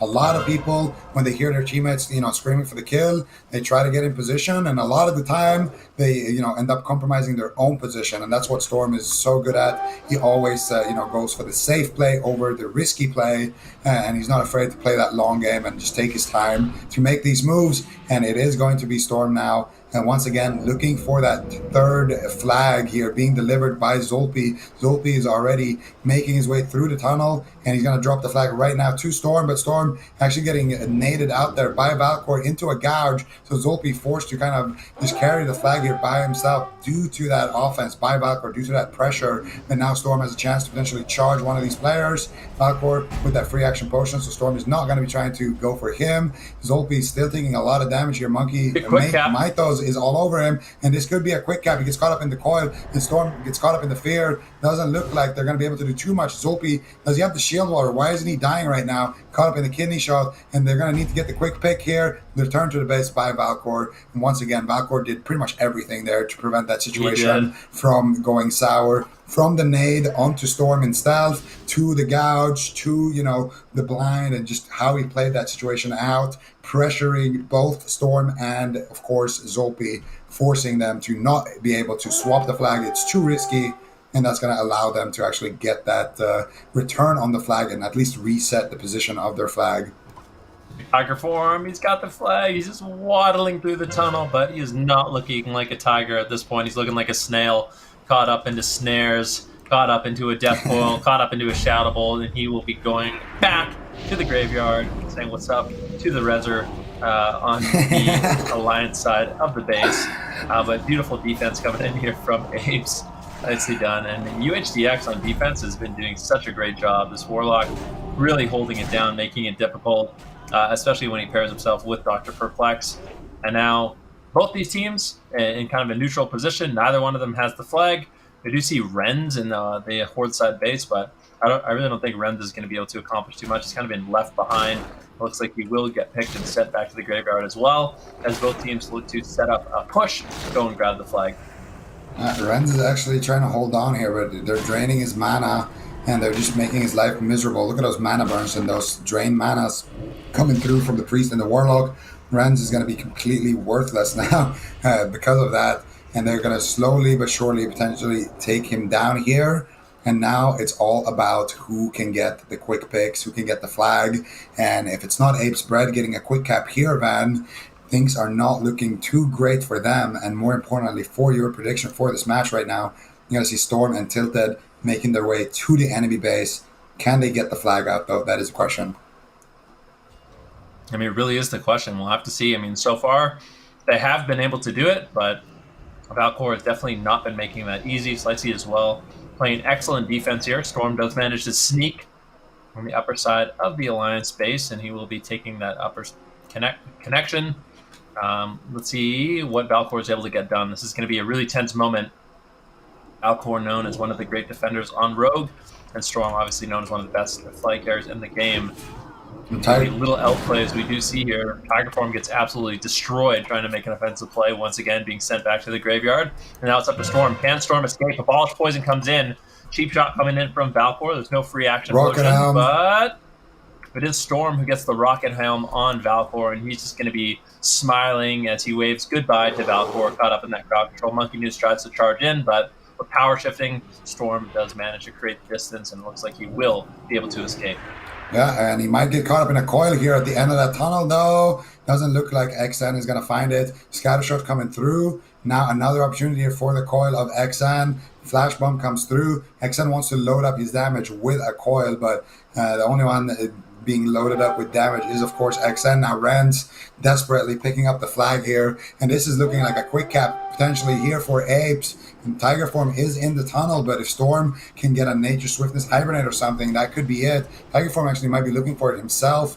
Not sure which one of these flag carriers is going to be able to make it into the tunnel and into the base first here. Tiger Form is ahead of Storm right now, but Storm could just go for the rooftop jump and potentially just skip a level here, and that's exactly what he's trying to do right now. And he's, of course, not going to be failing a single jump here. This is Storm we're talking about. He's been practicing these jumps his whole life. Gracious is there waiting for him, gets the Cone of Cold, but I don't think he's going to be doing too much for him. And now we see Mythos, though, with the flag in the tunnel, potentially trying to death ball this one out, but look outside the tunnel.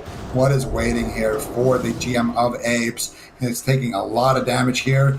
I'm not sure if he has a shield wall. He might have to activate it right now. The shield block comes through. Big pump pyro here from Buike. There's the blast wave. There's the fire blast as well. Almost taking him down, but Mythos barely holding on there on such low HP. And it looks like he should be able to survive right now. Not too many casters really free casting onto him. You can see they're doing a great job here on the side of Apes Bread, just dealing with that damage that Mythos was taking. But he does get feared into a pretty unfavorable position. The GM of Apes himself right now carrying that flag, and it looks like he should be able to get it across. Zolpi, though, trying to make it difficult for him. He gets caught up in the root. Dr. Perplex right now, though, trying to book an appointment here with Mythos. But I think Mythos is going to be able to survive Dr. Perplex getting sent back to the graveyard. And that is going to be a dropped flag for Tiger Form. Tiger Form going to be able to make his way back to the base. And once again, we're going to be in that split offense-defense situation.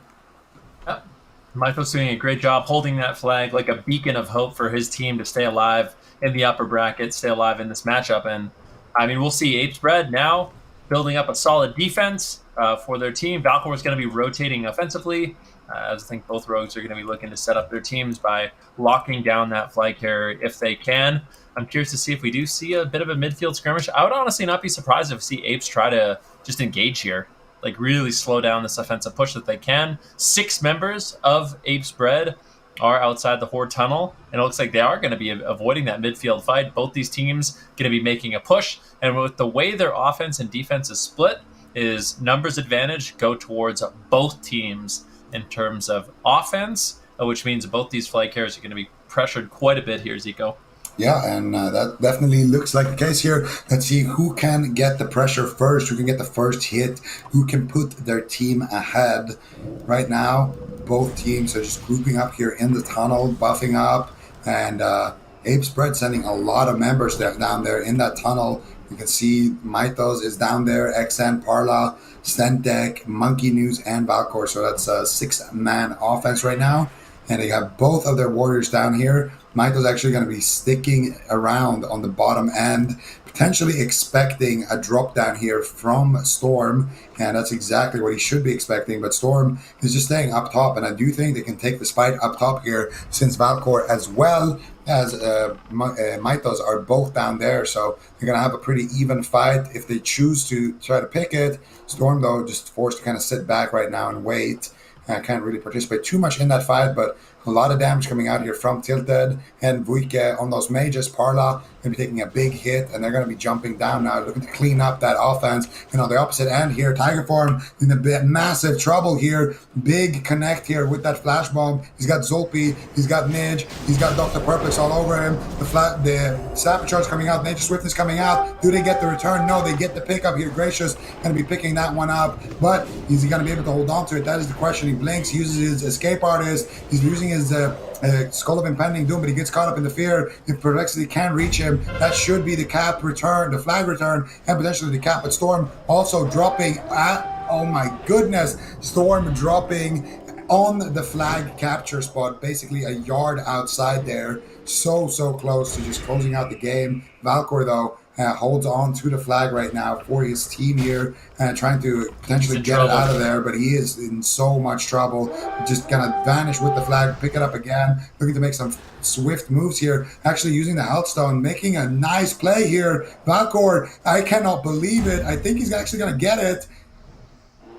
He actually returned the flag. So what he did was he knew he was going to fall. So instead of, he actually just rotated back and took down the FC. So both these teams going to be sending their flags back to their respective bases. But that was really good decision making there by Valcor. That would have been a nightmare. If Valcor had fallen, if he didn't use whatever healing, I don't know what healing item he did end up using there, but if he didn't use that, that would have been a 3-0 for Ape. So really good decision making by Valcor. Heads up plays allows their team to take down the flag carrier before he ultimately falls in resets for both teams.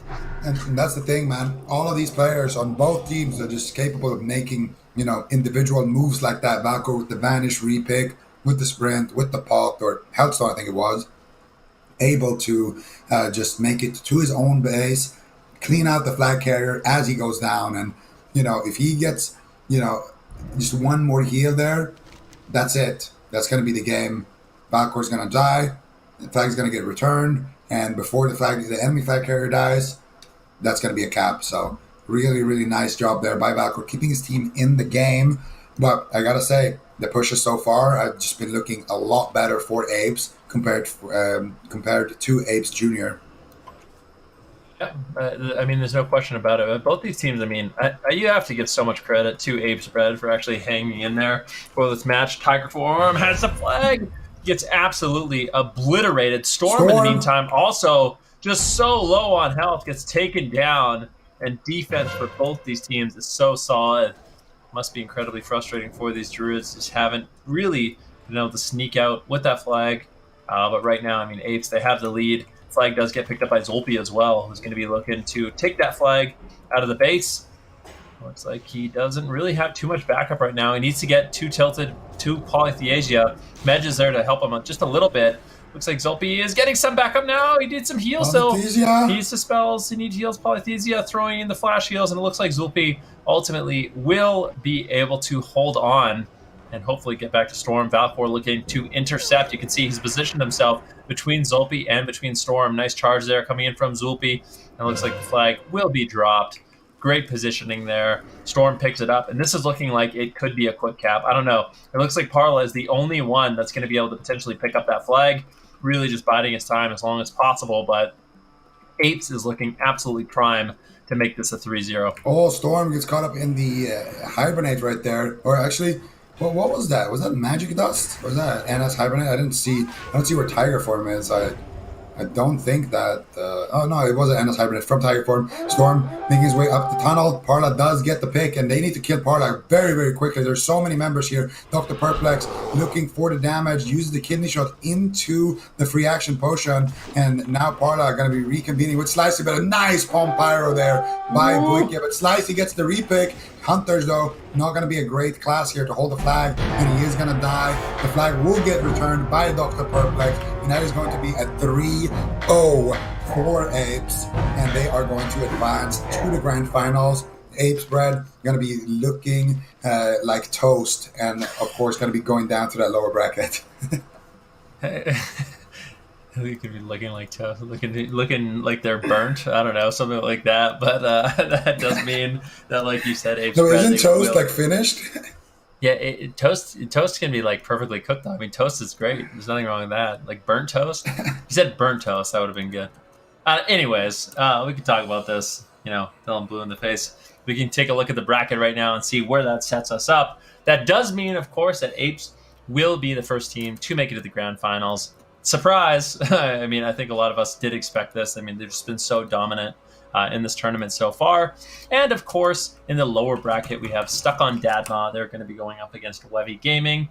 And the winner of that series will play against Apes Bread. And then if Apes Toast decides, to win that one, they get their chance at a rematch.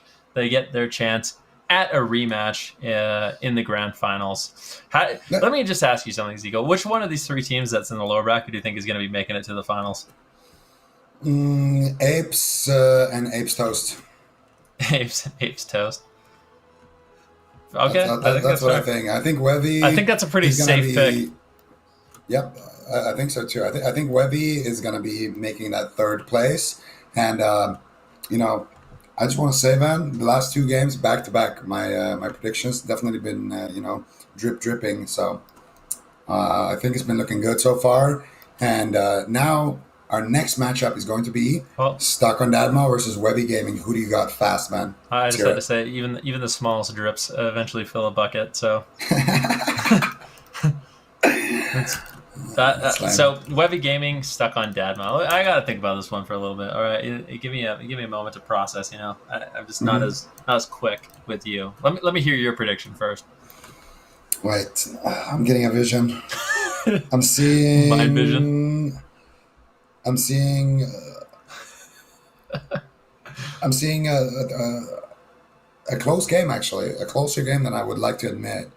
But I do think it's going to be a 3-1 for Webby Gaming, or a 1-1 if stuck on Dadma. But we are going to see if these predictions ring true and give Enrique a little bit more time to figure out which team he thinks is going to win. We'll be right back after this quick commercial break.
Welcome back, ladies and gentlemen. We are in the middle of a very explosive match here between Stuck on Dadma and Webby Gaming. The gates opened about 30 seconds ago, so not too much action just yet, but we do find ourselves with Verdiam on defense and Pepe actually going to grab the flag, and there's not really many defenders right now. Return flag is going to be rotating back with Carly and trying to slow down Pepe just a little bit, but there is an overwhelming presence here for Stuck on Dadma. And this is going to be one of those matchups we think is very evenly fought. We'll have to see right now. Pepe does manage to get the flag, but Carly looking like he might actually take him down. There's so much damage here available. Pepe will have to follow him right now. Let's see how he's going to get his way out of this one. And he's not. Surprise. Flag does get returned, and it looks like both these teams will be sending their flags back to their respective bases. Really, really nice stuff there from Carly with the pre-trap actually able to land that onto Pepage. And that's the only reason why Pepage wasn't able to escape that one. He already used his Skull of Impending Doom on the Rocket Arm. So Pepage did a great job right there. But unfortunately for him, there was a sneaky little trap there by the Hunter. And Carly right now just ducking and dodging here, using whatever mobility he can on that Hunter to just slow down the pickup and buying his teammates time to pick up their own flag and get across the map. And this is a big moment already here. Stuck on Dadma, what are they going to do? Right now, they don't have the flag on their key member. They have it on Jan, who I do believe has his shield wall. So potentially could just bulldozer his way through this midfield, but there's a lot of damage available on the side of Webby. Let's see what they can do here. The fight erupts here in the midfield. Jan stuck in the net, takes a massive chunk of damage right there. And I do believe that's the shield wall keeping him alive right now. I'm not entirely sure. I didn't see the animation there, but he's taking a lot of damage here in the midfield. Catches big heals though. And the intimidating shout does break up a lot of these players here on the side of Webby Gaming. And Jan able to bulldozer his way through the map with his team, that basically 10-man pickup, and they should have no issue swapping it over back to Pep here. Jan brings out the Zinrock, probably going to be dropping the flag when he can to Pep Age, but holding on to it, really getting attached there to that flag. It does look like he will be able to drop it. Pep Age will pick it up. In the meantime, we have Curlay already sitting very pretty in the alliance side of the base, and this is already looking like we're going to that standard matchup of defenders and offense, but are we going to be seeing the North American meta sneak in to Europe? Right now, we do have Stuck on Dadma, all 10 members going to be rotating on defense. If we look at killing blows, there is a lead here for the team of Stuck on Dadma. So the fact that they have a killing blow lead kind of forces the hand of Webby Gaming to actually try to make some offensive plays, and they might actually just try to turtle this out for the next 30 minutes of this match. Just try to win on killing blows, and we'll have to see. I mean, this strategy definitely can work, but it's also extremely risky because if you're just banking on winning on killing blows, and we do see the team of Webby Gaming actually group up, get one good offensive push, all of a sudden all those killing blows are completely irrelevant, and you find yourself in a situation where you are the team that is going to be pulling out ahead. So definitely a risky strategy, can work. We'll have to see if they're able to pull it off. They have the composition to pull it off. You need 2 LA Shamans, and right now they do have 2 LA Shamans on that banana, getting ready to dish out those big crits.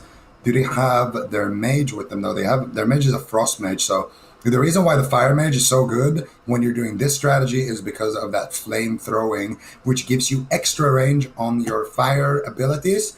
And that's going to mean that you have 41-yard range there on the fireball, for example, which means that you can stand pretty much where Lilia is right now and dish out fireballs on people coming up that banana. And obviously they can't do much to you back, and they're just forced to kind of just take that damage. So very interesting to see what they're going to do here. Verti M, though, is lurking in the wings on the opposite end of the map. He's going to be having a 1 versus 2, though, against Krilla and Carly. I don't think he's going to be fancying his chances with that one. And that means that it's actually a 9 versus 8 here in the base of Stuck on Dadma. Yeah, they're really not entirely committing to this turtle strategy, but I don't mind having one member going on offense. It basically makes it so at this point, Webby Gaming isn't completely confident in sending all 9 members on offense, which is something we have seen, but We'll see. I mean, rogues normally in those type of team fights don't excel anyways. So I think just having him poke around and keep at least one defender back kind of plays into the favor of their strategy. So we'll see. Right now, Blizzard's being channeled out, Flare is being dropped, and we are going to be seeing the team of Wevy Gaming try to group up. Keep in mind, they have 2 Pompyro mages, okay? And what's better than 1 Pompyro mage? 2 Pompyro mages, all right? That's easy math. Syke and Drig going to be able to put out a ton of damage, especially if they can get on top of their target. Yeah, and right now Syke is leading the charge here. They could look for some rocket helms. So right now Drig blinking in, gets a nice Nova on multiple members to get the fear. Cadet, Drig, and Syke are all on target. Double Pompyro Mage, man. This is a big moment, and one of them crits right away. Drig is running 100% crit or something. Every time I look at this guy, he lands those big crits. And Pepej does fall, but they do get the repick here. Mato on that Hunter with the quick fingers. He's going to be able to survive for a little bit longer, but they get a nice rocket helm here onto the Shaman, and Syke is there, gets the Cone of Cold onto Mato. There's the nade as well. Syke now looking to load up his damage, buying time for his team. He's loading up a big Scorch, loading up big damage, but he could potentially be taken down. He walks into the dead zone here of the Hunter, and the Hunter with the flag takes one massive hit, but he should be able to stabilize here. That was an extremely risky position to be in. Their flag carrier got erased immediately there by that crit from Drig. And I think they don't want to swap it because return flag is waiting in the wings. They're going to go for the floor. He blinds him. He gets the click. My God! Return flag with the MVP plays. Can we get a little puggers in the chat? They're going to get the cap there. What a play from return flag. Waits for them to group up to drop it. Blinds the guy who wants to pick it up. Gets the click. Return flag, the little thief on the side of Wevy Gaming. Just destroying the entire team of Stuck on Dadma. Destroying the whole server of Firemo, actually. That is insane. Literally, probably one of the best plays, most impactful plays of this entire tournament so far. Extremely well done. And basically, that means Stuck on Dadma and their turtle strategy it's not going to work. Like, at this point, they cannot win on killing blows. That's only a tiebreaker if it is 0-0. So at this point, they're going to have to grab the flag, and things are looking pretty good here for Wevy Gaming. Return flag really, really coming in clutch for his team, quite frankly. And at this point, I'm sure that's one of those situations that, could cause a lot of turmoil within a team. I think for Stuck on Dadma, that's got to be incredibly frustrating. They're going to have to regather their thoughts, just basically say, you know what, that was a throwaway. We need to get a flag cap. Pepage going to be moving into position. Return flag is there. He's just like, I don't know what's going on with the return flag. He's always at the right place at the right time. Maybe sprinting back, trying to look for Pepage, but it looks like Pepage was able to sneak through. But even though Pepage managed to avoid return flag for the time being, Carly still is there on defense. Pepage manages to sneak in and grab the flag, and he goes down through the tunnel. That's going to be a prime position for him. Both Carly and return flag are chasing. 2CB is there to help him, as well as Excrement. I think Pepage should be able to survive. Return flag doing what he can, but I just think there's too much backup, too much healing, and it doesn't look like Pepage might be able to survive. Oh, Cadet and Syke, though, they're waiting down there in the wings. Nice rocket helmet there on Syke. Pepage getting caught up in the flash bomb. And actually, they do get the return on that flag. So excellently done there, killing off Krilla and actually stopping him in his track. But a big pyro actually getting resisted right there. And unfortunately, for the side of Wevy. And Pepage looks like he's going to be able to make it through here, but I'm not entirely sure if they're going to be able to get a quick cap at the back of that. Staybird, PS, and Extreme Punch. All the healers are going for the flag right now on the side of Wevy Gaming, and I don't know if that's going to work out. They do have the mage, though, making the jumps as well, so QK looking like he should be able to pick that up. Mato is there, though, trying to potentially defend here in this situation. QK is there, getting net backfire there on his trinket. Doesn't secure the Frost Nova, going for the sheep, but he gets trapped on it on the flag spot. This is big trouble here. Mato can buy more time here. This could be insane. He gets a scatter shot onto PS, but QK's trap finally breaking through, and he's going to blink and drop that to Krilla, and now Krilla needs to make it across the map. Kind of a reverse situation here. Pepage going to be completely fine and ready to cap it, and it's all about protecting Krilla now if you are on the side of Wevy. Yeah, Pepage is going to be able to rotate to the safety of his base, and we'll have to see what is Curly going to be able to get done. It's not going to be easy for him to cross the map. He's got a lot of backup from his team, but equally so, there's a lot of members of Stuck on Dadma in position to take him down. Verdi actually looking like he is going to be able to intercept. What is he going to do? He gets the cheap shot onto Carly, but now that allows Curly just so much time. He gets the fairy fire up, a nade onto Verdi, and Verdi honestly compromising his position. Maybe should have just gone for the stun onto Curly if he could. I think going for the crowd control was a little bit greedy, but finally does find a little bit of damage. It looks like Verdi will end up falling, and I think if Verdi does fall, before he goes down, he does find the kidney shot, but there's just no damage to follow that up, and it looks like Curly will be able to maneuver his way to the Alliance side base. Once again, extremely well done, and it looks like we are going to be going back to that standard, defense, offense, but I have to say, I mean, it's been looking better. I feel like if I had to give a team an edge in this matchup, if we weren't even counting flight gaps, Bevy Gaming, they've just been looking so solid. And I mean, for Firemaw, Stuck on Dadma, it's gonna be difficult because they were kind of relying on that turtle strategy. They had a massive blunder. Return Flag was able to capitalize on some big mistakes and return the flag himself, and that has put his team in a prime position to win this game. Yeah, and I almost want to see Webby Gaming just turtle just to like piss them off, just to get in their head, You're like, oh, you wanted to turtle? Well, now we're the ones who turtle. But obviously, as Alliance, it is not going to be as beneficial because you don't have those LA Shamans with their insane range doing tons of damage up on that rooftop position. So you're going to probably just see two splits happening here, which is pretty standard. You're going to see a 5-man defense and a 5-man offense from the side of Webby. They're gonna keep their Frost Mage in defense and send both of their Pyro Mages on offense. And honestly, I'm a big fan of that. Actually, Psyche is gonna stay on defense as well. So with that extra range on his fire abilities, he's gonna be able to do a lot of work.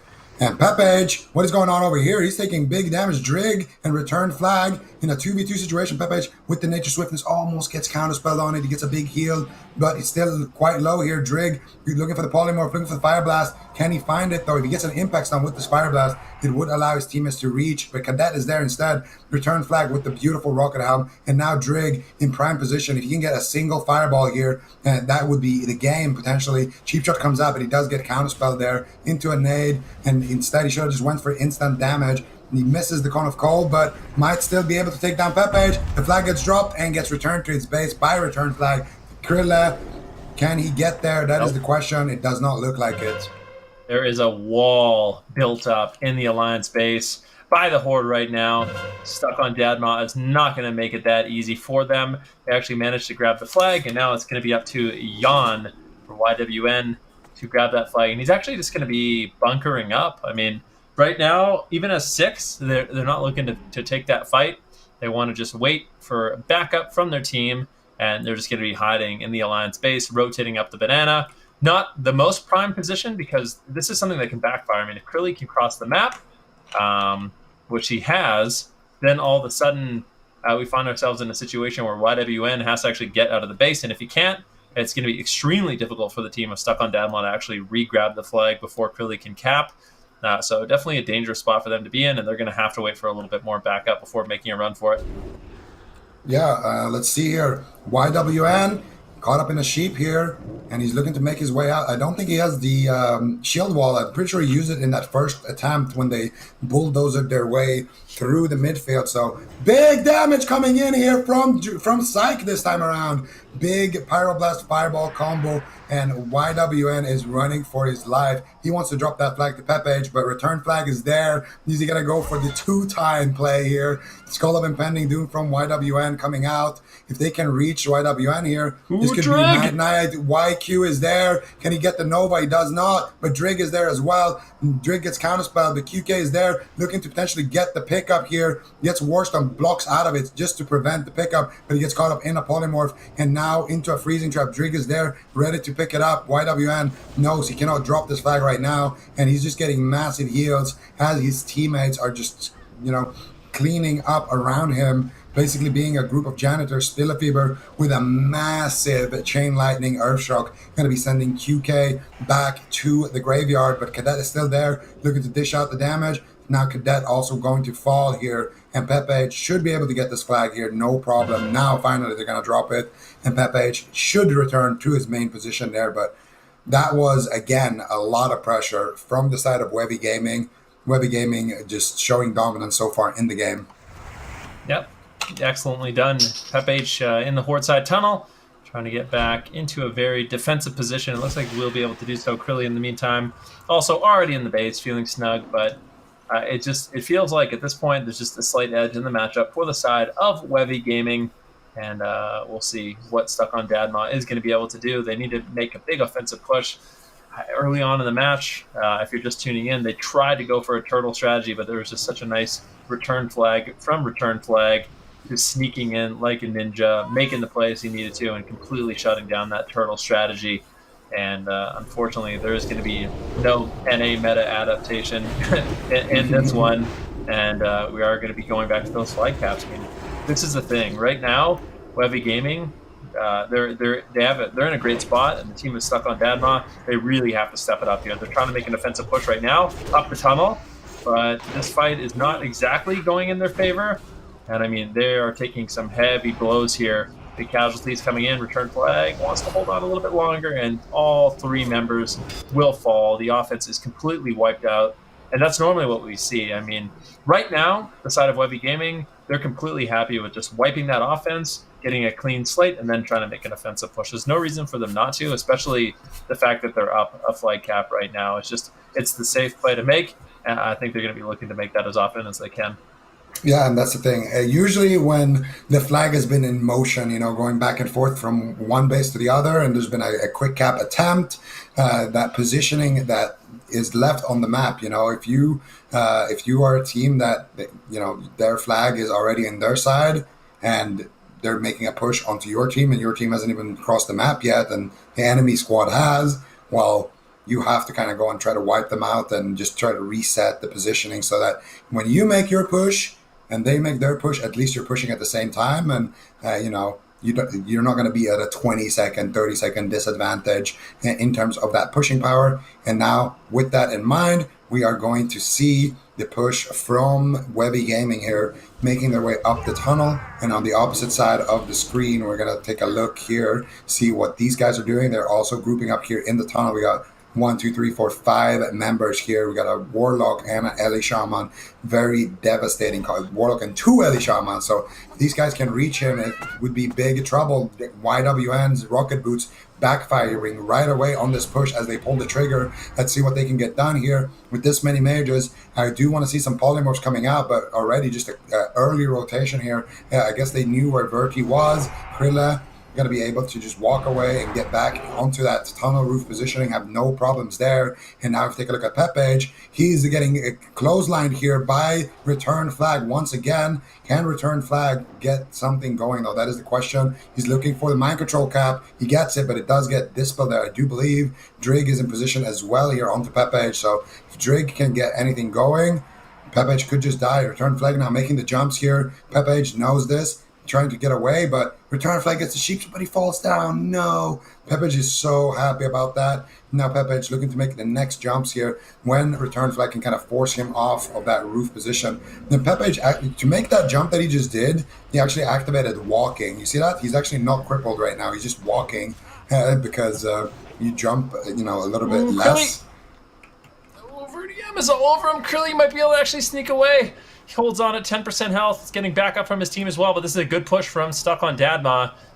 Krilly, unfortunately, is just a little bit too slippery for him or for them, but the thing is, this push is looking good. This is one of the best pushes we've seen so far, and we're going to see. I mean, I think what's going to end up happening here is Krilly's going to just wait, rotate back to the graveyard, wait for all of those reinforcements. I mean, Cadet could fall here, Drig just res, all the mages, Return Flag, Staybert are going to be able to back him up, and now Krilly's going to be feeling really, really safe. But, I mean, that was a great sign for the team of Stuck on Dadma. Keep in mind, ladies and gentlemen, that this is an elimination series, but even within that, at this point, Stuck on Dadma, they still have a great chance. I mean, if they can just come back and cap one flag, although it will be 1-1, they'll still have that last cap advantage, which will make them the winners of this match if that's what it stays at. Yep, absolutely. And so far, the game is way too close to call. I want to say that Webby has had a bit more pressure, but with that last push, it could be anybody's game, really. Stuck on Dadma had an amazing push right there, almost taking Krilla down. And, if they can do another push like that, it could easily, be a 1-1 situation. And at that point, we already know Stuck on Dadma are not afraid to just turtle things out at this point, based off of what they were doing earlier in this match. So far, though, no rogues able to sneak in into a prime position. Return flag is just going to be slowing down everybody here in the midfield, getting a sheep shot onto Spillifever, getting a sap onto Flamey. Verky now revealing his position and now potentially being taken down here. He's got Cadet all over him. He's got Flame. He's got Cadet all over him as well. And return flag, once again, there's no way he's going to actually live this. Now, there it is. Earthshock coming through, taking him down. But return flag definitely caused a lot of disruption in that situation. And it's the same thing we were talking about earlier, After your offense is wiped on the side of Webby, well, res, make sure that there's nobody on your side of the map, clean them all out, and then regroup and look for those pushes. The only thing is that they used a couple of free action potions, so they're going to have to wait for those to come back, which would give Stuck on Dadma an opportunity to potentially sandwich them in that tunnel. Right now, though, they're not afraid to just stall things out, but just making sure that, the priest is not rezzed at the same time as the rest of his team. The warlock just went down there as well, so they're buying themselves a lot of time here on the side of Webby, and if the game times out as it is right now, that's going to be a victory for them. Yeah, and we'll see if that's exactly how it plays out. Right now, definitely the pressure is on for Stuck on Dadma.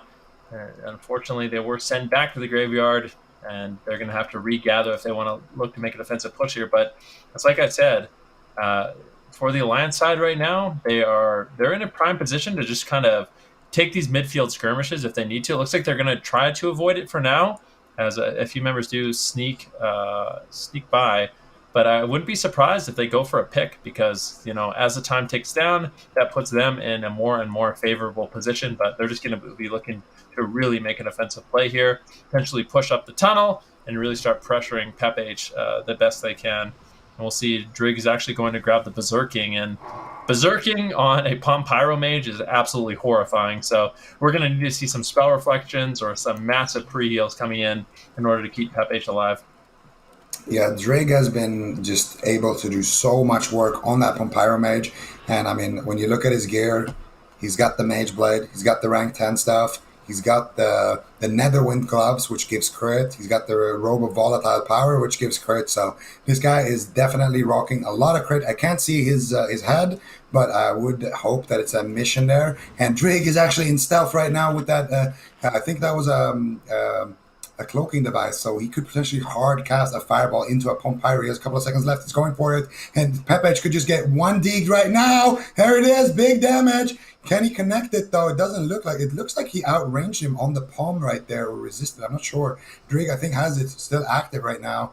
He did, I'm pretty sure, resist the Palm Pyro right there with Arcane Power, with everything, berserking. That was, really lucky there for Pepage. But still, he's got a lot of members on top of him. The Flash Grenade whiffs or gets resisted as well, but he does get caught up in a Flash Grenade, and now Pepage gets destroyed. Excrement, though, with the quick pickup on the flag, and there's a big Palm Pyro by Drig, so he actually didn't have it off cooldown just yet, it looked like, but Excrement still doing a great job here. Now the flag is dropped, and they're not going to return it just yet. They're going to give Krilla the time he needs to get on the flag spot, gouging up 2 CB and then returning it. Excellently done here by Webby Gaming. Krilla going to be able to jump down, cap the flag, and immediately die to the offense right after. So perfectly picking his moment to jump down, coordinating with the rest of his team, and that was just an amazing push here by Webby Gaming.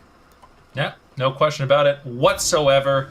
Very nicely done, and that will give them a 2-0 lead in this matchup. And now the pressure is really on for Stuck on Dadma. Like we said, this is an elimination match. They're down right now 0-2. There's not that much time left on this match. And it's just, the thing is, what are they going to do? They have to try to get a quick cap here if they can. We'll see Cadet actually does manage to grab the flag for the Alliance, taking that Horde flag down the Horde tunnel right now, and let's see if he can reconvene with his team. It's looking like he should be okay. It's a few, it's Mato on his tail, but with the spells coming in from these priests, I think Cadet is going to be more than fine, especially with Paladin backing him up and Krille actually getting into position to grab that flag. And they might be able to actually go for a quick cap. We have to see what exactly is going on with Pepe right now as he sneaks in. Let's see, return flag is there to meet him. This is so important that Pepe can get out of the base. If he can't, I mean, Lilia is in a position as well to back Pepe out, and it looks like that will be the case. And I think Pepe, especially going down the tunnel right now, is going to be meeting up with Excrement as well as Spillafeba, and that should be more than enough for him to survive and actually make his way out of this alliance side tunnel. Was that a Tremor Totem that removed the flash grenade? I'm actually not sure if that's how it works. Or Pepej just used his trinket. Either way, Pepej is going to be making it out of that tunnel, but most of his teammates are in there. There's still a couple of people outside, and one of those people is called the Drig, and he is blinking forward. He's getting ready to potentially press that Pom Pyro, but he is getting destroyed there by Mato and Verti, realizing this guy could potentially just win them the game, and rightfully so. They do take him down, but Cadet is there looking for the intercept as well, looking to see if he can cause some issues. Cadet swapping to Berserker stance, using the free action potion. Actually, no, that's a blessing of freedom because he did get stunned with it up. And now Cadet is on his target. Flash bomb comes through. Let's see, do they have the damage though? It's going to be all about interrupting these heals. Lilia is there in the back, spamming out heals. They need to try to shut him down. So much damage coming out here. QK with the Sapper charge. So much damage with the Arcane Explosions as well. Getting a decent amount of healing, but Verti's all over him. The next backstab should take him down, and it will. Pepe is still on about 50% HP, but no one in the immediate danger here. So he's going to be looking to make that graveyard jump, and on the Horde side, he's actually not going to go for it. Instead, he's just going to reconvene here with his team. Doesn't want to go too far away from his healers. It looks like they're winning that mid fight anyway, so good decision-making here from Pepej as he makes it to his own side of the map. And Krille, he's already on the roof getting ready to cap, so if they can catch Pepej here, that could be big for the team of Webby Gaming. Yep, and let's see if they can do it. Psych's all over him at this point. Does manage to land the flash bomb. Psych, what are you going to be able to do? Big damage incoming. Casting out the spells. No way. Are we able to crit? No way. It looks like Drig is there. These two mages. They managed to snipe the flag, and now Krille is there to cap. Extremely well done by that team. And those two known mages, those two Pom Pyro mages, are able to close this one out 28 minutes in. And that does mean that we do have the side of Webby Gaming advancing to play against Apes Bread. That was an excellent game right there. And Webby Gaming, you know, they look like a bunch of noobs against Apes, but when you put them against, you know, a normal opponent, I was going to say, they definitely are one of those stronger teams, and they're going to be snagging at least a top 3 finish at this point. So really nice stuff there for Webby Gaming, but now they're going to go up against Apes Bread, and I don't know what they are going to be able to do here.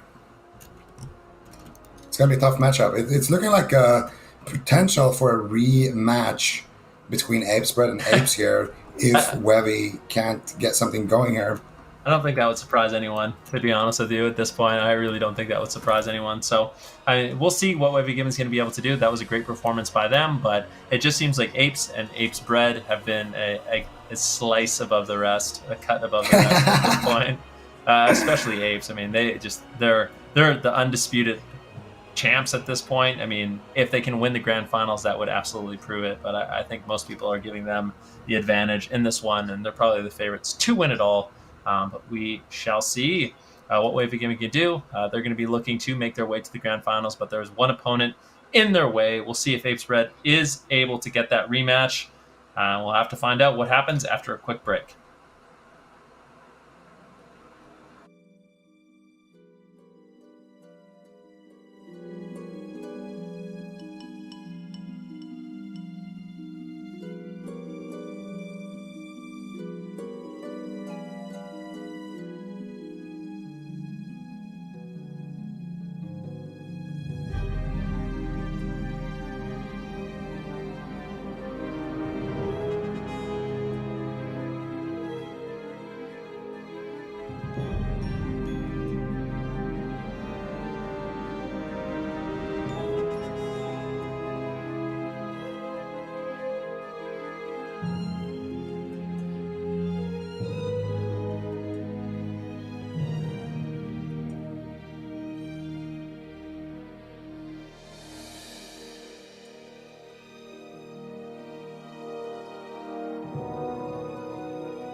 Welcome back, ladies and gentlemen, to the Classic Summer Bowl. We have just a few matchups left today, and we are going to be figuring out what our second team in the grand, or who our second team in the grand finals is going to be. So far, Apes is up there, and they will be waiting to see who their opponent will be. And that does mean that we are going to take a quick look at the bracket. And you can see it's going to be Webby Gaming going up against Apes Bread. And yeah, these two teams, they've been putting on quite a show in this tournament so far, not only this weekend, but just 2 weekends ago. And we're going to be finding out after this one who is going to be playing up against Apes. And Zico, I know it kind of goes without saying at this point, I think I know what you're going to say, but which one of these two teams do you think is going to be making it to the grand finals? I think if You're I getting a had vision to again? make wait, let me see it. Oh shit, I'm feeling something. Feeling a disturbance in the force. Yep, it's going to Apes Bread. I see a big loaf in front of me right now, and I see 3 slices on it, so it's going to be a 3 cap for Apes Bread. If I had to make Double-decker sandwich. a smorgasbord. I'm Swedish, bro. Oh, man. I still can't believe that's an English word now. Like what? Wait, what is? Smorgasbord. Oh, yeah. It's a great word. No. Wow.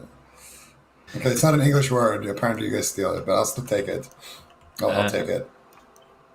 Good word. me happy. What can I say? I mean, you should be proud.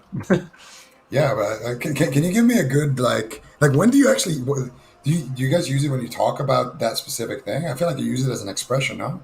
I think we do talk. Yeah, we use it with that specific thing. Another one I like a lot is a cornucopia. You know that one? A what? A cornucopia. What is a cornucopia? You know, look it up. That's a great word. That's the word of the day. Cornucopia. Cornucopia. Yeah. And here, Cornucopia. you know what, Zico? You get extra points if you can use it in a sentence during this game, during your casting. All right. I literally typed it on Google, and it showed me a Swedish blogger. What? And it's just a bio about him. Wait, let's see here. Google Translate. Swedish translation. No, Right. we're going. So, yeah, it does look like we are going to be reloading this game. Not sure exactly what the issue was, but one of these teams wanted a reload. So there was some buff problems, allegedly. Yeah. And as a result, we will be reloading the game, but we should be getting into that one really, really quickly. But that does buy us a little bit more time for Zico to find out what a cornucopia is. Yeah, I mean, we run into a cornucopia of issues there that game, so we had to restart that one. But we'll be bringing a new game to you guys very, very shortly. All right, there you go. There it is. Is that acceptable? Does he win the prize? I don't know. It was supposed to be mid-game, but you know what? We'll give it to you. That was a good effort. There's no question about that one. Thank you. Well done, Mr. Bashir. Well done. Well, you know how it is, man. You got the Lilias, I got the cornucopias. I got the Lily Juzz. Yeah, after you told me, though, I fixed it. You have to you admit. did. I fixed it, and it sounded better. I like it. I like it a lot, actually. I feel like every time we get on the desk here, Van, we're always, we're learning new vocabulary. We're learning about, what these people can do in the game as well as outside of the game. We're just talking about all kinds of topics here. And I feel like we've covered a lot in these couple of weekends of the Classic Summer Bowl, the Yeah, difference between, the squirrels that have baseline flying and then the squirrels that don't. We and know, of talking about course, Harry Potter and yeah. front wheel versus all wheel drive, four wheel drive. Yeah, I It's like just it. it's Demons too. demons and ghosts. Yeah, what did we get onto that? You said that they were different. I feel like they're kind of You the said same. demons hid under people's bed, and I Yeah, didn't think that's not accurate. It's not true. Ghosts. yeah, but like, so demons, would you categorize them as monsters? No.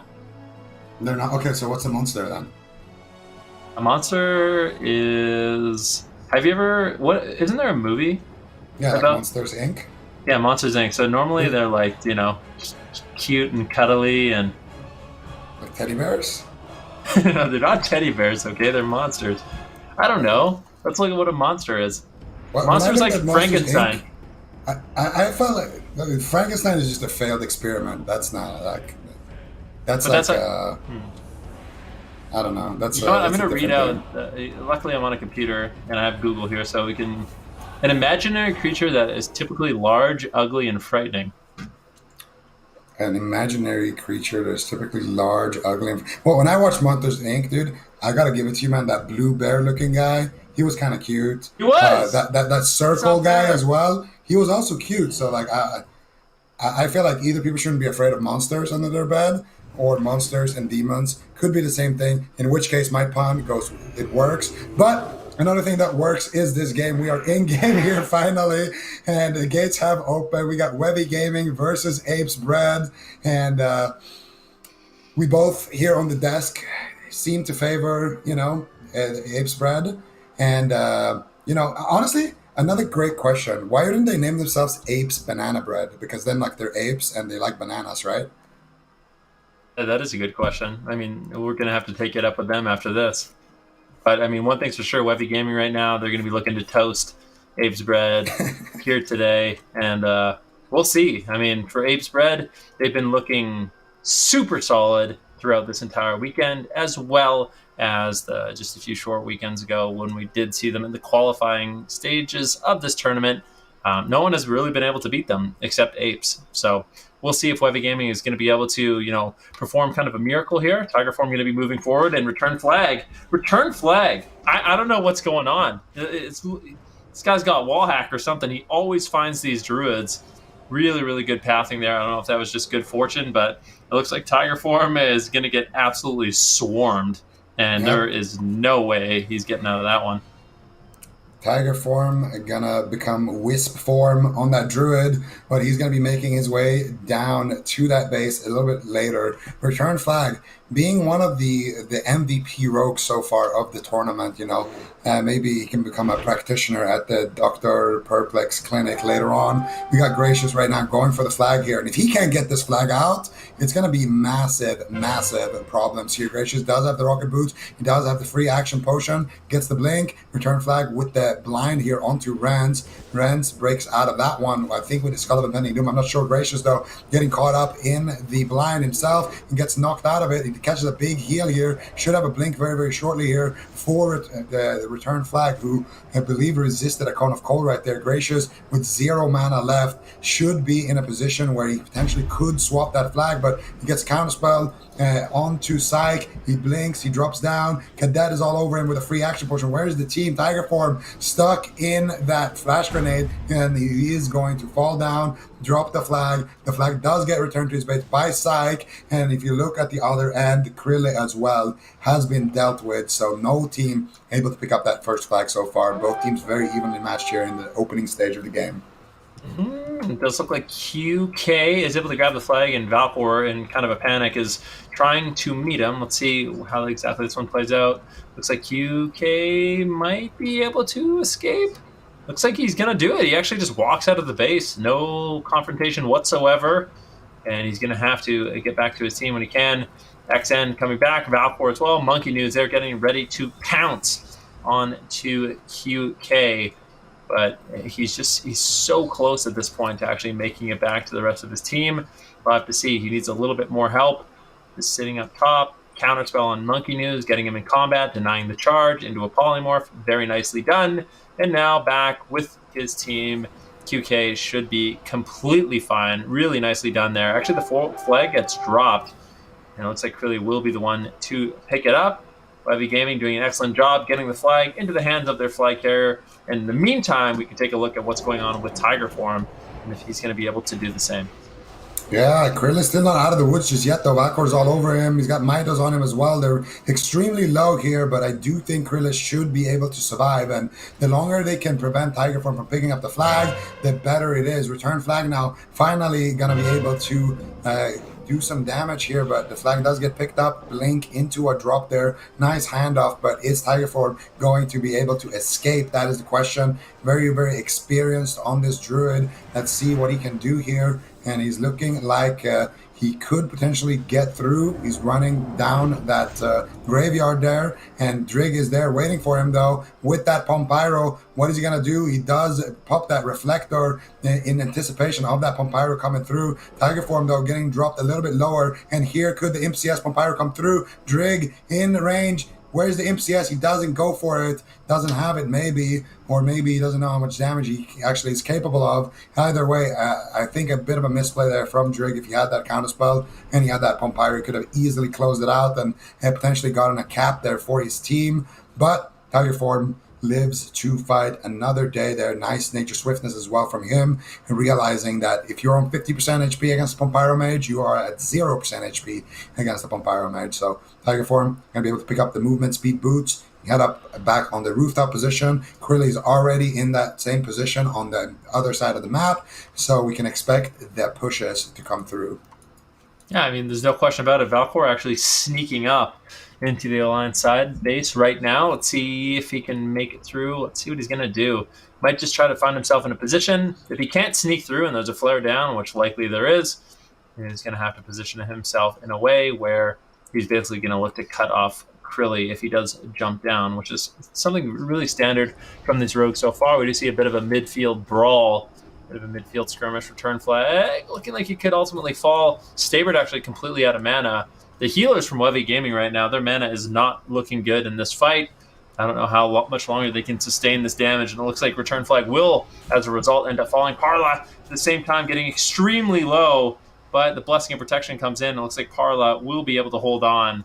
And now we see Wevy Gaming, they're dispersing just a little bit right now. They can't go toe-to-toe with this 5-man army of Apes Bread. Apes Bread, if they can recover their mana, they're going to be looking to make a push here. Right now, 0-0 for both these teams at about 6 minutes into the game.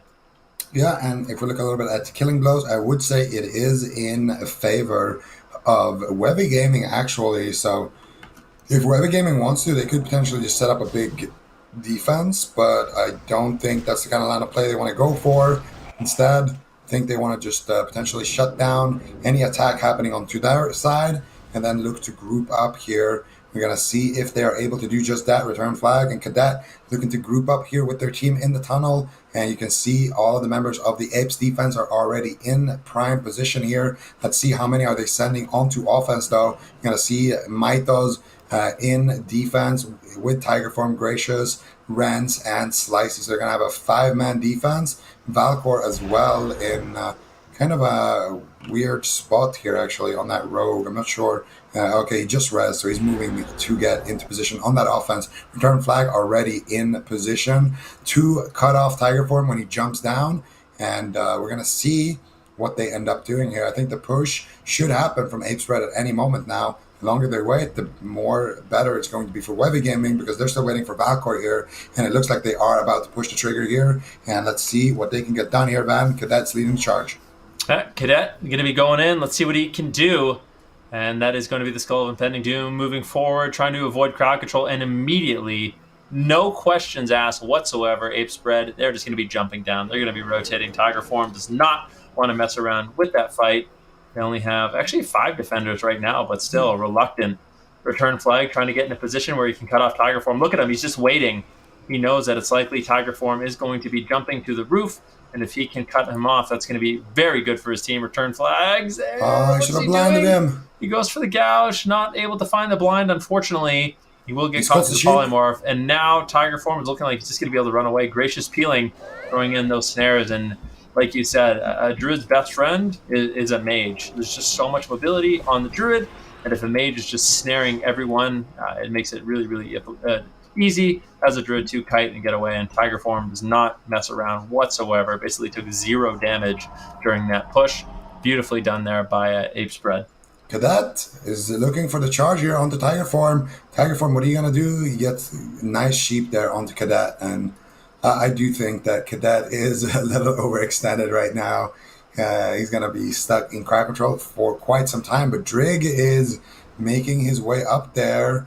And they need to kill Cadet right away. I think this mind control is a big mistake. Drig is getting so much time here to catch up. If he can just counterspell Gracious and maybe sheep him, he should be able to find a 1v1 here against Tiger Form. And it looks like he's getting it. Tiger Form getting Pompyro to about half HP. Return Flag is there now as well, catching him up with the cheap shot. If Drake can get the Blast Wave and a couple of crits, that could be it. The Pet Bomb comes through. Return Flag, though, getting stunned by that Freezing Band. Unbelievable. Tiger Form is so happy about that proc right there. And it looks like Tiger Form is going to be able to survive this, no problem whatsoever. If you take a look at Krille, he is just dealing with the enemy attack as well just fine here. XN is waiting for him. If he ever drops down, Valkor is waiting for him in the tunnel, and there is 3 members of Apes waiting for him in the base. Krille, realizing he doesn't want to go down there to the Rogue and the Warlock, instead he's going to fancy his chances here with the Warrior of Monkey Noose, and of course his 2 healers.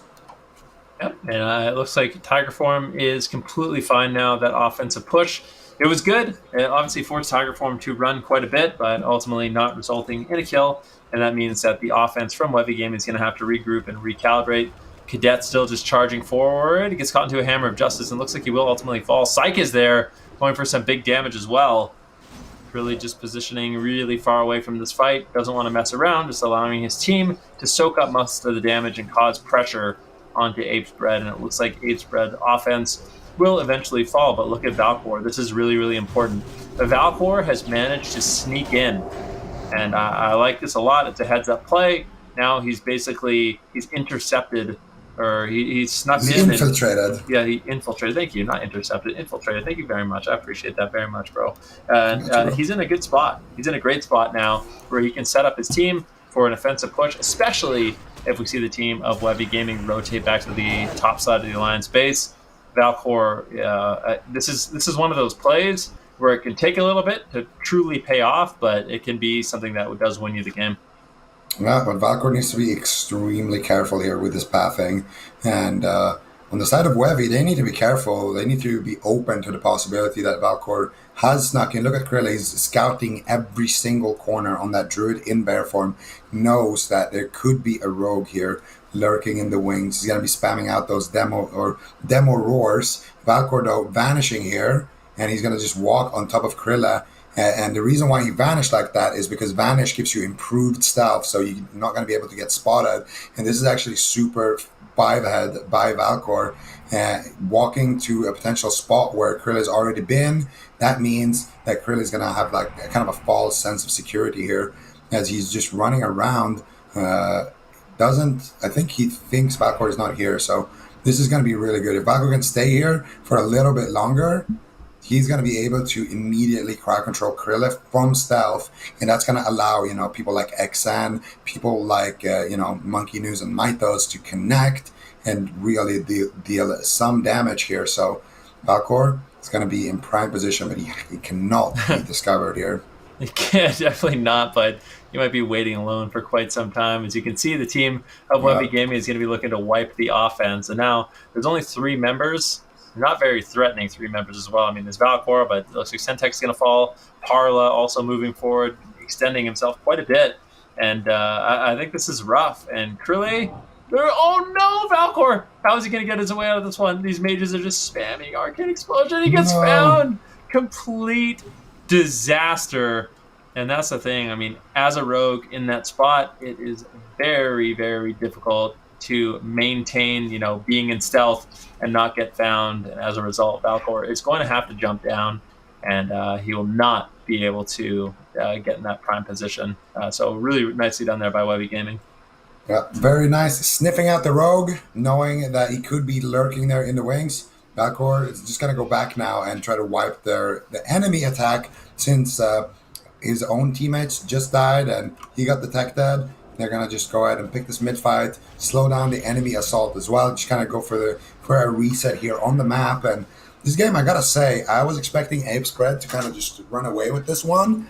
But so far, I got to give it to Webby Gaming. They've been playing a great match. They've been doing a great job so far, keeping in it, having a couple of opportunities as well on Tiger Form there. A couple of misplays, individually from some of the members, but definitely real kill opportunities here onto Tiger Form. So anything could happen. Right now, we are 14 minutes in, so each game has a max length of 35 minutes. Still a lot of time here for these teams to get ahead here. And if we look at killing blows, I would argue that it's still Webby Gaming that has a pretty firm lead in that regard. And the reason why we're talking about killing blows is if the game ends 0-0, the team with the most amount of killing blows will win.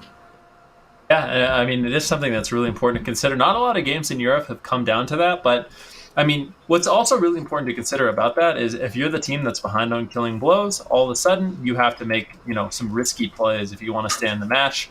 As just doing nothing is going to result in you losing, which means you really have to pull some of your defense and try to make a huge offensive push. Right now, we do see the team of Ape Spread in the Alliance tunnel, and they're going to be looking to charge forward and create some pressure here. But once again, Webby Gaming, they're just going to be rotating back up, looking for some more killing blows. And if they can continue that lead, I mean, if they can just keep rotating back, kind of pincering Ape Spread's offense, return flag actually does get dropped. It's a little bit unfortunate. Big numbers advantage here for Ape Spread, and honestly positional advantage as well. I mean, they're coming in from both sides, but Ape Spread right now completely holding their own, and they're doing a great job in this team fight. Yeah, they're kind of outnumbered, but they're holding their ground very, very well. A lot of heals coming through from these healers. But it looks like Ape Spread will get wiped here in that tunnel. Don't see how they're going to be able to survive for much longer with this many people from Webby Gaming just kind of running over that. But they are wasting a lot of resources here from the side of Webby Gaming. You can see the Majors are out of mana. Stayberg is out of mana. PS is out of mana as well, pretty much. So you're going to need a lot of time to drink and then reposition as well. So not too bad of a situation to be in if you are Ape Spread, but if you're Webby Gaming, what do you go for the 20-minute turtle then? It's really risky. I mean, I think doing what they're doing right now and just rotating back and wiping up the offense before they make a push, I think that's completely reasonable. But just full on turtling, I don't think you can allow a team like Ape Spread to get that comfortable and setting up a 9-person push. I think it's way too risky. So I don't think they're going to be going for the turtle strategy. I do think at some point they will be setting an offense, and it's looking like that point could be right now. Yeah, definitely. We're going to see. I think if this game ends 0-0, it's because of both teams trying to make pushes, but none of them actually succeeding. And I think a big reason for that is just because these two flag carriers are just insane on both rosters, super, super high-end flag carriers here on both sides. So they could potentially prolong the match long enough for the game to just be decided on killing blows, but we are going to see. We've seen some amazing pushes from both of these teams, some close calls, and Valkor is getting in position on that rogue. So is return flag on the opposite end here. He's going to go back to that kind of same spot that he was on before, kind of covering that tunnel roof area. And Tiger Form has been doing a lot of early jumps, so return flag now could be in position here. I wanted to see him go for the early blind onto Tiger Form if he doesn't have abolish up. Instead, he's going to go for it. Let's see what he does. Tiger Form, the fire reflector available. Return flag getting dispelled there. Flash bombs all going to be whiffed here on the side of Ape Spread, and they're still looking for it. Actually, on the side of Webby, they're still looking for the kill here on the Tiger Form. The Tiger Form running pretty much a perfect circle, but one fireball does connect. Cadet still looking for the pressure, but Tiger form is so slippery on that druid, and this is exactly what we're talking about. These druids are so good at just avoiding danger altogether. But now, if we look at the opposite end, Krill is getting chased by Valkor here. Bullish Poison comes out. Valkor, do you have a rocket helmet? Do you have a gouge? He's looking for the gouge. He gets it. Carly is in the range of a big aim shot. He's loading it up. The XN is there, not using a fear or anything. He's just going for Valkor. Valkor gets the kidney shot. Krill trinketing out, and I do think Valkor might just go down here. Parla is there though with the heals. Parla is there with the dispels as well. Monkey News and Mythos looking to potentially take down Krillin, just swarming all over him. So much damage, and there's the rocket. And there is the cap. Beautiful stuff there coming out of Ape's Bread. 18 and a half minutes into the game, we're able to find that kill right there, able to connect. And once again, it is at the back of these rogues. You could see Return Flag had an opportunity to slow down Tiger Form. Tiger Form too slippery. But on the opposite end, Valkor actually able to land the gouge, able to buy time for his hunter to get there, able to buy time for Monkey News as well as Mythos to reach the target and take it down. Yeah, really well done there by Valkor. Like you said, just buying a team enough time to get into a prime position. And now pressure is on here for Webby Gaming. Cadet actually grabs the flag. He's going to be marching through the Horde tunnel. At the same time, we have Mythos grabbing the Alliance flag, going through the Alliance tunnel. So let's see which one of these teams are going to be able to hand off to their Druid. It looks like Curly will be able to pick off the flag. Nicely done there by Webby Gaming, potentially setting themselves up for a quick cap if Mythos isn't able to drop the flag. Looks like there's no one around. He should be able to drop it nice and safe, but being a little bit reluctant right now. Doesn't want to hand off the flag just yet.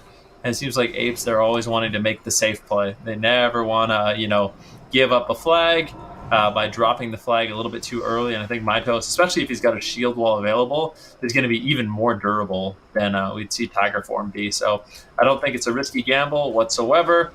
Mythos doesn't want to extend it too much at this point, holding onto that flag. And actually, Krilly gets caught into a Tidal Charm, into a kidney shot. Big damage going out onto Krilly as well. Could easily just fall here. Sapper Charge is flying in, and Krilly does go down. And that does mean that Mythos might find himself in a situation where they can go for that quick cap. Cadet is running, and as well as QK.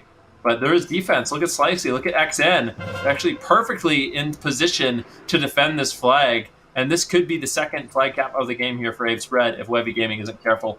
Yeah, I don't know how I feel about Mythos holding on to the flag for that long. I think if he dropped it earlier to Tiger Form, he could have potentially went for a quick cap, but I think they might just be able to find it anyway. QK getting snared here by Slicey, but we do have XN also kind of defending here in the base. Cadet is the only one really who could pick up this flag, but look at Cadet sitting in a root. He gets death called. XN should be able to take him down. Cadet has to fight for his life. He's looking to pick up the flag. He barely, oh my god, he does get it. The Tiger Form is there. Flag gets dropped and returned by Tiger Form and captured by Tiger Form. Ape's Bread are up 2 slices in this one, man. Yeah, just one more slice for the double decker, and that means that they can do it. That means they will be meeting up with Apes in the grand finals. And who could have predicted Apes versus Apes in the grand final? I don't think anyone at this point. So definitely big surprises coming here this weekend. But yeah, Webby Gaming, they're not out of it yet. There's still a decent amount of time left. Not that much time, though. They do have the flag right now, and if they could get a quick cap, that would be massive. Let's see if Curly's going to be able to get away. Gracious is there. Renz as well. They're swarming all over Curly once again, but he's making these jumps. He's got the mobility on the Druid, and it looks like he might be able to create enough space to get to his team and actually escape this really, really difficult situation. In the meantime, we have Valkor defending, and let's see what Valkor is going to be able to get done. He's not defending. Sorry, he picks up the flag. He's going to be trying to get it back to his team. Tiger Form does get caught into a trap, and a really, really solid defense here by Carly, doing a great job on that Hunter so far, trapping up Tiger Form and putting a lot of pressure here onto Valkor. Blind comes in. Are they going to be able to drop the flag? I think they might try to risk it. Valkor could easily go down. He drops the flag. Tiger Form with the quick fingers picks it up, and that does mean that both these teams have their Druids with the flag. Yeah, and that was actually not super risky because Valkor did crowd control the people around the flag there, using that gouge to make sure that they can't click it. So nicely done there, but it was still at 50-50. I believe there was one member who could have gotten it, though. Tiger Form looks like he's going to be able to make it out completely safe here. He's looking to do the graveyard jump as well, and Krille is already on the roof here, kind of beating everyone to the punch here. Going to be sitting up, just drinking in a nice position here on the rooftop, getting it ready for that push happening later on. Tiger Form doing the graveyard jump and succeeding at it very, very eloquently. And now there is Psych and Return Flag waiting for him. If Psych and Return Flag can intercept Tiger Form, this would be pretty big. He does have Rens with him though, and Return Flag is actually in perfect position. But Tiger Form is on the graveyard, so if Return Flag makes a move, it could be bad. He's actually revealed himself. There's the sheep shot, but look how many people just rezzed on top of him. No, Return Flag needs to run for his life right now. Otherwise, he is going to slow down his team's assault very, very much. And that's pretty unfortunate timing. He goes for the Rocket Helm, actually, committing a lot here to this push. Flash Bomb coming through. Tiger Form, he's going to trinket out of that. He gets Pump Pirate by Psych. Psych not going to be able to do anything, really. He actually does get taken down right there, and Tiger Form should be completely fine. Drig is waiting in the wings as well, and they need to try to deal with Driggs. Mythos is there, though, realizing what's about to happen, and he needs to try to take down this Pyro Mage because he is probably the most threatening member for his own flag carrier in terms of just damage. Mythos getting faked on his pummel though, and Drig is actually going to be able to survive because of that. Getting a nice sheep there. Should be able to pick up the leaf potentially.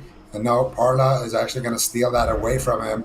And if they can take down Drig, it's really, really big here for Ape Spread because then the main damage source is gone. And that means they're going to have to wait. Oh, and he just missed the res too. So that's going to buy them another 30 seconds here on the clock.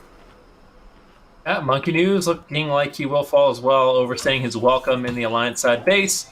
See right now what's going on with Tiger Form. Looking pretty safe at this point in the match.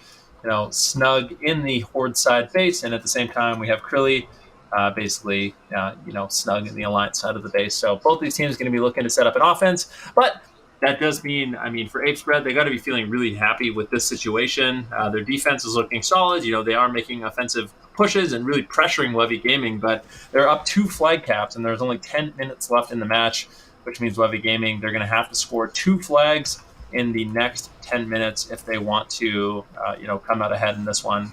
Definitely not going to be an easy task, especially with how well Ape Spread has been playing. Yeah, absolutely. And I don't know, this has been a really close game, though. That second cap kind of came in out of nowhere, but I do feel like for a long time it was just a 0-0. Both teams playing out very, very clinical defense and offense, but they were able to connect there onto Krille finally. And that's the thing about Ape Spread. They do have extremely coordinated assaults when they do connect. They always use all of their damage at the exact same time. And then here's a little fun piece of information, a fun little stat, if you will. Webby Gaming, Ganas Alliance, Ape Spread, Ganas Alliance, and Ape's main boys, also Ganas Alliance. So just a little food for thought there. Maybe you should re-roll on EU so we can, bake a couple of bread slices ourselves, but we'll see. Yeah. That was quite the invitation. I'm pretty sure, though, I could be wrong.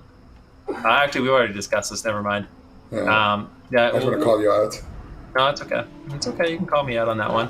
Fairlina Horde still representing just a little bit. Trying to bring it back, but we'll see. Right now, we do have Ape Spread. They are ready to make a play. Valkor getting in position to cut off Krille. Let's see if he can do it. Monkey News, Sentech, Parla, XN looking to push. And at the same time, Tiger Form might just fall. Oh, Tiger Form goes down, and they actually do it. Levy Gaming puts a point on the board. Excellently done. Tiger Form does get caught. Levy Gaming sets up a beautiful offense there, and Ape Spread, unfortunately, just too slow. Tiger Form was in a great spot to just jump down casually and cap the flag. And now, Levy Gaming, they're just 1 away, and they have lots of time at this point. Still, 8 minutes left on the match, so there's lots of time for them to actually get this flag across the map. At the same time, though, Ape Spread, they want to shut this down. They're not going to be happy with what just happened. Monkey News grabs the flag, and he's going to be looking to cross the map as quickly as he can, but Carly is there to try to disrupt that push. Yeah, Monkey News kind of just waddling on that warrior, trying to slowly but surely just battle his way through in true warrior fashion here. Gonna get a few execute there onto PS Hero, and finally gonna be taking these players down. Tiger form is there, ready for the swap. Ooh, return flag. Are you gonna go for it? Oh, return flag. Where was the blind? If he had it, I swear he would have gone for it and pulled it off again.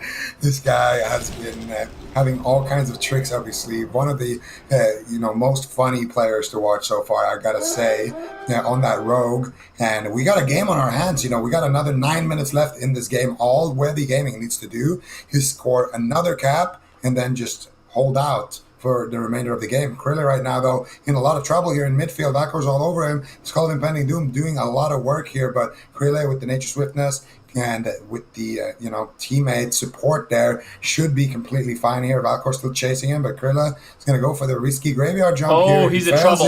He's in so much trouble.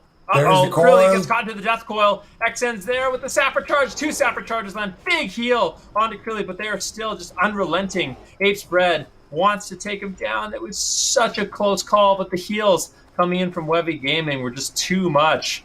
What was that healing? Was that a lay on hands or something?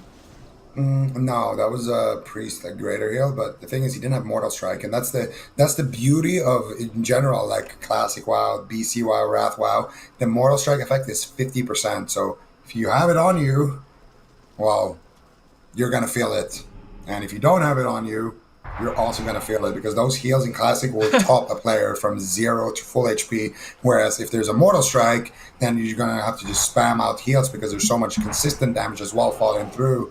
And honestly, having 2 warriors, but none of them were able to connect there with the damage of XN, unfortunately. Still, though, a really nice attempt. But Tiger Form taking a lot of damage here. Return flags all over him. He drops to super low HP. He drops the flag. It gets picked up here by Gracious. Gracious, how are you going to get away, though? That's the question. Drig's waiting for him outside. If Drig has to pump Pyro, he does. And there's a big NS here from Tiger Form. He just res. If Drig can get the click, though, that could be all they need to equalize the score here. Tiger Form still with the heals. The return flag is there. Cadet gets pummeled, and Tiger Form gets the pick. I cannot believe it. Tiger Form still not out of the woods yet, though. Super low on HP, running for his life. 1 Fire Blast from Drig should be enough. He was on 0% HP right there before that heal came through. I can't believe it. Tiger Form is still alive here, and he is going to survive. That was so close. Webby Gaming could have easily tied up the score there. He died, the mage died, and then he dropped to 1%. Now Krillly might actually fall. I mean, Krillly compromised his position. Like you said, when you're a druid and you are anticipating that the flag is going to go down and that your team will be able to return it, you really do compromise your position. Now Mytos and Monkey News are there. This could easily have backfired on the team of Webby Gaming, but you really can't blame them. What is Krillly going to be able to do? QK might actually fall. Valkor is there. He just needs a little bit of healing. With Valkor falling, these warriors still, both of them with the rank 14 weapon, if they can just stay on target, Krillly could easily fall. You can tell the Mortal Strike is up. Krillly's health is not going up, but it falls, and Stabert tops him off. Now, all of a sudden, Webby Gaming, they're going to be feeling a lot more comfortable, but like you said, that's got to be so heartbreaking for their team. What a close call, but you have to give big credit for Apes as well. Gracious, Tiger Form doing an excellent job, trading off the flags and managing to stay in this one. Yeah, that last handoff was extremely well done, but I can't help but feel like they got a little lucky there as well. Tiger Form, he lived on 0.5% HP, and then he caught a heal that healed him to 50%. So if whatever got him to 0.5%, if that did just a little bit more damage, Tiger Form would have just died right there and then. Before that heal, it would have just got him batched, and there was no one to click it that third time. So a little bit of luck involved, but also combined with skill, and that is what makes classic. And only the 3 minutes remaining here on the clock. I think both teams have about 1 push left in them before this game is all over. Webby Gaming is going to need to make something happen extremely quick here, and it looks like they are being slowed down here. You can see Mythos and Valkor really taking their time here to take down Cadet. They want to stall out the clock as much as possible. Psych as well, making those jumps there on the mage, but Valkor is there looking for him. Potentially going to sap him up. Cadet getting sent back to the graveyard. And now it's all going to be about Psych, who follows him as well. And that means they're going to need to wait for the res, buff up, and then get back into position. And while that's happening, there is a push happening already. Honestly, it looks like Apes Bread can just kind of choke them out for the remainder of this game here, Van. A couple of more minutes, 2 more minutes for Apes Bread before they are the declared victors of the series. I think for them at this point, just playing it safe is probably the right line of play. But that does mean, I mean, if they have no offense, it means Levy Gaming is going to be more than willing to send 9 on offense themselves. And that's where things get a little bit risky, especially with how split Apes are right now. Tiger Form only really has 2 solid defenders. I mean, there's a lot of his team around trying to just disrupt the team of Levy Gaming from grouping up, but something like that could backfire. Tiger Form, I think if Mytos and Gracious are able to wipe Carly and Staybird, then all of a sudden Apes Bread, they've got to be feeling extremely safe. Like you said, there is not much time left in this match, but a minute and a half. If Apes Bread can hold on for a minute and a half, they will be declared the victors. The pressure is on for Webby Gaming, but I just don't know if they have the time to actually group up and make a solid offensive push. And that's the thing. Apes Bread, look at them. They're just taking them down super slowly. Look at Staybird. They're just leaving him super low on HP here. And Mythos is just ready to execute him. Staybird knows he can't do anything. He's out of mana. And Mythos is just all over him. And as soon as his team groups up, they're going to take down Staybird. And he's going to die. And now he's going to have to wait another 30 seconds for the res. And this is what Apes are so good at as well. They're just preventing them from group up. And at this point, they're going to just have to go for it without having their full roster. But look at Drig already taking massive damage. Psych as well on that Pyro Mage. Not going to be able to get too much done here, unfortunately. Actually, it does sneak by. So there is an opportunity, about 40 seconds left on the clock. How is he going to do it? It's going to be all about Psych here. If he can get 2 big Pyro crits, Pyro Fire Blast crit or something, that could be enough, but I doubt it. It looks like Tiger Form is going to be able to stabilize in that situation. He's on the banana. There's no one except a little priest there. And with 20 seconds on the clock, it looks like Apes Bread, despite being extremely close, are going to be walking away with this dub then. And there it is. That is going to be the time. There's not enough time here for Webby Gaming to make a push. And like you said, that was an incredibly close game. If it wasn't for Gracious and Tiger Form, handing off that flag, this game could have been completely different. It could have been Webby Gaming who did make it to the final. So a bit heartbreaking for them, but for Apes Bread, they are ready. They are ready for a rematch in the grand finals. And this is looking like a repeat, or this is an exact repeat of what we saw 2 Sundays ago when these 2 teams met in the finals of the qualifiers, both of them earning themselves a bye, and now marching through this bracket into the grand finals. And I mean, for Apes, they got to be feeling pretty good because they have not lost to anyone yet, including Apes Bread. And Apes Bread, they're going to have to step it up here if they want to win this tournament. Yeah, absolutely. And honestly, we got to give a big shout out to Webby Gaming as well. Definitely, putting Apes Bread to the full test here. Getting that cap out of nowhere when they're down 0-2, almost getting that reverse score line there and walking away with the W. So many close calls. That game was, I think that was my favorite game so far that we've had today. It was just so many, small plays that if they went a little bit different, if one other player got the click on the flag, if they got a little bit more damage, on their push, something that didn't crit with a crit, just what came down to just the smallest differences. And it is going to be Apes Bread walking away with the W, but both of us kind of predicted it to be a kind of a dominant victory, and that definitely was not the case here. So Webby Gaming can walk out in 3rd place and feel good about themselves for sure. And now we're going to have to, turn our attentions to the grand finals. Apes Bread versus Apes in a best of 3. Last time these teams fought, it was extremely competitive. It was just good Warsong. And, I can't wait to see those games.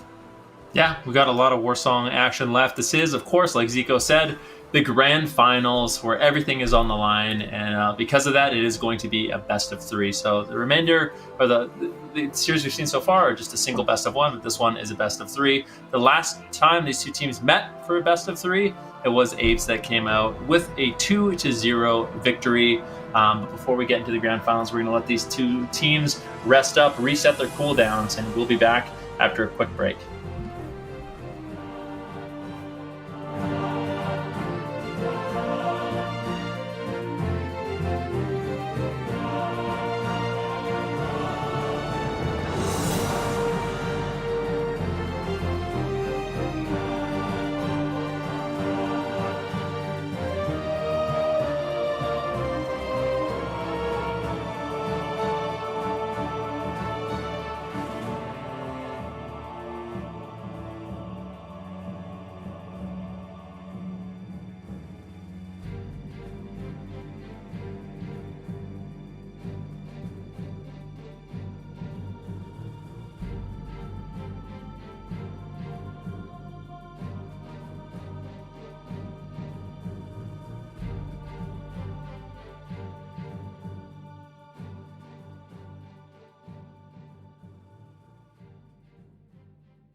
Welcome back, ladies and gentlemen, to the classic Summer Bowl.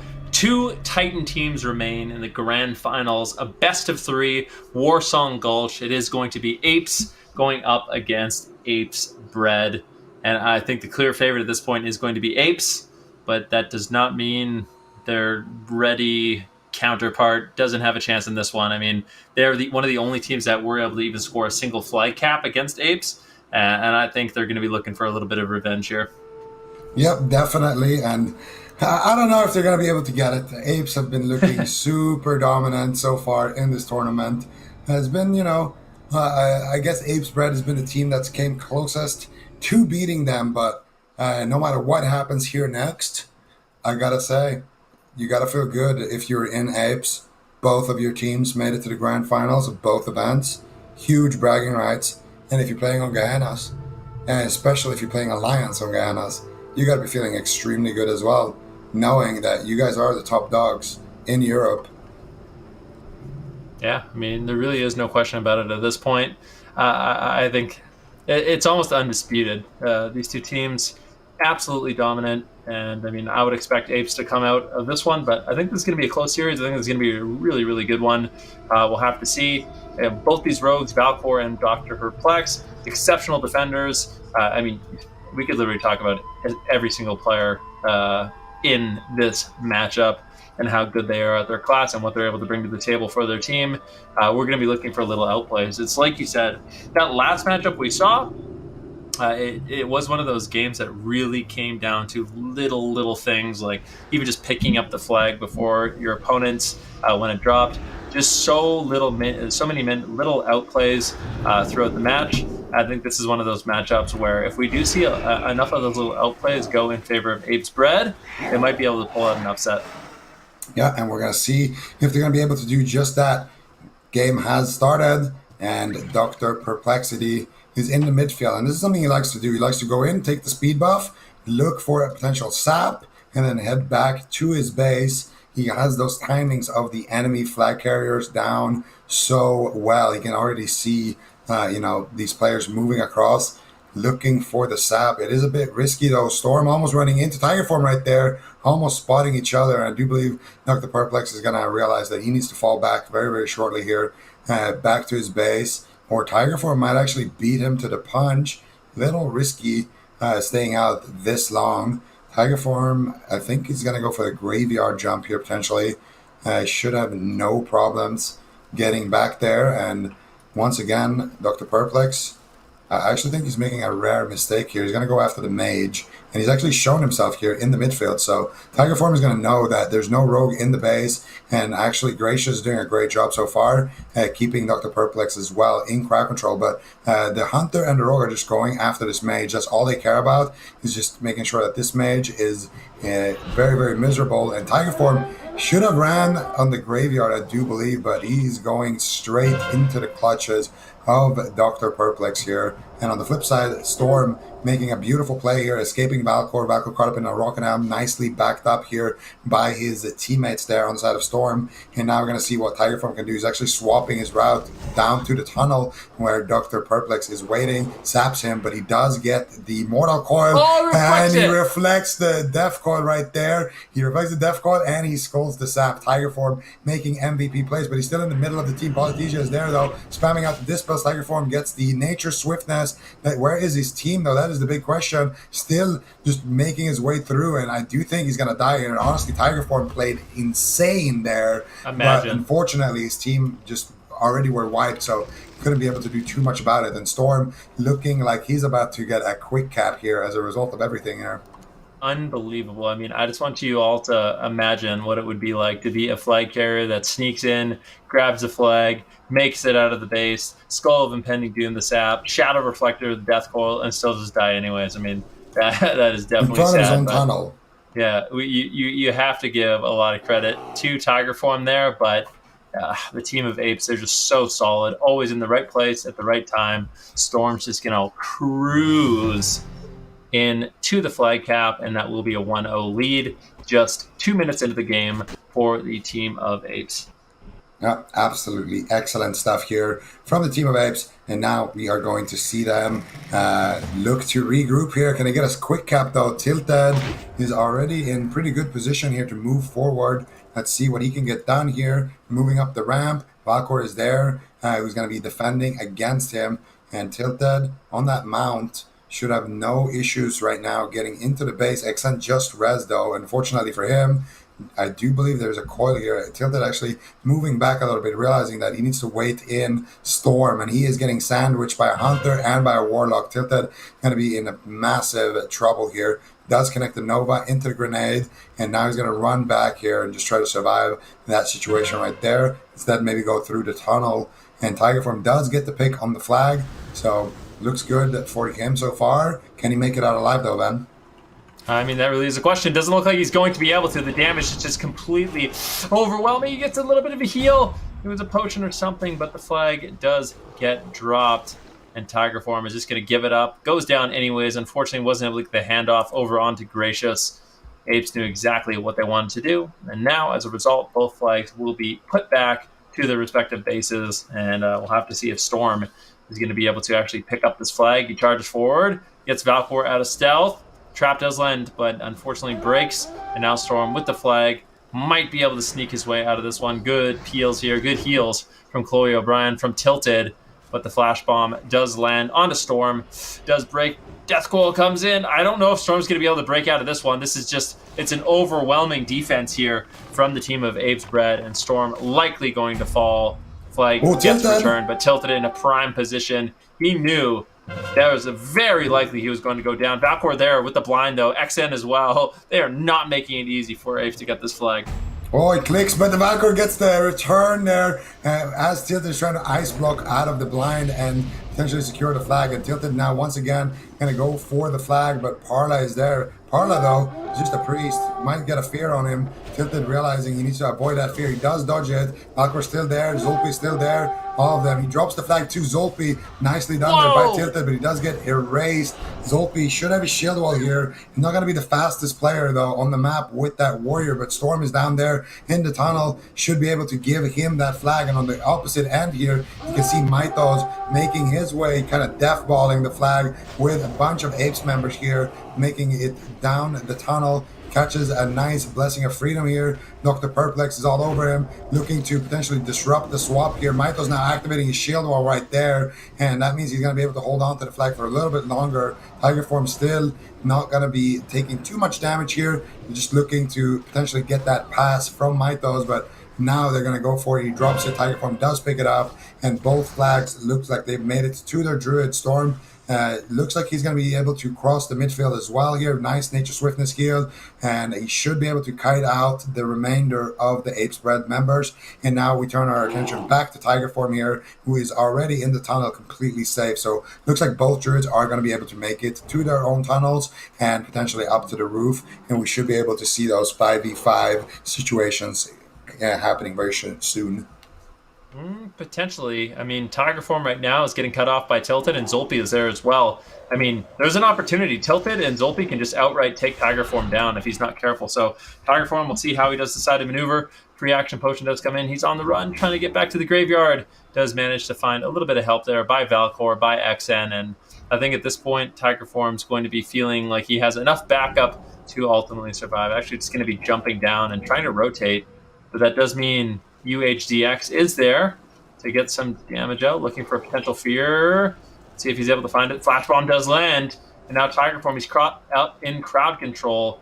I just don't know if there's enough of a presence here from the team of Apes to actually take him down. It doesn't look like there is. They will get wiped very easily here by the team of Apes Bread, and they're going to be going back to the graveyard, back to the drawing board. But still, I mean, Apes, at this point, being up 1-0, they got to be feeling good. Yeah, we're going to see Storm now chilling on that Druid, just drinking up, buffing up. We're going to see all of the members here of the Apes regrouping, rebuffing, and getting ready to deal with the defense. We got Chloe O'Brien, Vuike, and the Hunter. So they're going to have a 4-man defense. I do believe Tilted is going to be making it to the defense as well here. So they're going to have a 5-man defense. And potentially they should swap out Tilted and Vuike and have him on offense. But for now, they rather have those 5-man defense. And I think what I could expect here is obviously the Apes members that just res to try to wipe the Apes Bread offense. They're already up 1-0. It's a pretty solid play to make if you want to just buy yourself a little bit of time. Now we're going to see if they decide to go for something like that. Dr. Perplex needs to be a little bit careful. Valcor is in stealth, so it's a 50-50 if he gets a sap. He's looking for a sap onto Parla. He's not going to be able to find it, and instead he's going to be making his way to the enemy base. So Ape Spread are going to be able to get the first pounce here. They should have a pretty decent lead in terms of time on these pushes. Let's see who can get the first kind of push to succeed and force something. I mean, at this point, it looks like there's a very solid offense coming in from Apes. And Ape Spread's going to have to do a good job defending 4 versus 4 here in the banana connector on the Horde side of the map. Tiger Form, Rens, and Gracious is going to be immediately running. They're just letting Slicey snare everyone, basically be sacrificed here for their team's defense. But Dr. Perplex is in a prime position to cut him off. Is he going to be able to do it? That really is a question. I mean, Dr. Perplex right now, he's trying to get on top of Tiger Form, still hasn't revealed his position. And might be able to make a play. He gets the sap. He's charging forward. He's got sprint going. Sap onto Gracious. Blind into Gouge onto Rens. Tiger Form on the run, but there's a Warlock looking to cut him off. Death Coil comes in, and this is looking like overwhelming pressure. Great job here by Apes. Tiger Form need a little bit of backup. The damage is rolling in. Slicey's there trying to peel for his Druid. NS heal lands. Dr. Perplex still just charging in, spamming out all of his cooldowns. Manages to land the nade into the flash bomb. And Tiger Form is still in so much trouble. Yeah, and he's got Slicey kind of trying to dig in here onto Dr. Perplex, but Dr. Perplex has the Vanish Cheap Shot there as well. He finally gets bashed, so he's not going to be able to reach him potentially here, but UHDX actually using his Rocket Helm there onto Rens, but Rens with an excellent Skull of Impending Doom right there, able to dodge that situation. Rens doing such a great job just staying out of crowd control on that priest. It's been so important. He dodged the blind earlier as well, but now Zolpi connecting here onto Tiger Form. Let's see if they can get any backup. If UHDX can reach him as well, that is going to be a bad situation to be in. Zolpi, do you have an intimidating shot? Do you have anything to buy your teammates a little bit more time? Doesn't look like it. Dr. Perplex is getting chased by multiple members here, and Zolpi with the Rocket Arm here onto Rans. Dr. Perplex is so close. If he can just get a couple of ambushes or a stun, that could be it. Zolpi charging back. Hexen is there. Hexen loading up the fear, loading up the damage. No, Zolpi is going to get caught up in that fear into the polymorph, and it looks like Zolpi is not going to be able to reach his target and take him down, but Midge is there with the bubble as well, keeping him alive, and so far Tiger Form has no heal. Zolpi might actually be able to take him down. It's Hammer of Justice. Zolp, can you do it? He's going for the jump, and there it is. Polythesia gets it, but no one can click it. Who's going to get it first? He's going to make the jump, man. There's no way. They're all trying to jump. Tiger Form reses. Slicey. Oh my goodness gracious. Slicey manages to grab the flag, and now Tiger Form saying, yo, you need to give that to me right now. But it looks like in Slicey, that was hilarious. The flag gets dropped on top of the cart. No one can click it. And I'm sure Apes is in complete disbelief at this point. Slicey's taking so much damage still. Zolpi's all over him. So much damage happening here. But I do think they're finally going to be able to kite Zolpi here. Polythesia and Midge, just two healers and a warrior slicing up this hunter. And honestly, Zolpi has the damage to do it. If they can just get a couple of CCs here onto Rans, well, that's going to be it. Zolpi almost has him in execute range. I think Slicey should drop it right now, and he does. Gracious does. No, Slicey gets the repick here, actually. Valcor is there, peeling up the situation as well. And I think Slicey just drop it, man. Tiger's right there. If they can reach you, that's it. And they will drop it. Okay, there it is. It was getting a little attached there, but that was actually a really close call for Storm as well. I mean, they got the flag, they just could not click it. That is so unfortunate. Storm actually jumped down, trying to get in a position to just immediately cap the flag, but unfortunately, the fact that they weren't able to grab it compromised Storm's position quite a bit, and there was a really close call on him. Looks like he will be able to survive and still nice and snug in his base. And I mean, you have to say Apes definitely has had a bit more of an offensive presence in this match than Bread. But I mean, Bread, they do manage to hold on. All right. Let's see what they can do here. So far, Apes are up 1-0 on Apes Bread. Having an extremely close call there, a little bit of a heart attack level close call, but they are able to hold on to their flag and they are able to be in that same position before those pushes happened. And they were able to, get some pressure going onto Storm. So all things considered, Apes Bread definitely not out of this one yet. Doing a great job here in the grand finals of the Classic Summer Bowl. And we are going to see Apes again grouping up here Apes Bread grouping up here against Apes in the tunnel. And you can see Valcor extremely low on HP. He's going to need to get a couple of heals and then get in position. So they still need a little bit of time of grouping up there. And if you take a look at actual Apes here, they're getting ready to push. As soon as they have those potions, they're going to go. And they do. Right now, Zulpi leading the charge here for his team, but I don't see any free action pots kind of used just yet. And Gracious might actually take down Zulpi here if he gets a couple of Frostbolt crits. He gets spell locked. Zulpi's super low right there. And Rance doing what he can here with these heals. But Slicey is actually a little bit out of position as well. So I don't think this push from Apes is going to amount to too much. I don't think they have the movement speed items and the free action potions that they need to make that push. Let's see, Zulpi, what is he going to be able to do? It doesn't seem like this offense coming in from Apes is going to be enough. They do get one pick, which is nice. Are they going to be able to get another? And actually, Tiger Form just saying, you know what, see ya. He's just going to rotate back to the graveyard, but guess who's waiting? Dr. Perplex looking to make a play, but in a 1v3 situation, I mean, I've seen Dr. Perplex do quite awesome plays in this match, but I just don't know if he's going to be able to do it. He roots up Renz, gets caught into a rocket helm immediately there by Mytos, and I think Mytos has shut this down quite a bit, but Dr. Perplex still on the run. Slicey going to be snaring him up, has a Hunter's Mark on him as well, but the free action potion, the sprint, still looking to make a play here on the Tiger Form. Net comes in from Renz. Big plays from both of these teams, using basically everything, all the utility their classes have, all the trinkets they can muster. Looks like Tiger Form might actually get caught. Unfortunately, the nade gets shifted or just whiffed, and Dr. Perplex is still chasing. UHDX, Dr. Perplex, they get the cheap shot. Do they have the damage? This team has been doing such an incredible job. Kidney shot lands as well. They just need a little bit more damage. Renz is there with a nice Fear, actually gets caught into a Fear himself.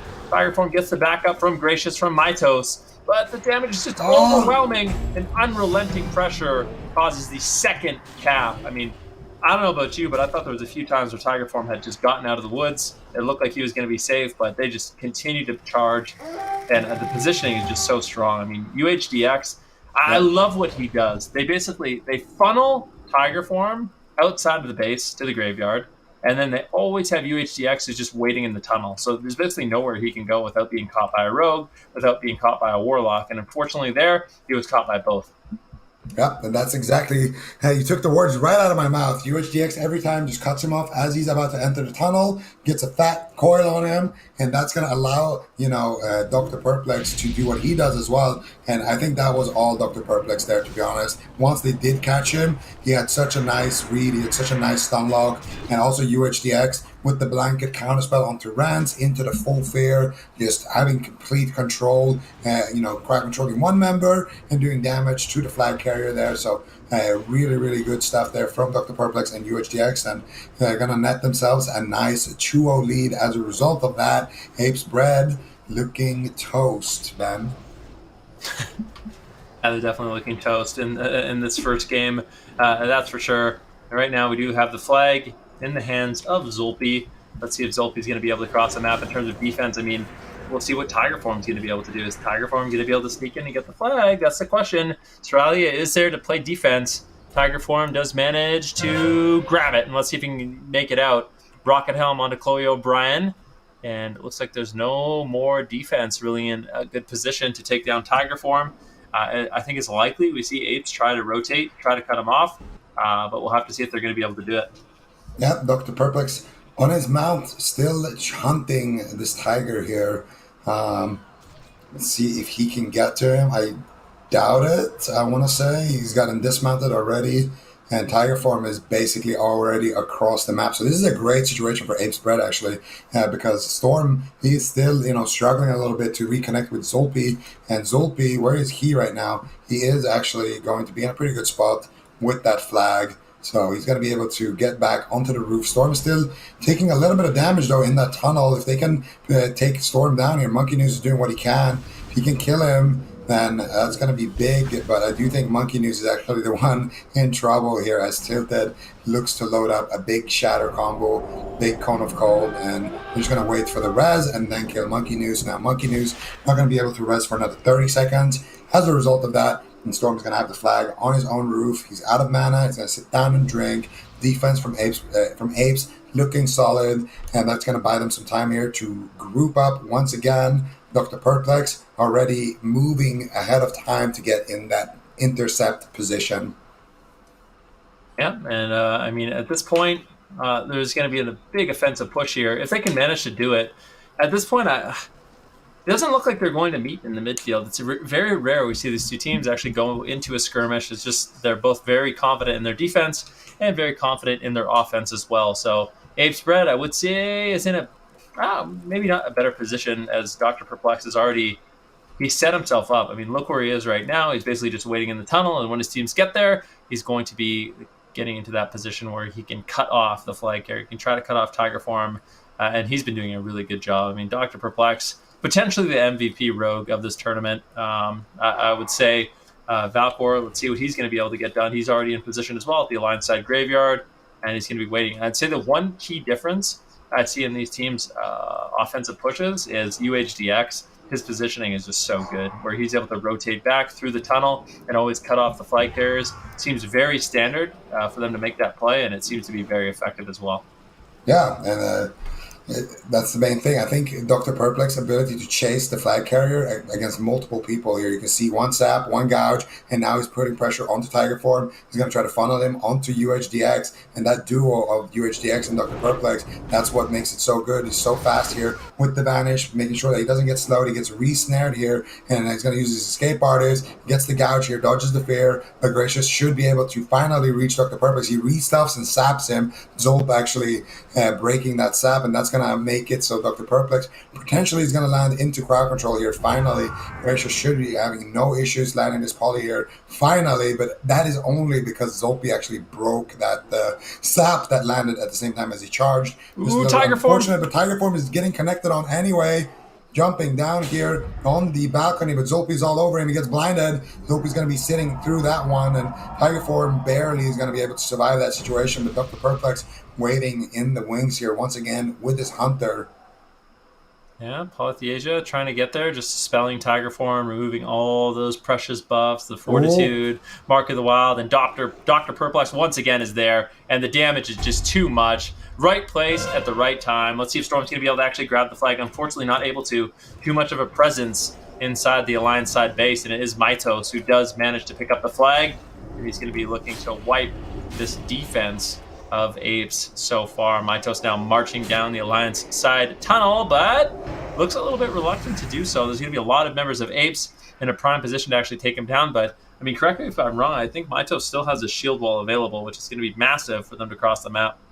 I'm not sure if he does. I do believe he does, but we're going to see, I guess. I think one shield wall was used, but I don't remember if it was Monkey News or Mytos. We're going to see what he ends up doing with that. But so far, he needs to do exactly what he's doing right now. Have his team group up on the rooftop, wait until more members of Apes Bread come up here, and then make a rotation accordingly, or maybe just bulldoze it through the tunnel. It just depends if he does have that shield or not. And once again, Dr. Perplex here looking to maybe get something going here. Let's see what he can do. He's not in stealth, though. They know where he just walked up without being in stealth. Maybe he has Fury Fire on him. I'm not sure. I think he's a dead man, though. That's for sure. Yeah, they're gonna make quick work of him. I don't know if that was a mistake or if he just wanted to go back to the graveyard. I'm not exactly sure, but yeah, marching in as a rogue, not in stealth, definitely not the move if you want to stay alive, but that does mean he will be going back to the graveyard and be able to reposition as well. Let's see what Mytos is going to be able to do, because there's a lot of Apes members on top of him. He hasn't been able to get the flag out of the base, and now he's being absolutely swarmed. Parla gets interrupted. Very nice spell lock there And Mytos, the heals have been cut off. The damage is rolling in. Oh. Death Coil as well. Zulpi gets the execute. There it is. And let's see, they do cap. And that means in this best of 3, Apes is going to be claiming the first 3-0. Very dominating performance, I would say, here from Apes. Just kind of a domination from start to finish there. And eventually those pushes on their offense just looked too good for Apes Red to deal with. I really believe that Rogue Warlock synergy that they have, combined with the fact that Perplex is so good at just sitting on the flag carrier. He gets slowed, he pops a sprint, he gets rooted, he pops a vanish, he blinds somebody before they can fear him, he gouges somebody else before they can slow him. Just doing whatever he can to just sit on that target like a Terminator and funnel into his Warlock. And that's when they can get those big kills, having that Warlock backing him up and landing those calls. So really impressive stuff from those guys. They're an insane team. There's no question about it. And now, I mean, what are the main adaptations we want to see? I mean, do we just think this is going to be one of those matchups where Apes Red is just kind of outclassed, or they're outcomped, or you think it's just a mixture of those two things? Yeah, well, I think Apes Red has a little bit worse comps with the 2 warriors versus the 2 mages, but I also think some of the players on Apes Red are just not as good as the players on Apes. I mean, it looks like the Ape squad really handpicked the best of the best that they had available. Cream of the crop, yeah, exactly. The cream of the cornucopia. I was gonna say something. I was gonna try to incorporate that somehow. I was thinking about it right when you said it. All right, ladies and gentlemen. Well, these two teams, they need to rest up. They need to reset some of their cooldowns before we get into this next game, where we do have Apes up 1-0 in this best of 3. Bread, they're gonna have to battle it back. We'll see if they can do it right after a quick break.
Welcome back, ladies and gentlemen. We are potentially just one game away from crowning our grand champion in Europe for this year's Classic Summer Bowl.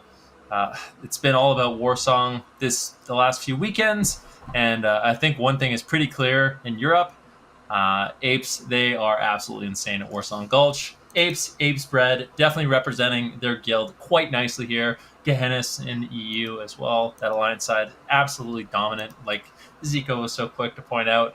But Hmm. Zico, in this final match, I know it seems like a big uphill battle for Bread in this one, but what do we want to see them do differently? What, if anything, in terms of adjustments, can they make? I think it just comes down to how they're going to play the matchup. I think the main adjustment I want to see is maybe have one of the Warriors actually go on defense. And my problem is that it feels like their offense, it's not as pressuring, on Storm. And I feel like the offense of Apes is a lot more, like they just have a lot more pressure. I think Valcor, he's doing, his job, but I don't see XN that much, to be honest, kind of doing what UHDX is doing. And I feel like their offense in general, it's hard to pinpoint exactly what it is, but it just doesn't look as well coordinated as the one from Apes. So if there's one adaptation I would see, it's just a bit better on the offense, a bit cleaner offense. Try to coordinate their damage better and try to funnel players into the FC better. Have people cut him off. We've seen it throughout the tournament. We've seen Pyro Mages do it. We've seen a lot of players, Warlocks, Rogues, been able to cut off these flag carriers. And when you do, and you buy time, it is massive. I mean, there really is no question about it. And I think more so than anything, we just saw the coordination. And I've been saying it every single time we watch Apes is they just always seem, I mean, they're so experienced. They're always in the right place at the right time. All their members perfectly positioned. And it's like watching, a grandmaster play chess. They just always have an answer. And yeah, I think this is going to be really difficult for Apes Bread, but it is one of those things where I think if they have enough little things go their way, we could see a game where they actually do end up scoring some flags and maybe, just maybe, win. But I think that's going to be quite a tall task for this roster. Yeah, I think we can both agree if Apes Red is going to win a game, it's not going to be because they got three caps. It's going to be because the game ended 1-1 and they were able to stall it out, or 2-2. I think that's a pretty fair assumption to make, but anything is possible. Oh, Tiger Form and Storm saw each other right there for sure. You see Tiger Form kind of jumped a little bit. Like, oh, who's Oh. that? Oh, but Storm. He needs to be careful. They know where he is. Tiger Form definitely said, "Storm is here. Storm is here," and then just moved away. Storm kind of maneuvering his way around as well. And there's so many buffs, in Classic that gives you stealth detection. Stealth detection is a very real thing in Classic. Warlocks with their Felhaunter, you're gonna have Paranoia, greatly increases your stealth detection. There's helmets, engineering helmets and things like that. Goggles you can use that gives you higher stealth detection. Obviously, humans with perception is essentially wall hack. There's a lot of things that these druids need to avoid when they are making, this zigzag through the map. But Storm and Tilted have made it to the base where Valcor is waiting. Tilted's going to pick up the flag, and Valcor actually, with the early pre-vanish here, the flag gets dropped to Storm. He picks it up, has the rocket boots, as well as that Skull of Impending Doom ticking. Valcor is going to get caught up by Tilted in a rocket helmet, and Xan is actually looking to cut Storm off here and see what he can do. Is he going to get the coil? Looks like he might be going for it. He's going to go for fear, maybe. Storm has a fear ward. He gets caught up in the scatter shot. There's a lot of members here from Apes Bread looking for him. Storm now with the late shadow reflector, and he's going to be able to escape as a result of that. I do believe he takes a big hit there from the Hunter. More nature swiftness coming out. Vuike is there now, backing up Storm, and Storm is going to be able to escape. And Tiger Form, he is trying to make his way as well down that graveyard. He's taking a lot of damage from that Skull of Impending Doom. He might actually run into Storm right now, and Vuike, more importantly, who's also down there with the baddest Pompyro of his life, waiting for Tiger Form. Yeah, and we'll see how Tiger Form going to get his way out of this one. Still, he's caught up into a mind control, and they're all over him. Yep, there And it there is. is the Palm Pyro. Doesn't really do too much. It gets healed at the same time, but the follow-up damage is just completely overwhelming, and Tiger Form will go down. And Cap. let's see what Storm is going to be able to do right now. It's looking like he will be able to just waddle his way into the base, and it looks like that will be a cap for the team of Apes. And now, just 2 flags away from completely closing out this tournament, they are looking honestly laser focused in this grand finals, and I think they really want to make a statement. Yeah, definitely. They're doing a great job kind of navigating through the storm so far, and they're going to be up 1-0 here, only 3 minutes into this game. Now, Storm and Tilted, of course, looking to make their way into the base again. And actually, I want to see Tilted maybe go for a solo play here, but he does get feared by Parla and Monkey Noose. They're all over him. They know that that's exactly what he wants to do, and instead they're going to go after him. Now, Tilted forced to kind of jump here and run away, and Monkey Noose is all over him. He gets the poly onto Monkey Noose, gets dispelled by Parla. Tilted is going to be sent back to the graveyard, which means that Storm is going to have to go for a solo play here potentially, sneaking through in stealth, but there is so many members of Ape Spread waiting in that base. XN, Renz, Valcor, Mythos, Slicey, they're all there turtling. And Tiger Form is going for a solo pick right now, and there's actually nobody in the base to deal with him. Where's Dr. Perplex right now? I think, is he having lunch or something? I don't know, maybe. I mean, he's definitely put in a hard day's work. The lunch break, it might be needed for him. But it does look like Tiger Form is going to be able to pick up the flag. Dr. Perplex immediately rotating, realizing, you know what? He's going to go down the tunnel, and Tiger Form is kind of second-guessing. Which way is Tiger Form going to go? I don't think he wants to meet Dr. Perplex. That's the thing. There is such a mind game because rogues are so slow. Literally just snails in stealth in classic WoW, which is a lot different than retail, where, you know, they're NASCARs. So you can actually have these kind of mind games where if you bait a rogue thinking you're going one way, make him position, go in stealth, it is super difficult if you decide to change which route you're going to take for him to actually find. But you can see Dr. Perplex, he is not going to be tricked, and he is in a prime position to disrupt Tiger Form crossing this side of the map. Yeah, Dr. Perplex here is ready to perform the exam. Tiger Form, are you going to be able to dodge the appointment? That is the question right now. So far, he's done a great job with that, but he is in the arms of his teammates. But Dr. Perplex is there now. Let's see the CC on these healers. He gets a sheep shot on one of them. Nice fear here by Parla onto everybody. Flash bomb is going to be resisted or missed there. I'm not sure. And the Tiger Form is actually going to be able to make it out here fairly unscathed, all things considered. Really good job there by Tiger Form. And now it is Zolpi here in a really tough situation. He's going to be in the enemy base here with his back against the wall. Technically, he's got a couple of members with him. Does he have the shield wall? That is the question. How are they going to get this flag to their own side? If they die here, it's a cap. And it's going to be a 1-1 here for Ape Spread. So Ape Spread in a pretty good position right now. But Zolpi, if he has the shield wall, and if they can get the backup they need, should be able to also carry this flag across. Yeah, I mean, it's not going to be an easy thing to do, but they have a lot of backup right now, and like you said, with the shield wall, it really makes Warriors incredibly durable. Mytos is looking to disrupt this a little bit. He's just going to be charging in. It's a one-man army at this point. No one is really there to help him out, but is getting a little bit of backup by Monkey News. They can snipe Mytos. That would be big. I think if they can take down Mytos, it's a position that they might actually want to rotate on. Monkey News charges in, might actually fall down here as well. We'll have to see. Chloe O'Brien getting sniped, ends up falling down in this fight. Tiger Form actually does get the flag, so let's see what we can do here. Zolpi still really struggling to get out of the Alliance side base. They're all over him right now.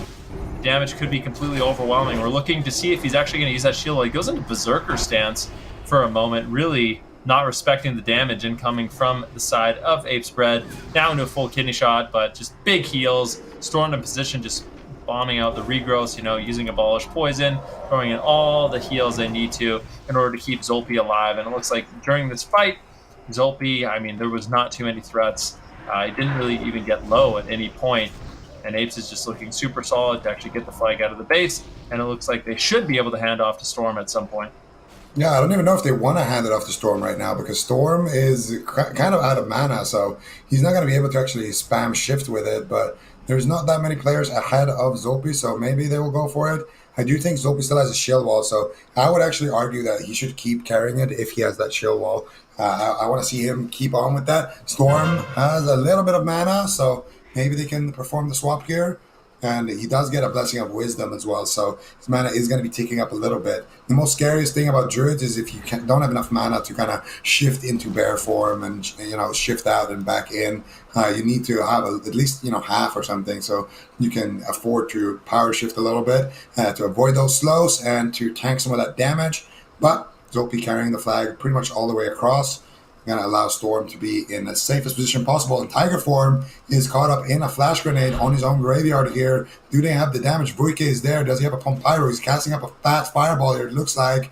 I do think he's actually going to connect it. He's blinking in for the Pump Pyro as well. Can he get it? They're slowing him. They're doing whatever they can. Vuike taking massive damage here on that mage.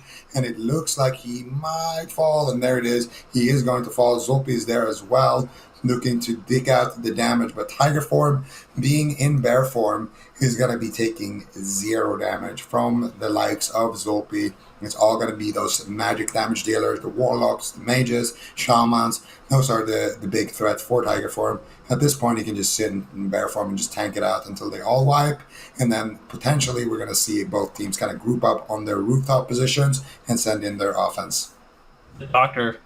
Look at the doctor. He's sneaking in. He wants to get to that rooftop position, and he manages to do so, infiltrating the Alliance base. This sneaky little gnome. And we've seen basically all the rogues that have infiltrated get caught and not accomplish anything. My question is, what is Dr. Perplex going to be able to do? He preemptively maneuvers himself in a way. You can see Slicey is like, yeah, I'm throwing down a flare. I am throwing down a trap. But this, unfortunately for him, Dr. Perplex, he's already in the base. And this is where he can really set up his team. Tiger Form, I think, I would be really surprised if we don't see the team of Apes Bread kind of look around, at least try to scout Dr. Perplex. And if they don't, I think Apes has set themselves up off the back of Dr. Perplex in a prime position to actually grab this flag. Yeah, and I do think that based off of what's happening right now, they're not even thinking about Dr. Perplex being here. They got the Hunter covering the bottom side, so I would actually be surprised to see them look for him now. You can tell they have that false sense of security. He might sap him out of form here. He gets a sap onto Tiger Form, and he goes for the mind control cap, but it does backfire there. Rand's going to be getting Tidal Charm, and now Cheap Shot here on the Tiger Form. But what happened? He got out of the sap. No, he broke it. And Dr. Perplex setting his team up so well, but not going to be enough here. UHDX looking for Tiger Form, and Dr. Perplex now is going to be forced to run all the way around the map here and look to set something up. Once again, Tiger Form is going to be able to escape that situation. And honestly, that was what happened to the sap. I guess the sap just had an early break. That's so unfortunate. Yeah, super unfortunate in that situation. Tiger Form will be able to escape. Unfortunately, the doctor, he's been disbarred. No. So yeah, day, man. I'll let that one slide. It definitely has been, but we're still trying here. All right, Tiger Form rotating back into the Alliance base, looking okay. Zolpi and Nedge are on his tail. If we take a look right now at what's going on with Storm as well, a little bit of pressure here on Storm, who is kiting. Valcor there trying to disrupt a little bit, lands the Rocket Helm, and that might be enough time for Mytos and Centec to actually get there and help him out. But unfortunately, the Rocket Helm does break, and Storm will be able to continue kiting. Valcor likely to fall here as well, getting some backup from Mythos. Maybe Valcor can hold on, getting some heals. That's great news. And now look at Storm. I mean, he is getting absolutely swarmed by Apes Bread, and they are not going to allow Apes to win this easily. They're in a great position to actually make an offensive push. And as long as Storm isn't allowed to just jump down and kite back to the graveyard, then all of a sudden they have an opportunity to get a cap. I doubt it. XN is covering one exit, and Valcor is covering the other one. Who are you going to pick? Where XN? Okay, XN actually went into the room here, so that means Storm is going to have no problems potentially getting out of here. Storm actually getting flash bombed, but he's with his mage. Valkor is the only one really doing anything here to try to slow him down. This is exactly where you want to see that Warlock Rogue synergy that we were talking about in the pregame. XN should be here on top of Storm, intercepting him and helping Valkor secure the kill here. XN was completely he was in a good position, but then he went into the flag room and completely ruined his own position. And now Storm, as a result of that, is going to be able to walk out, be completely safe once again. And now, again, they're going to have to force Storm to, walk into a really unfavorable position like that. And meanwhile, on the opposite end, there's a push happening here onto Tiger Form. He is getting chased here by Dr. Perplex. And you can see here, if Dr. Perplex can reach him, Zolpi is also going to be able to reach him. But I don't think he will be able to have enough speed here left in the clinic. I'm not sure if he can get there in time. He does mount up, and Tiger Form is about to jump down here, looking at the balcony. Dr. Perplex all over him. He gets the distract, gets the blind early on, but then he gouges him as well and breaks the hit. I think Tiger Form actually used the Skull of Impending Doom right there, so that's why he went for that early gouge, try to pre-gouge the break, get that in between the ticks. But nice flash bomb, he is not in bear form. Tiger Form is in so much trouble. He gets destroyed right there. He's just dead immediately. That's what we mean. The damage coordination of Apes is just insane. Storm, can you get the charge? Mythos is there to pick up the flag, and can they kill Mythos? That is the question now, Ben. Yeah, I mean, that really is the question. What is Mythos going to be able to do? He gets a lot of backup, actually, and it's looking more and more likely he's going to be okay. I'm not sure if he still has a shield wall available, but that will make him extra tanky. And if he doesn't, you might want to consider dropping it to Monkey News. But at this point, Mythos is there. What a close call. Yeah, that was a great pick onto Tiger Form, but just because of the offensive presence coming in from Apespread, they were able to get some members in the base and grab the flag before Storm was able to cap. And now Mythos grabbing the speed boots is going to be looking to charge out. Gets caught up in a Nova by Tilted, and Mythos is getting swarmed right now. There is a lot of members of Apes all over him. One fireball lands. Zolpi is there. Big damage incoming. Do they have the execute? Where is the follow-up? He's getting so low. He's trying to get away. Actually getting dispelled. Actually getting just a little bit of heals and gets topped off. Massive NS there coming in from Tiger Form, topping off Mythos and keeping them in this one. Yeah, beautiful stuff here. Mythos still quite low, though, but I think he might go for the swap here. Tiger Form is in position to try to pick it up, and he will be able to perform that swap. And such a close call. Storm was literally, when he charged, he was a second too late before he could have charged Mythos and just capped the flag there. So close there, both teams playing it out beautifully at this point, and it looks like, once again, Tiger Form is, by the good graces here of Mythos, going to be able to get back onto his rooftop here, regroup with his teammates, breathe for a second here, and they're still going to be in a pretty good spot moving forward here in this game, man. No question about it whatsoever. Storm in a very healthy spot, but it looks like Monkey News, Mythos XN, Parla, big offensive push here coming in from Apespread, but equally so, there's a very solid defense. And let's see what they can do. Zolpi having a bit of an exchange there by Monkey News. Both warriors just parrying each other. Not really accomplishing too much, but it looks like Monkey News will get caught into the kidney shot and will ultimately fall. It looks like Mythos is going to get picked as well. Good cleanup there by the side of Apes. And now likely what they're going to do is set up for an offensive push. Now keep in mind, ladies and gentlemen, at this point in the game, Apes is up 1-0. There is 16 minutes left in the game. And at this point, the pressure really is on, because if Apespread want to stay alive in this tournament, they have to win this game. And in order to win this game, they need to grab the flag, which has just not been easy for them so far.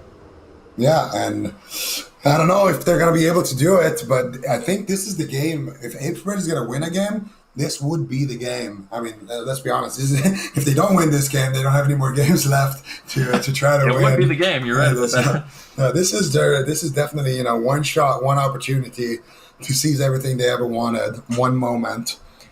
Will they capture it? Are they going to capture the flag, or be toast? Or are they not? Checks out. That was a good rhyme. Yeah. You know. Yeah. No, I think we should. We do this stuff all the time.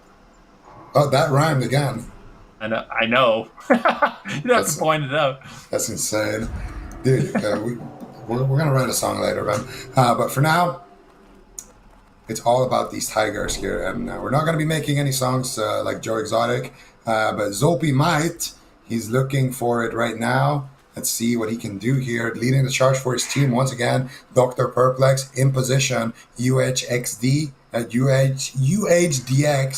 is also in position here. Tiger form jumping down. UHDX is there. Let's see. Shadow Reflector comes out, and UHDX is going to be trinketing out of that. He's waiting for the Shadow Reflector. And 3, 2, 1, coil. Or fear, actually going for the hard casted fear, but he does get the call there, and now he's looking for the damage here. Dr. Perplex is there, ready to examine tiger form here and to see what he can do on that druid, but he's going to be running that backfired. He's going to be running through that tunnel as his net just backfired. With Polythesia looking for the fear here. Can he get it? The speed is there. Polythesia actually clotheslining Tiger Form. What is he going to do? He just charged him and it lagged a little bit. And now he's up on the tunnel roof. So good stuff here for Tiger Form. But Storm on the opposite end now, having 3 members over him. They're all over him. They might just take him down. Chloe O'Brien gets caught up in the fear, gets caught up in the blind. So much damage here. Storm could actually go down. And this could actually be a 1-1. Valco returns the flag. Tiger Form cap it though? He gets caught up in the flash grenade. Dr. Perplex picks it up, but he is so low on HP. Renz is all over him. Devouring Play coming through. The Sapper charge, and he is going to kill Dr. Perplex, and that is going to be a 1-1 for Apes Bread. There it is. And like we said, when we were previewing this, we said the way we think Apes Bread could win this one is it's not going to be, a 3-0. Potentially, it's going to be one of these situations where they manage to just stay in the fight. They stay alive. They didn't get the first cap, but they got the second, which is very important. And now they actually find themselves in a position where if this game just goes the distance, if they can just survive, another 15 minutes or so, then all of a sudden they are going to win this game and they will stay alive in this tournament. We'll have to see what the team of Apes is going to do in order to make, adjustments and get that second cap in this one. Because right now, of course, it is going to be Zolpi who has the flag, and so far, no one from Apes has been able to grab their flag.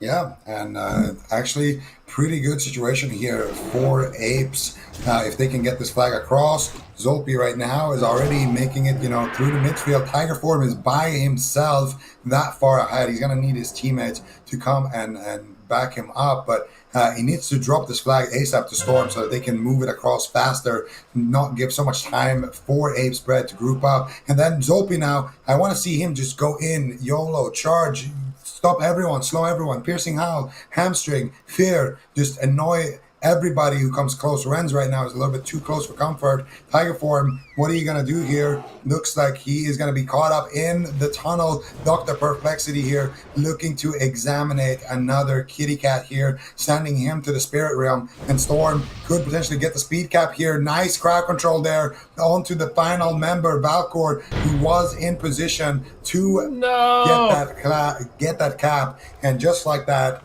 Apes Bread once again in a losing position, man.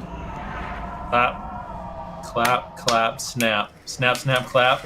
I don't know. What was it? Was it clap, clap, snap? Yeah, it was. Yeah, that's it.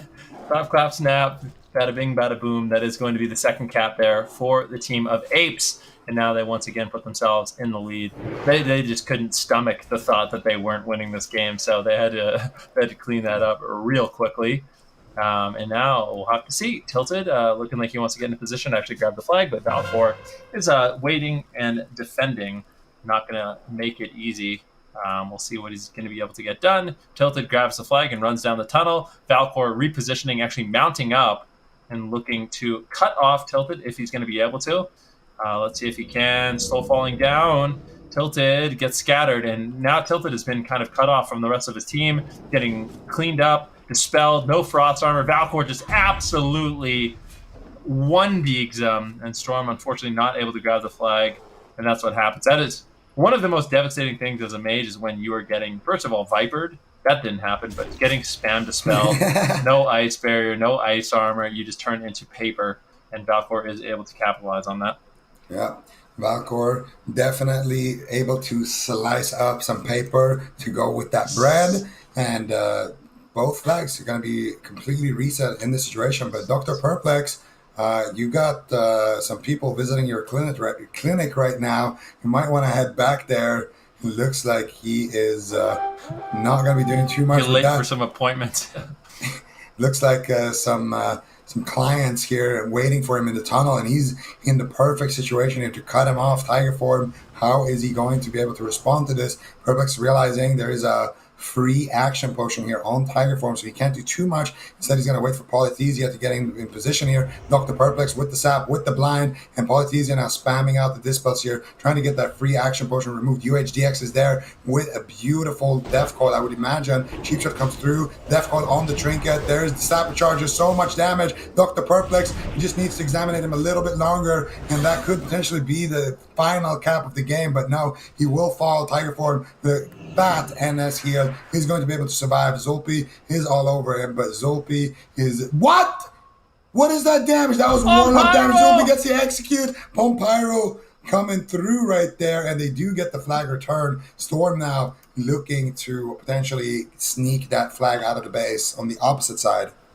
I want to know how much crit these mages are running, because I mean these Pompyros have been absolutely insane. Bushke coming in clutch, taking down Tiger form, but unfortunately, side of Apes wasn't able to get the flag. Now Storm has managed to pick it up. The question is he going to be able to actually bring it outside of the base? So far, so good. He's got backup from Chloe O'Brien as well as Seralia tilted there as well. So Apes is looking good, and this could be a situation where we find ourselves in a quick cap situation. We'll have to see what the Dr. Perplex is going to be able to get done on defense. Yeah.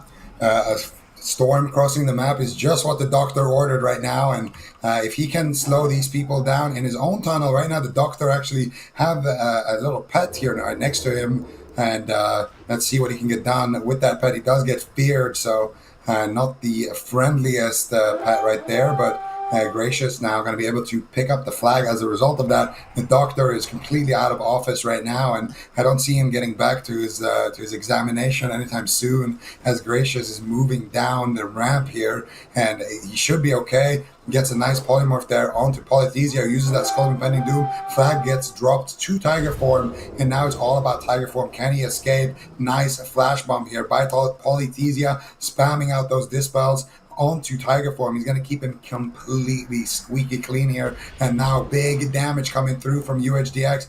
Fat Shadow Bolt connecting there, almost erasing Tiger form from the map. Chloe O'Brien is there now, spamming out more and more dispels. Can they get more people to connect? There's the Death Coil. Vuike getting counterspelled immediately right there. If not, that would have been a potential kill here onto Tiger form, but he's not out of the woods yet. Zolpi's there, getting Death Coil. There's the flash grenade, and sooner or later, Vuike is going to press his macro. He gets the big blast wave, and UHDX gets a huge Shadow Bolt. There's no way Tiger form survives this. Flag does gets dropped, and returned by Zolpi. That's going to be a 3-1 for Apes, winning the European Classic Summer Bowl against Apes Bread. Absolutely insane, and a big congratulations to not only Apes but also Apes Bread. I mean, these guys, Apes is kind of a household name within the Classic community, especially within BGs. So absolutely insane performance by them. I like the fact that matchup was really, really close, and you have to give a lot of credit to Apes Bread for putting on quite a performance. But yeah, hats off to Apes. Excellently done. Not only did they win the qualifiers, but they also won the main round. So beautifully done. And I think we can kind of take a look at the bracket and see how today kind of unfolded between all the teams that were in this tournament. And I mean, for Apes, they did not drop a single matchup, so we can kind of see just how dominant they were here today. You can see they got a bye early on, and they got that bye by making the top two in the qualifying round. They took down Wevy Gaming, they took down Apes Bread, and then in the grand finals, they took down Apes Bread twice in a best of three. And I mean, Zico, I think there's no question at this point that this is the most dominant Warsong Gulch team in Europe and potentially the whole world. Absolutely. Not really much to add what you already said, or to what you already said. Apes showing up here on the day, only dropping a single flag cap in the entire tournament. I think this time and in the qualifier. So they dropped 2 flag caps, and both of them, if I'm not mistaken, were against Apes Bread. So definitely a dominant Warsong Gulch team, and hats off to them. They performed very, very well here, and of course, hats off to people in Apes Bread for giving us that super close game. They were extremely close, actually. If they could have turtled it out a little bit longer, they could have definitely make some things happen. And just the fact that they're able to, secure those kills and have that pressure as well, definitely hats off to those guys for just putting on a great show, as well as the other competitors as well, Knock and Fogger Dodgers and Weavy Gaming. Been extremely fun teams to watch. A lot of clutch plays in general, a lot of good rogues, Valcor, the Doctor, of course, as well as the Return Flag. I mean, Return Flag probably had the play of the day, I would argue. So it's been fun watching all of these guys, and of course, our man Sanchez. You gotta love Sanchez. Absolutely. 100%. Lots of plays coming in from lots of really good teams, and honestly, I just want to thank them all for putting on such a show and congratulate Apes once again. That actually will conclude the European region. Apes are going to be the champions, but good news, ladies and gentlemen, we of course have our North American games as well. And I would say the favorite there is of course going to be VC Vampire Clan, and we're going to find out if they're going to be. I don't know. They did win the qualifier. Ski yeah, I think there might be some contention there, but they are the team that did win the qualifier. So I would say, they definitely have a lot to prove in the North American region. They want to be that team that is number one, and we're going to see if they're going to be able to do it. And of course, that will be live at 10 PST as well as 19 CEST. So join us tomorrow if you'd like to watch some more Warsong, and we can crown our North American champions as well. Zico, any thoughts before we wrap this one up? The usual. Thanks to competitors putting on a great show. Thanks to the admins in the back. And thank you, Van, for being so good at what you do, man. Oh, wow. Yeah, that's it. There's no one I'd rather be here with today, Zico. I just want you to know that. So, yeah. I'll be calling you after the broadcast. All right. That sounds good to me. All right. Well, we will see you guys tomorrow for some more action.